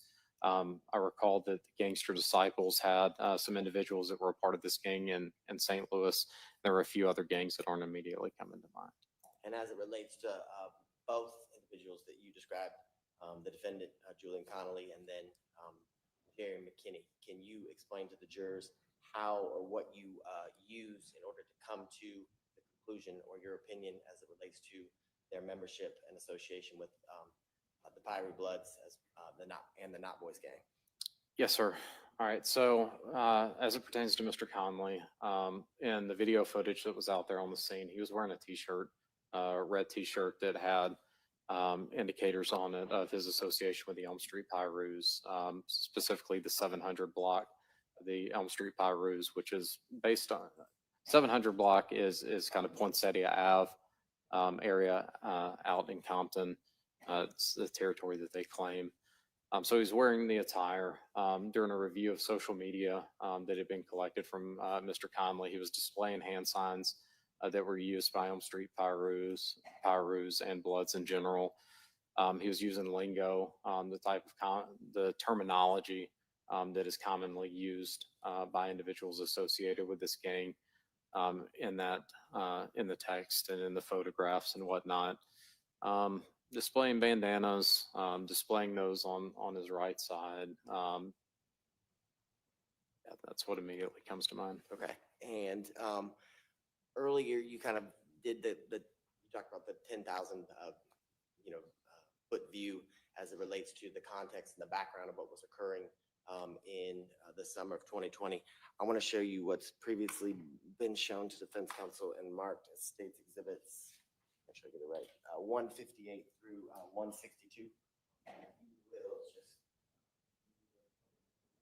Yes, sir. If you recognize states exhibit 158 through 162.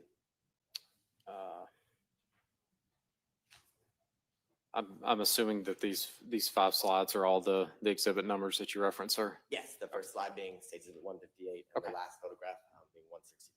Great. Yes, sir. I recognize these as images that I pulled from a video that was taken where the Wendy's was burned down at graffiti that was marked at that location. And then also there's an image of that was identified of Mr. Conley.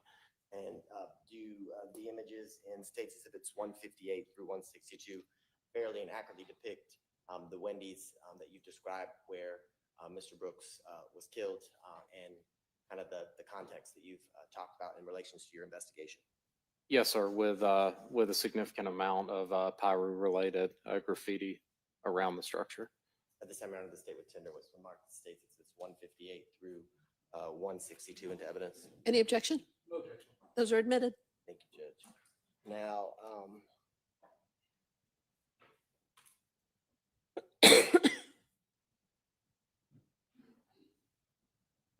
in a minute.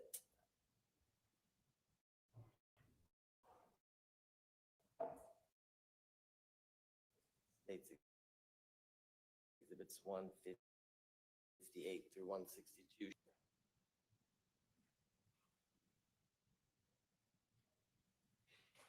All right, I want to start with State Exhibit 158. Can you explain to the jurors the significance as it relates to this photo, as well as the next series of photos, States Exhibit 159, 160, and 161? Yes, sir.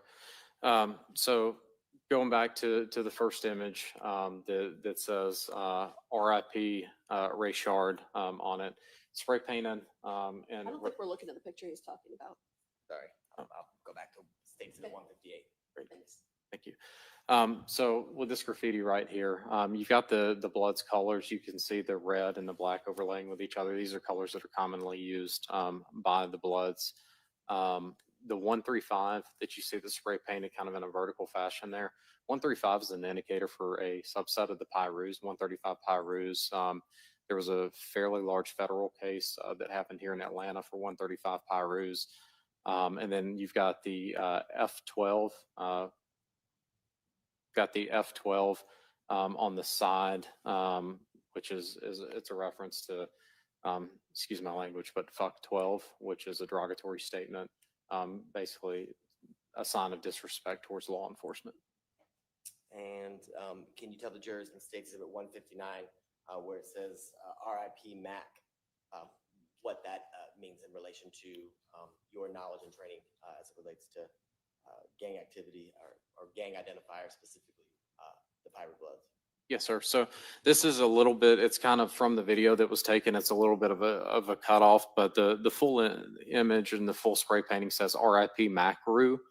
So Rayshard Brooks, there was an investigation that was done where Rayshard Brooks was identified, his street name was identified as Mac. So it was RIP, rest in peace, Mac, to Rayshard Brooks. And then in gang culture, adding Rue at the end of a name is how association with the Piru Bloods is generally demonstrated. So it is whoever did the spray painting here was saying, rest in peace, Rayshard Brooks, and then showing some type of kindred spirit with Rayshard Brooks, whether that is he was associated with the gang or the gang was claiming him as one of their own. Is that the Rue that you were referring to? Is that what we're seeing the rest of the RIP Mac Rue in States Exhibit 160? Yes, sir. And then lastly, you touched briefly on this, but as it relates to your investigation, what are we looking at here? And how did it help shape, I guess, the initial steps that you took in regards to your investigation, specifically to the Piru Bloods and Julian Conley? Yes, sir. So spray painted on the ground here, it's the word Piru with a heart over it. So Piru love. And putting everything together, we've got graffiti at this location that's saying, hey, loyalty to the Pyrus. We've got a mentioning of rest in peace, Rayshard Brooks, with an association to the Pyrus with the moniker, the Rue being at the end of the name there. And then the 135 that was spray painted up there with RIP Rayshard in the gang's colors led me to believe that maybe a Bloods link, probably some type of Piru group is who we need to be looking at, who is kind of taking over this area, asserting their authority by spray painting. Hey, here's our gang name, here's our gang colors, this is our area. And in the State Exhibit 162, you referenced the attire that you knew the person as Julian Conley to be wearing. Do you see that person in State Exhibit 162? Yes, sir, in the red shirt. And you said there's a significance as it relates to the number 700 on the back of his shirt. Can you explain to the jurors the significance as it relates to your investigation specifically and specifically to the defendant? Yes, sir. So wearing a shirt that explicitly has references to the gang is significant because it's a very, very public and outward-facing demonstration of association. It's like when you go to the Falcons and game and you wear a Falcons jersey. It's, hey, I'm a part of this. I'm a part of this group, right? Specific to this shirt, and there's other images that I've seen. The shirt says Elm Street on it, Elm Street Pyrus, a reference there. At the bottom of the shirt says Whoop with 700 in the middle of the Whoop. Whoop is commonly for Bloods. It's used as a call to the gang, like it's essentially like saying, "Hey, what's up, Whoop?" But as a sign of disrespect. So without getting too deep into it, South Central LA is commonly referred to as the rolling O's, right? So you got the 20s, 30s, 40s, 50s, all the way up to the hundreds as you work your way to the south. Traditionally, that is Crip territory, all right? So members of the Bloods do not like to use O's in their speak. So they will replace terminology with whatever their gang is to say, oh, we're better than them. We're not even going to use their letters or their numbers or whatnot. So in Whoop, Whoop is Blood terminology. You have the two O's in there, WHOOP. You take the two O's out and then you put your gang in there. So in this case, we have the 700 that is replacing that. So it still says Whoop, but the 700 is in there, which is asserting that, hey, here I am. I'm with the 700 block of the Elm Street Pyrus. Oriented to where on the photograph you referencing, can you circle the area that you see the 700 and the Whoop phrase that you just described is in States Exhibit 162? Yes, sir. The 700 is right here at the base of the T-shirt. Okay. Now, can you, I guess, explain to the jurors the methods and the factors that you specifically used in this case in regards to your opinion as it relates to Mr. Conley, or excuse me, Mr. Conley being a member of the Pyru Bloods? Yes, sir. So through reviewing the video footage, seeing him wearing the attire, engaged in conduct that was consistent with members and associates of the Bloods, and then a review of his social media with numerous indicators in the social media that demonstrate not only the association to the Bloods, but specifically the Elm Street Pyrus, I was able to make that determination. And as it relates to specifically what you reviewed on the video and the reports and the material that was provided to you by the District Attorney's Office as well as the Atlanta Police Department, can you tell the jurors, do you have an opinion as to whether the defendant's actions in this case and what you know about it are consistent with the expectations of what you've described for the Pyru Bloods? Yes, sir. They're consistent with that behavior of the gang, of members of the gang. Can you tell the jurors how you came to that conclusion and why? Yep. All right. So based on the graffiti that you see at the Wendy's, there is a perception of that law enforcement is responsible, has disrespected the gang or someone that they are claiming some type of association with Mr. Brooks, right? So by shutting down that area, refusing to allow law enforcement in, taking over that territory, that is asserting themselves and saying, we will not take this type of conduct against individuals that we believe this should not have happened to. That is consistent with those power dynamics.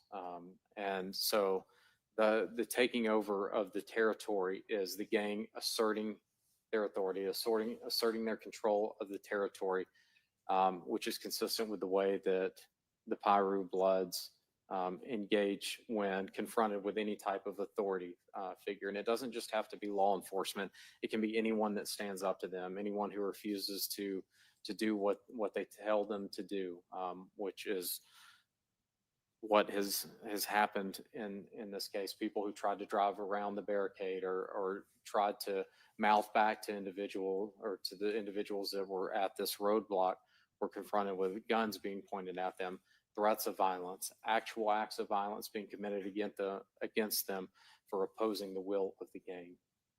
And you referenced in coming to your conclusion, and as part of what was provided to you by the law law enforcement agencies you were working in conjunction with, reviewing the defendant's Instagram or social media?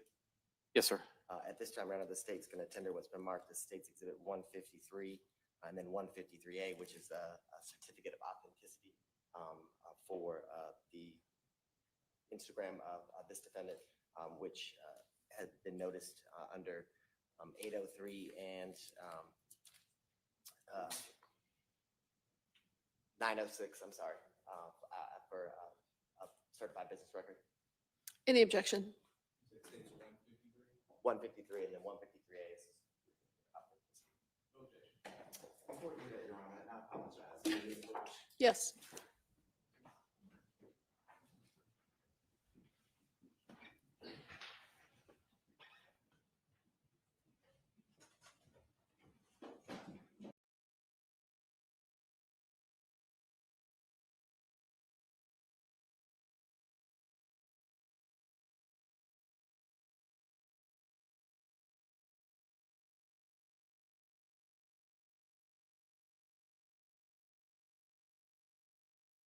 An opportunity to review.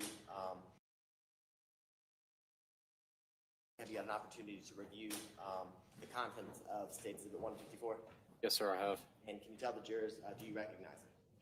Yes, sir, I do recognize it. And how do you recognize it and what is it? It's the expert witness gang investigative report that I wrote. And your prior review of that document and the pages contained within it, did it fairly and accurately, is it a fair and accurate copy of the actual report that you did as it relates to your opinions and conclusions for this case? Yes, sir. This time around, the state would tender what's been marked as State's Exhibit 154 into evidence. Any objection?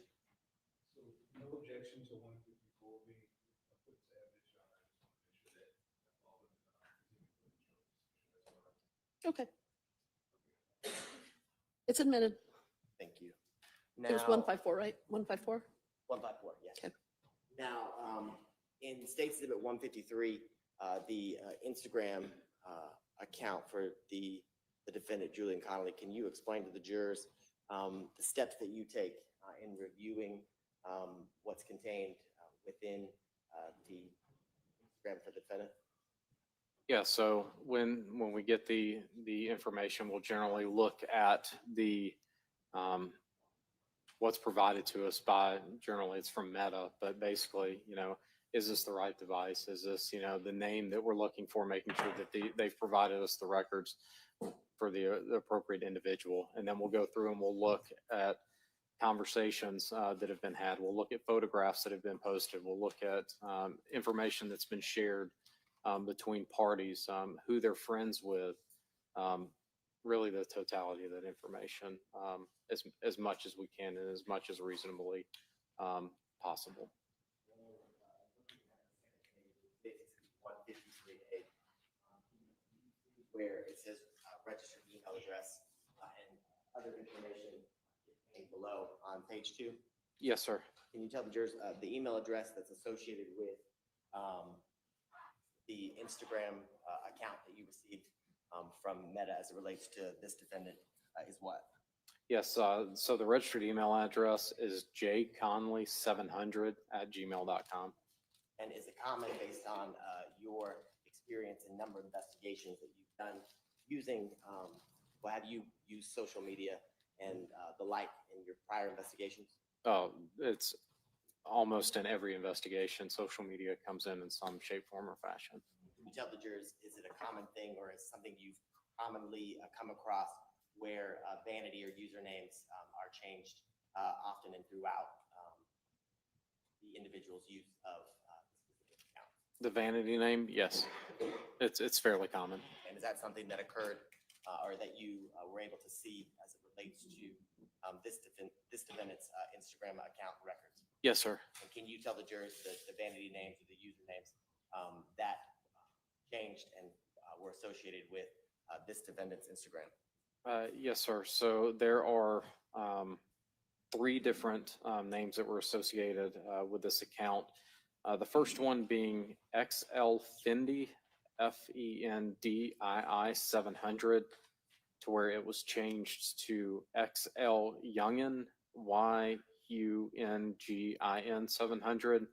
And then it was subsequently changed to Young and Looney, Young Looney, YUNGLOONEY with an underscore.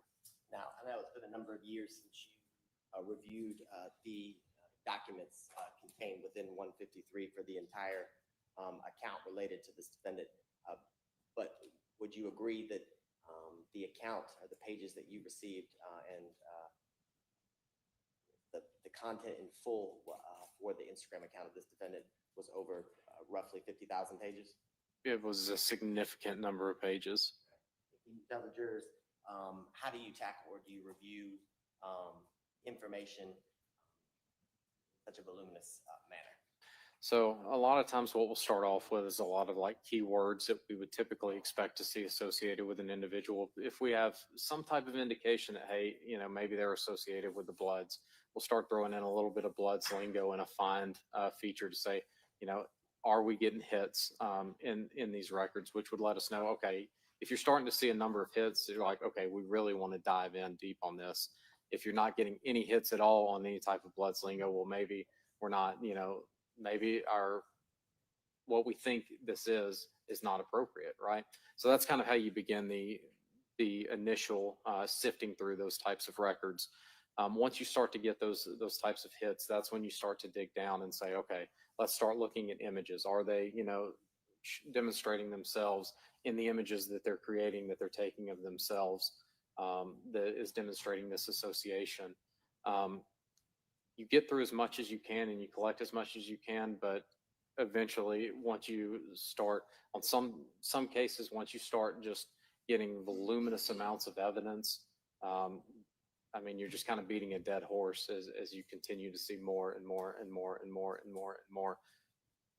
If you see the association is there. Okay, and I want to talk specifically about some of the images that you located and the messages and things of that nature you located within the Instagram account. Were there times, I guess, when coming to your conclusion or your opinions, are you only looking for things that this defendant posted himself, or are things that he shared that other people said in regards to specifically here the Pyru Bloods relevant to your investigation and the conclusions that you come to about this defendant's membership in the Pyru Bloods? Yeah, you're looking for both. Not only, what the individual is posting about themselves, but also what they're, sharing and getting their reaction from, because that shows, if I'm sharing things and I'm getting reactions from that, and I'm getting reactions from other individuals who are demonstrating solidarity, that's showing that demonstration of the loyalty to the gang. So that's important to see just as much as what the personal demonstration is. Okay. And is it, for lack of better words, is it kind of like advertising? Yeah. Okay. And there should be an image from State Exhibit 153.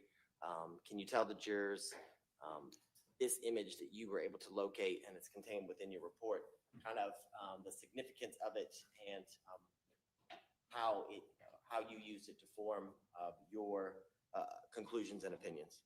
Yeah, so the top line that you're able to see on the image, when I find out who you are, I swear on Elm Street Pyru. So that's like saying I swear on God, I swear on my mother. The poster in this case is swearing on the reputation of the gang, specifically spelling out the name of the gang, Elm Street Pyrus. Okay, and we'd be here all day. My next question would be: did you find a series of posts like this as it relates to Pyru Bloods and this defendant's not only posting but advertising or sharing other people's membership? There were a number of posts, yes, sir. So as it relates to the next image contained in State Exhibit 153, can you explain to the jurors the significance of this image and how it formed your opinion as it relates to this defendant's association and membership with the Pyru Bloods? Yes, so you've got the numbers going brazy right now. So you've got the C, Crips is spelled with a C as a sign of disrespect. To the Crips, you replace the C with a B. So instead of going crazy, we're going brazy. So you got the lingo up there. You've got the images of the wearing of the red, the name, the XL Fendi, the display of firearms. So it means, hey, look, I'm dangerous. I've got a gun. All of those things kind of put together. And I want to skip to this next image. Do you see on the next image where this defendant has commented on a live video and taken a screenshot? Yes, so it was from the XL Fendi account, which was associated with the defendant, and it says, "You a dumb, don't ever say that shit again. I'ma strip you myself on blood." So remember how I talked about the rolling O's?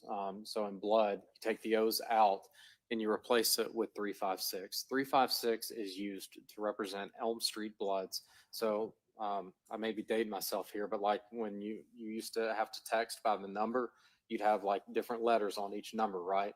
So ESP is 156 on the number pile. So that number is used to represent Elm Street Pyrus.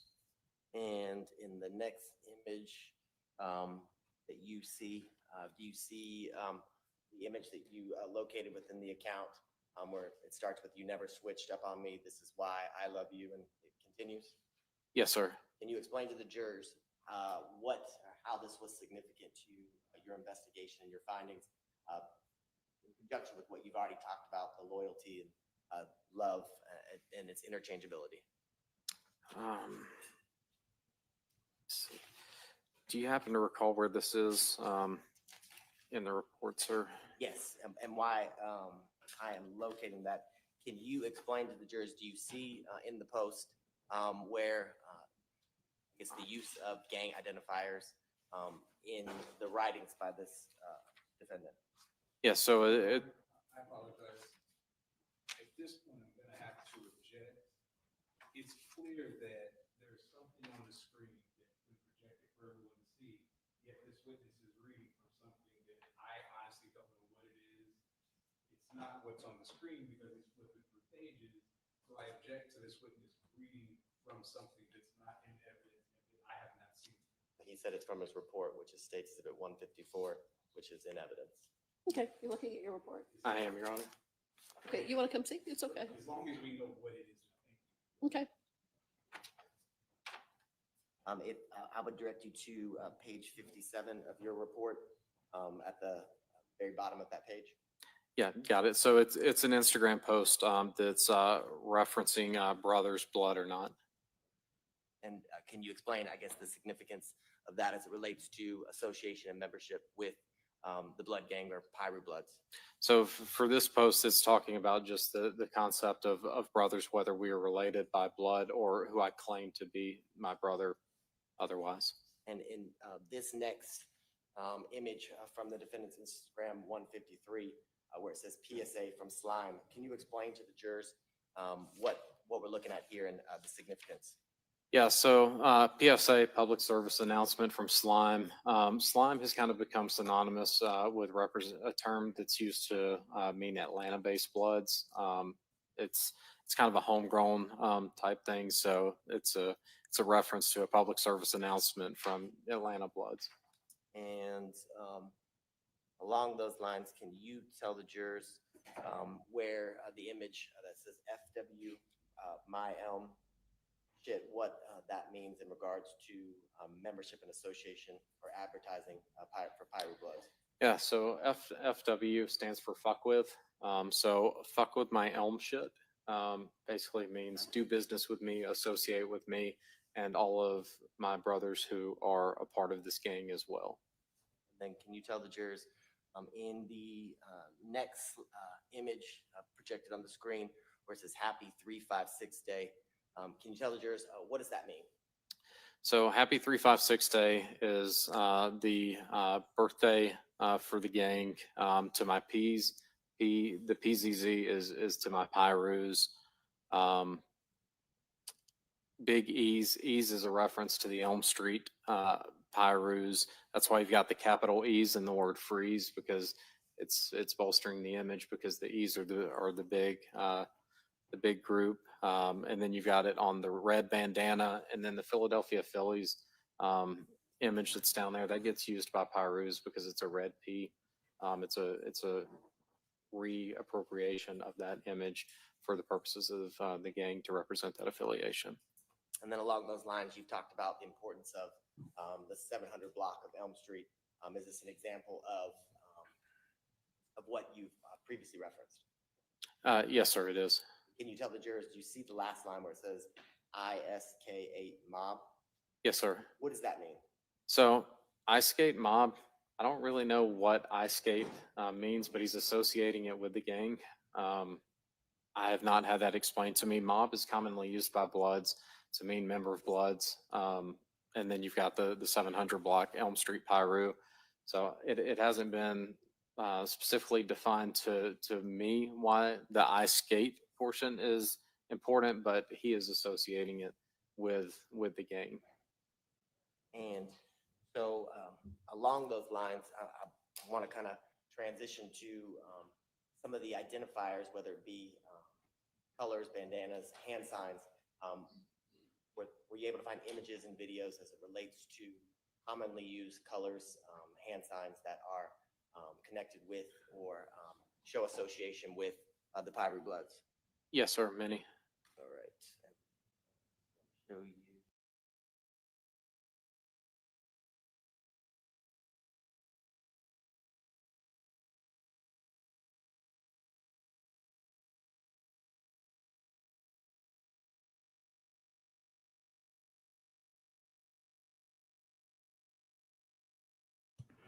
I'm like, did they cut it off? Or, I mean, it looks very well to be cut off, but yesterday it was cut off and then it came back.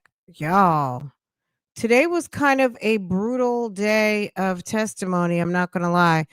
I mean, has it really been 5 hours? I guess it has. It went kind of fast, but it was superty duperty. I don't know. Did you guys find it to be interesting? Let me not inject my opinion too much. Let me think. Look, we're making it through. Their prosecution's almost finished with their case. They were supposed to be done yesterday. I don't know how they thought they were going to be done when they have a whole. You thought it was a lot more interesting. There was more variety. There were more scientific